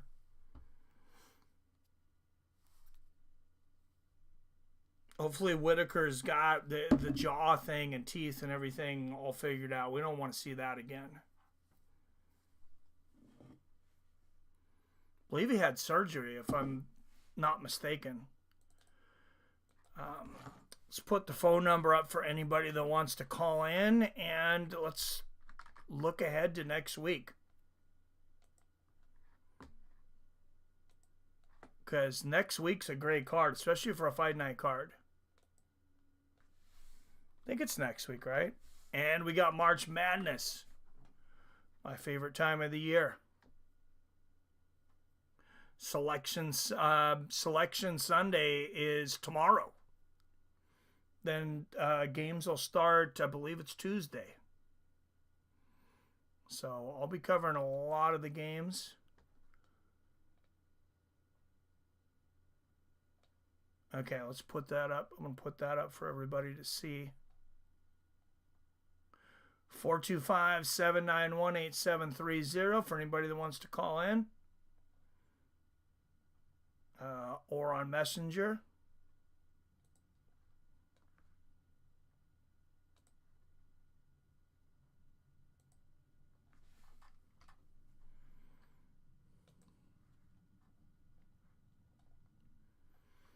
Yeah, this one back in London, O2 Arena. It kind of feels like they're making up for not a very good pay-per-view. I felt they kind of got ripped off the last time they went to England. For a fight night, this is pretty solid.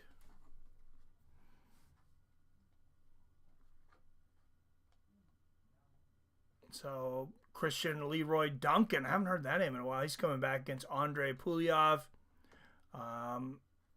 Shauna Bannon and Pooja Tumar. That should be a good fight. Marcin Tybura, Mick Parkin. Some heavyweights there. Felipe Dos Santos coming back. Coming back as a big underdog against England's Kavanagh. Lonier Kavanagh, Jai Herbert, Chris Padilla. There's Nathaniel Wood getting a little better here. Morgan Chariri. I don't know who that is, but I don't remember who that is. Chris Duncan, Jordan Vucinic, another English fighter coming up. Molly McCann, they really like to put her on these England cards, taking on Alexia Thinera. I don't even know who that is either. They don't have a picture for Gunnar Nelson taking on Kevin Holland. And how far has Kevin Holland fallen that he's an underdog against Gunnar Nelson? And when was the last time Gunnar Nelson fought? It's got to be a long time, right? Did you have one? Maybe you come back for one? 2 years ago against Barberena. And then it was a year break after that. And then before that was almost a 3-year break. Okay, yeah, he's certainly not a very active fighter. Taking on Kevin Holland, who used to be the most active fighter in the game. 6 wins in 1 year. Carlos Olberg, Jan Blachowicz. I really like this fight. I feel like a lot of people are counting Jan out. Maybe because he's a million years old, but that's your co-main event. And then Sean Brady. You might be surprised to see him as the favorite against Leon Edwards. I'm a little surprised, but not completely shocked. Sean Brady, like, his jiu-jitsu is the best in the UFC right now. For those that haven't noticed, like, where is the jiu-jitsu gone? No, that's the guy. Sean Brady, best jiu-jitsu in the UFC right now. If he's not, tell me who it is. It's Sean Brady. I mean, he just won one of the... he just won a jiu-jitsu fight against the Boogeyman. I can't think of his actual name, but they call him the Boogeyman. In an actual jiu-jitsu tournament. It was on Fight Pass. Yeah, his jiu-jitsu is super sick. Jan is so old, though. If Leon jumped on EPOs, he's unbeatable, in my opinion. Yeah, I think that's the reason a lot of people are counting Jan out, because he is, what is he 42? Nelson is fighting. Really like him. Yeah, I like Gunnar Nelson back in the day, too. I just can't believe he's still fighting. Seems like another lifetime when he was fighting all the time.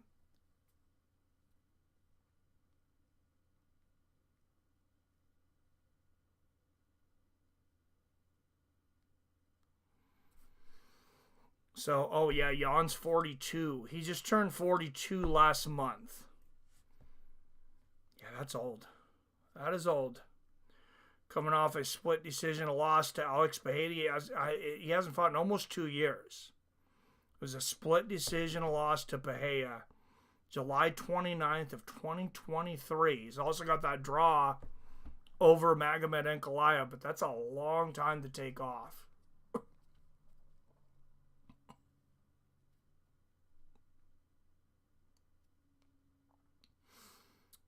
Thought Gunnar was old when I saw him live, and that was 2018. Right? How old is that guy? I want to say he got into the UFC very young, though. 36. When did he come in the UFC? 2012. So that's 12 years ago. Yeah, he was 24. And in 12 years, he's had 3, 5, 6.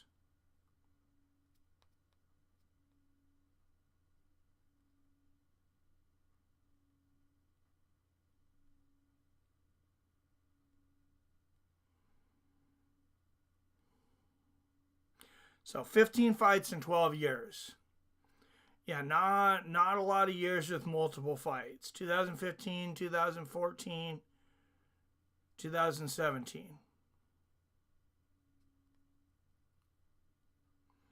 Where he had 2 fights. What's up, Firefighter Gypsy? Good to see you, brother. What'd you think of that main event? Gotta head out, guys. I'll catch you at Jason. Oh, my God. All right, Wyatt. Stay black.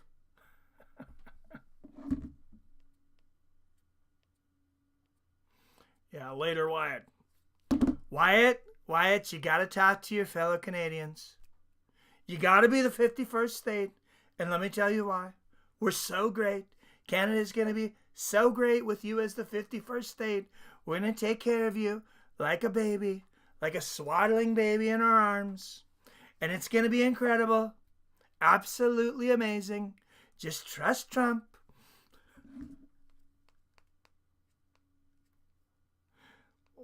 Yeah, later, man. But yeah, great card coming up. And then when's our next pay-per-view? And we got a lot of UFCs coming up. Yes, Mike. What did I do, PBR? What did I do? Sounds like he's scolding me. All right, Moreno Urseg the night after that. I really like that fight. Wyatt was saying Herzog is a favorite coming into that fight odds-wise. But I like Moreno. Volkanovski Lopez. That is the next pay-per-view. Actually, I have over a month in between pay-per-views. That's the first time in a while. Because you had a pay-per-view last week, and then you have 1, 2, 3, 4 fight nights, and then another pay-per-view. And we actually get out of the Apex for 2 weeks. UK, and then UFC Mexico. That snuck up on us. March 29th. How is that not Cinco de Mayo, though? What are they doing for Cinco de Mayo? You're in Des Moines, Iowa. They really screwed that up, didn't they? Sanhagen and Figueiredo. That's a good fight, though. Who was the really popular fighter back in the day from England? Shaved head white guy. Brad Pickett? Probably Brad Pickett. Oh. But yeah, Moreno Urseg. How old? Brandon Moreno still can't be that old, is he? I don't see odds now. Not Pickett.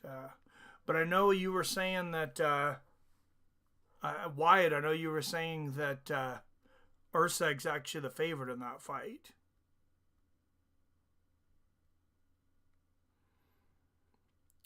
That's a little surprising, but I don't remember how old Brandon Moreno is, so.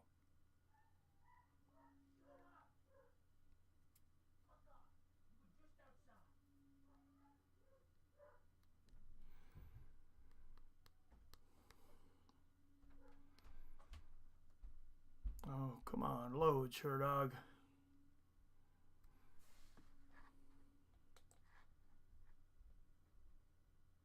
Middleweight. Middleweight. You talking about Bisping? You're not talking about Michael Bisping, right?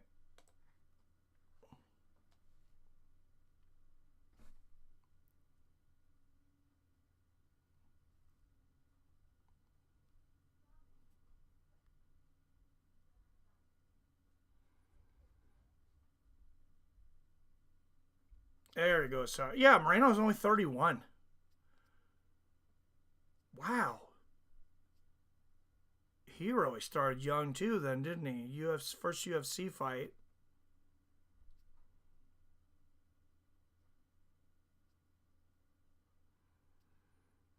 Moreno started fighting in 2011. That was 14 years ago. Okay, so he turned professional at 17. Wow.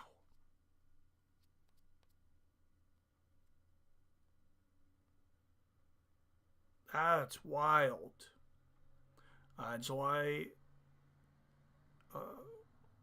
April 30th, 2011.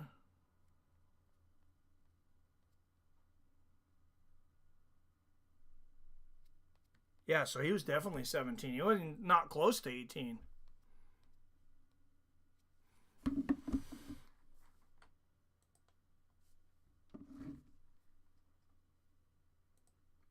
So he's only 31. God, I like Moreno in that fight. I gotta see if there's some odds up for that fight though. On DraftKings.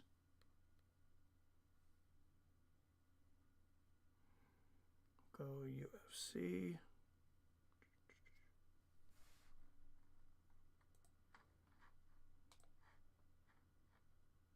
That one's March 29th. So just 2 weeks from now, we should have it. Oh, they don't have odds up for it. That's weird. That's really weird. They had a bunch of April 12th fights up.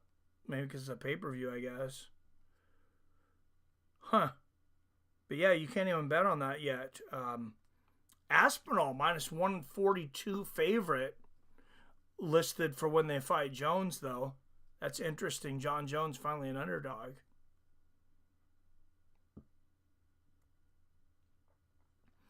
May 10th, Bilal Muhammad taking on Jack Della Maddalena. I like that bet. Minus 245 on Bilal. I put up 245 to win 100 on him. And then Jamal Hill and Khalil Roundtree. That's an even odd fight. Minus 110. That one's on April 26. That's an interesting one. No, not Michael. Maybe same weight class as GSP. English fighter. I can't think of who that would be. How long ago is this? Seems like I should really be able to think of who that is. But yeah, there's some interesting bets out there right now. Like I said, Jamal Hill, Khalil Roundtree, even odds at minus 110. Bo Nichols fighting Rainier de Ridder. Nichols a minus 218 favorite. He's usually a huge favorite. So that tells you they really like de Ridder. I don't think he's going to stop Nickel, though. Plus 180 coming into that fight. I like Bo Nickel at minus 218 in that fight. Couple weeks now, April 12th. I guess it's almost a month. Michael Chandler, Paddy Pimblett. Chandler, a slight underdog at plus 110. I think that's kind of wild. I've already put money on Chandler. Oh, Ross Pearson. Thank you. Yeah, I remember Ross. I thought he was oh, yeah, you said was. Okay. Yeah, he was welterweight. I remember Ross Pearson. He was fighting somewhere else, I think. I think he was fighting out of the UFC. And then Diego Lopez is an underdog against Alexander Volkanovski, plus 130 on Lopez, minus 155 Volkanovski. I don't really know what to think about that fight. because I don't know if Volkanovski is getting chinny. Diego Lopez, the way he fought against oh god, the way he fought in his last fight. I mean, he's been looking good. But if I'm looking at fights I like to bet on, I like Bryce Mitchell versus Gene Silva. Bryce Mitchell at plus 295. 77% of the money coming in on Gene Silva at minus 375. I think those are just hate bets, which I get it, but I bet to win money. I don't bet on the fighters that I like or want to win. I bet on the fighters that I think are going to win. When was the last time Bryce fought? Or when was the last time he won? It's maybe a better question. Bryce Mitchell, he's only 30 years old. 17-2. He's only lost 2 fights ever. One by knockout, one by submission. Oh, that last fight, he knocked out Crone Gracie. That's right. December of last year. He was knocked out by Josh Emmett in the first round before that, so I can kind of see how they get there. Defeated Danny Ige the fight before that. He was submitted by Ilya Topuria, but he was on a big winning streak before that. 3, 4, 5, 6 in a row, including wins over Edson Barbosa, Andre Fili, Charles Rosa, Matt Sales. I don't know. I like Bryce Mitchell to beat Gene Silva.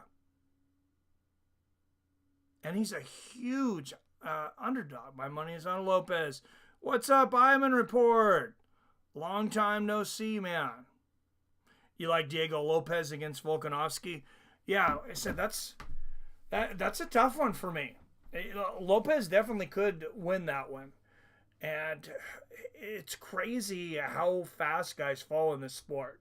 Because how long ago were we talking about Alexander Volkanovski's maybe the top pound-for-pound guy in MMA? If not, certainly top 3. Let's look at they're looking at the welterweight. Oh, I'm looking at the welterweight rankings.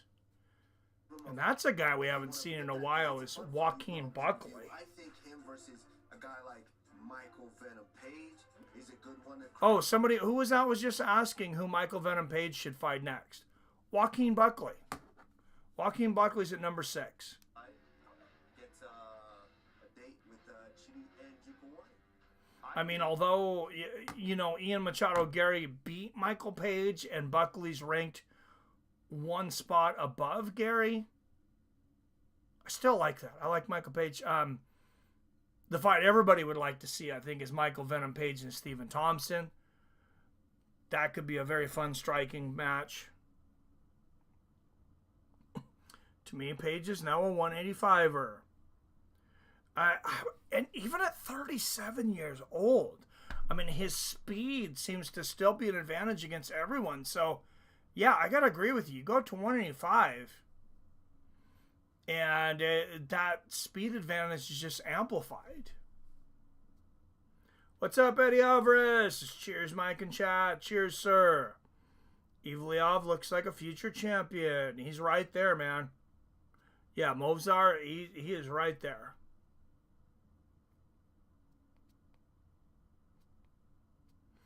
Yeah, but Page at 185.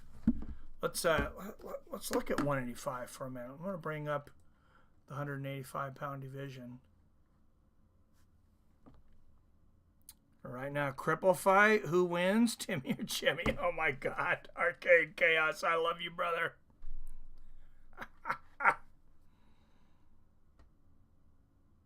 But yeah, I think it's got to be Jimmy. Jimmy's a lot smarter than Timmy. And he can hit Jimmy with those crutches. Or hit Timmy with the crutch. Unless Timmy has the rocket-powered wheelchair, then all bets are off.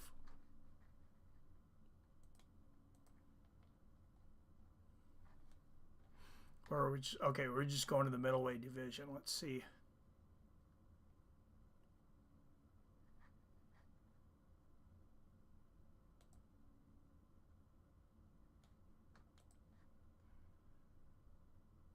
Oh, how come I can't just click on the division and make it bigger anymore? I hate that. All right, hopefully this is big enough for you guys to see.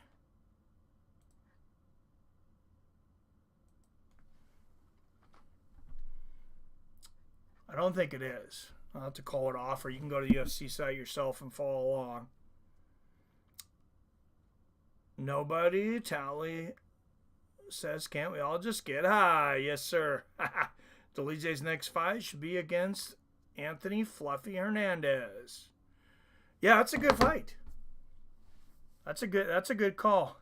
All right, so middleweight division, you got Roman Kopylov on the bottom. You got Michel Pereira at 14. You got Rainier de Ritter already up to 13. You got Roman Dolidze. He's at 12 right now. He's going to move up, I think, to where Vettori is. And Vettori will probably move back down. Probably move to 10. And Costa will probably drop one and take back over 12. Because he's been inactive for so long. But you got Paulo Costa at 11. Brandon Allen at 10.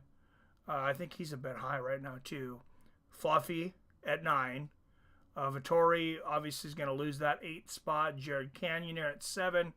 Kyle Barajo at 6. Robert Whitaker still at 5. Izzy at 4. Hamzat Chimaev at 3. Strickland at 2. Nasruddin Imavov at number 1. And then, of course, the champion, Dricus du Plessis.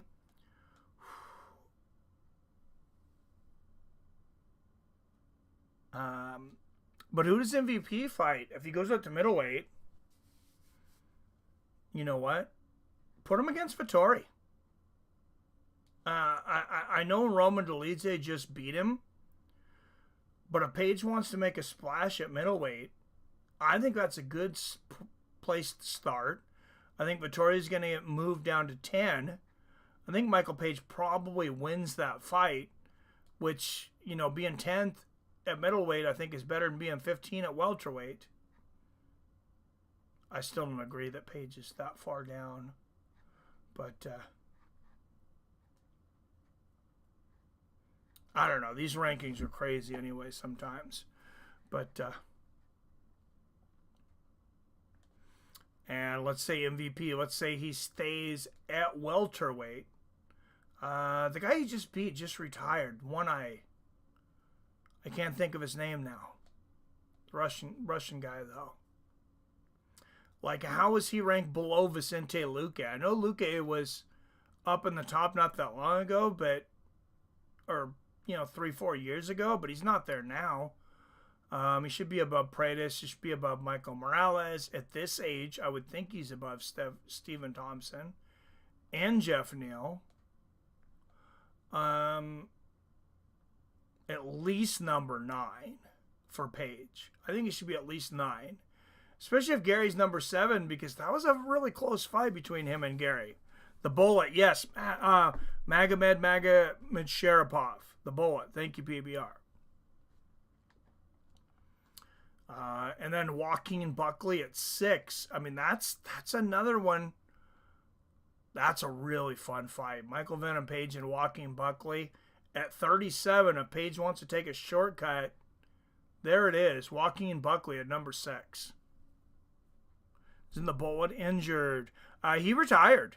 After he lost MVP, he retired. So, I don't know if he'll come back.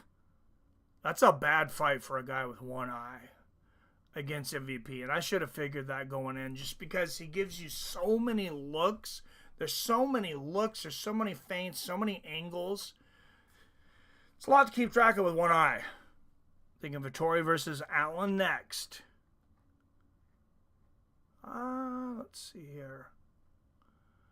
Allen's at 10. Vettori at 8. Yeah.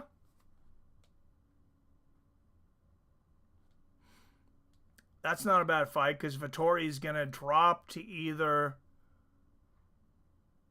11, 10, somewhere in there.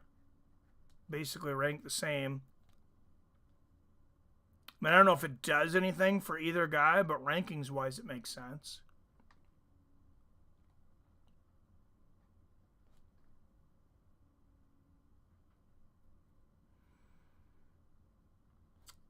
But, man, what about light heavyweight? Just going back next week, Anthony Smith just retired. Alonzo Menefeld won, but he definitely did not look good. Bogdan Guskov, I just don't have trust in that guy. No idea how Johnny Walker's still at 10 either. Volkan Ozdemir. That's this guy, you just kind of forget about him, and then he's always in good fights. He beats a lot of the top guys. Nikita Krylov, Khalil Roundtree Jr. Okay, he's taking on Jamal Hill next. Khalil Roundtree Jr., Jamal Hill. That fight's even odds. To think that Hill versus Roundtree would have been even odds like a year and a half ago would be insane. Absolutely insane. Well, to even think that before the Yuri fight would be insane. But Magomed, who does he fight next? I think Magomed. Thanks, y'all. 100. Oh, of course, Clav. I love you, brother. I think Yuri might be a better matchup for Magomed than Pereira. Yuri's definitely got better grappling.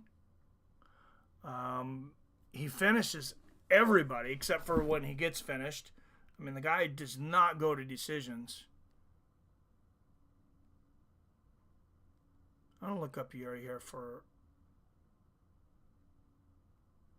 just a minute. I'm doing it on my phone because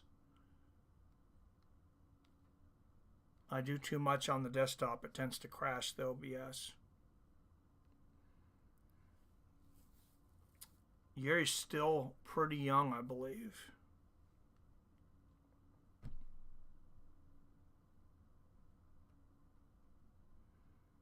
And one of my favorite fighters, Yuri Prochazka. Okay, he's 32. Yeah, 31-5, 30 finishes, 27 knockouts, 3 submissions. Yeah, dude is just solid. I think that's a solid matchup against Magomed Ankalaev. I know people were going to say, okay, Pereira beat Yuri twice, and then Magomed beat Pereira. But I think this is one of those cases where MMA math just doesn't add up. Because how Pereira lost was because he could not fight in the clinch. Now, Yuri's only got 3 submissions. He knocks a lot of people out, but he definitely knows what he's doing on the ground. I mean, he submitted Glover Teixeira when he retired him.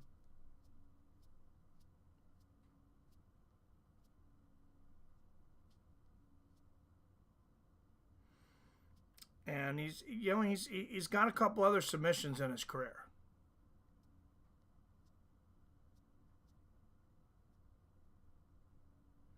Yeah, he's been knocked out 4 times. Both of them are 2 of them are to Alex though.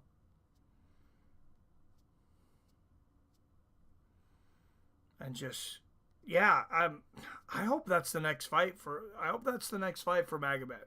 Is Yuri. I know Yuri lost twice to Alex, but Blachowicz is here. Blachowicz he's old. He's 42 years old. 42 and a half. He's facing Carlos Olberg next at 6. I just don't think Carlos Olberg is the guy. I just don't think he's the future of that division. Maybe I'll prove me wrong. Maybe I'll think differently after Jan. Even at 42, Jan's a very tough out. I get that Hill was champion not that long ago, but I think 4 is still high for him. I think he should be 6.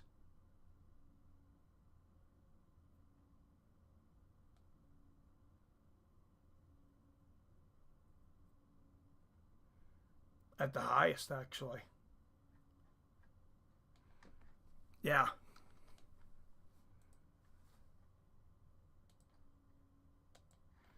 I would say 6. Anyways, hey guys, thanks everybody for showing up. Roman Dolidze in a pretty dominant fashion in the main event, but that ended up being a lot better card than what I expected, what I think a lot of you guys were expecting. So there's still people in. Let's go over tonight's results real quick. We're still waiting to hear who got the bonuses tonight, too. Not usually over this early.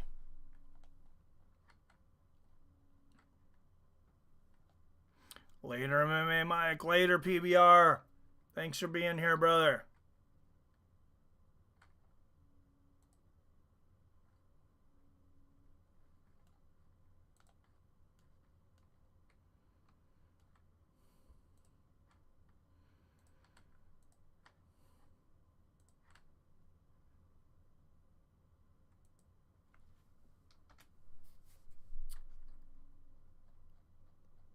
All right, I did not watch most of the prelims. I just kind of glanced over it. Couple of quick knockouts though. First round, minute 40, Carly Judas destroying Eunice Duban. Priscilla Kachea, also first round knockout, Josias Nunez.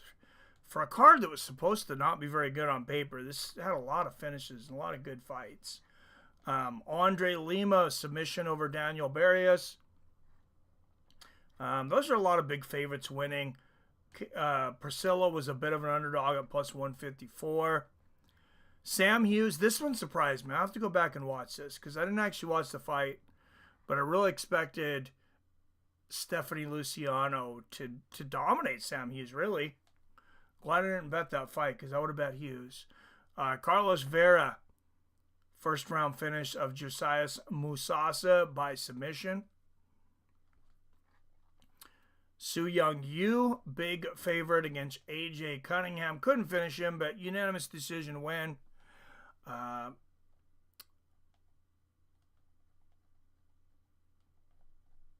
Those were our early prelims, I guess. Kevin Vallejos, man, this guy looked impressive against Seung Woo Chu. 23 years old. Incredible knockout against him. I think he's going to get one of the bonuses. And then we had, when's the last time we seen a Kimura submission before this event? It's got to be a long time. And we have back, especially in the men's division. And then back-to-back, Brendson Ribeiro pulls off. He was the biggest underdog on this card. Diyar was minus 475. And Brendson Ribeiro pulls that off in the second round with the Kimura. And then the next fight, Damon Blackshear, another big favorite, pulls off another Kimura. Back-to-back Kimuras. Like, that's insane when you haven't seen a Kimura in the men's division forever. Alex Hernandez, Kurt Holobaugh, much better fight than I think most people expected. Alex Hernandez turned it on at the end, but Kurt Holobaugh fought very well. He had a lot of heart. I thought the fight was actually going to swing in his direction for a little while. Chidi and Njokuani knocking out Elizeu, Zaleski, Dos Santos. I mean, that fight was good while it was lasted, but man, Chidi hit him with a bomb. Another nominee for a bonus tonight in the co-main event. And then, of course, Roman Dolidze winning the unanimous decision over Martin Vettori. Has anybody seen the bonuses yet? I'm going to go to the UFC.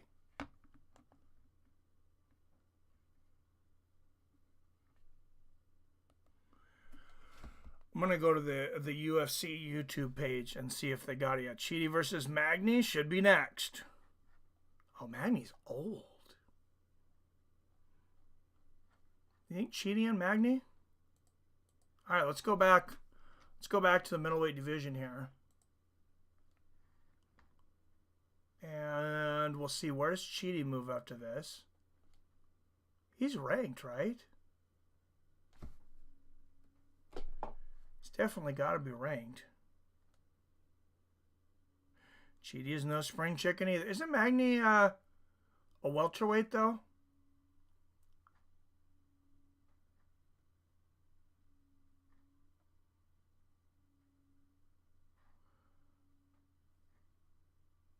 Yeah, they could fight. I guess neither one of them are ranked. Even in the top 15. Okay, I'm a little surprised by that.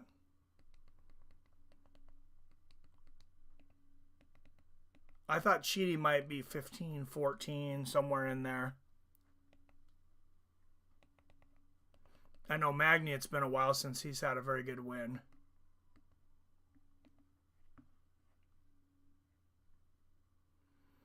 Let's see, here's our press conference, if they've started it. Dana usually comes out at the beginning and says who the bonuses are, though.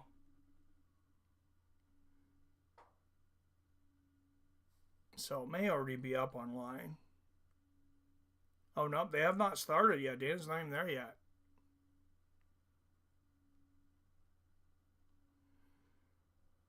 What's going on with that?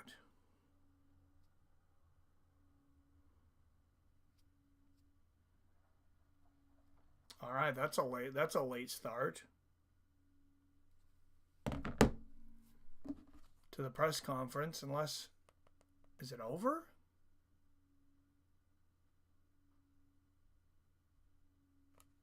Oh yeah, okay.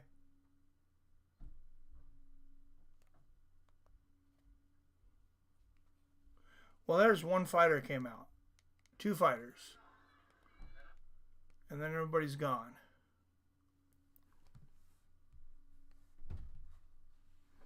Chidi beats Magny.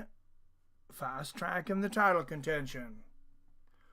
I don't know. When was the last time Magny even won a fight? Like, it's been a long time.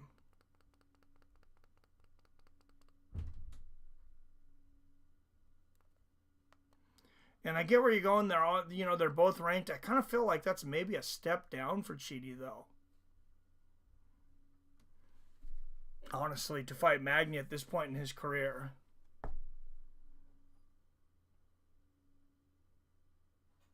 It's been a while since Magny was ranked.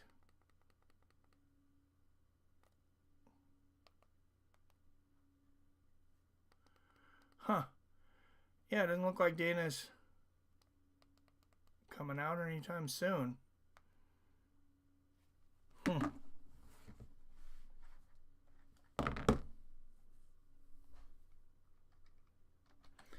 All right. Well, hey, I like you throwing it out there. I'm not sure I completely agree with you on that one. A lot of times I do. I have a report, but hey, thanks for throwing it out there. Stranger things have happened. Yeah, how old is Chidi? He's kind of like 35, somewhere in there. So I guess if he's going to get a title shot ever, it's got to be pretty soon. All right, guys. Sounds like my wife just walked in, so I'm going to wrap up here. But hey, thanks everybody for hanging out with us. It's a much better card than I think most or just about everybody expected when they seen it. And as always, I love you. I respect you. And I'll see your fine asses next time.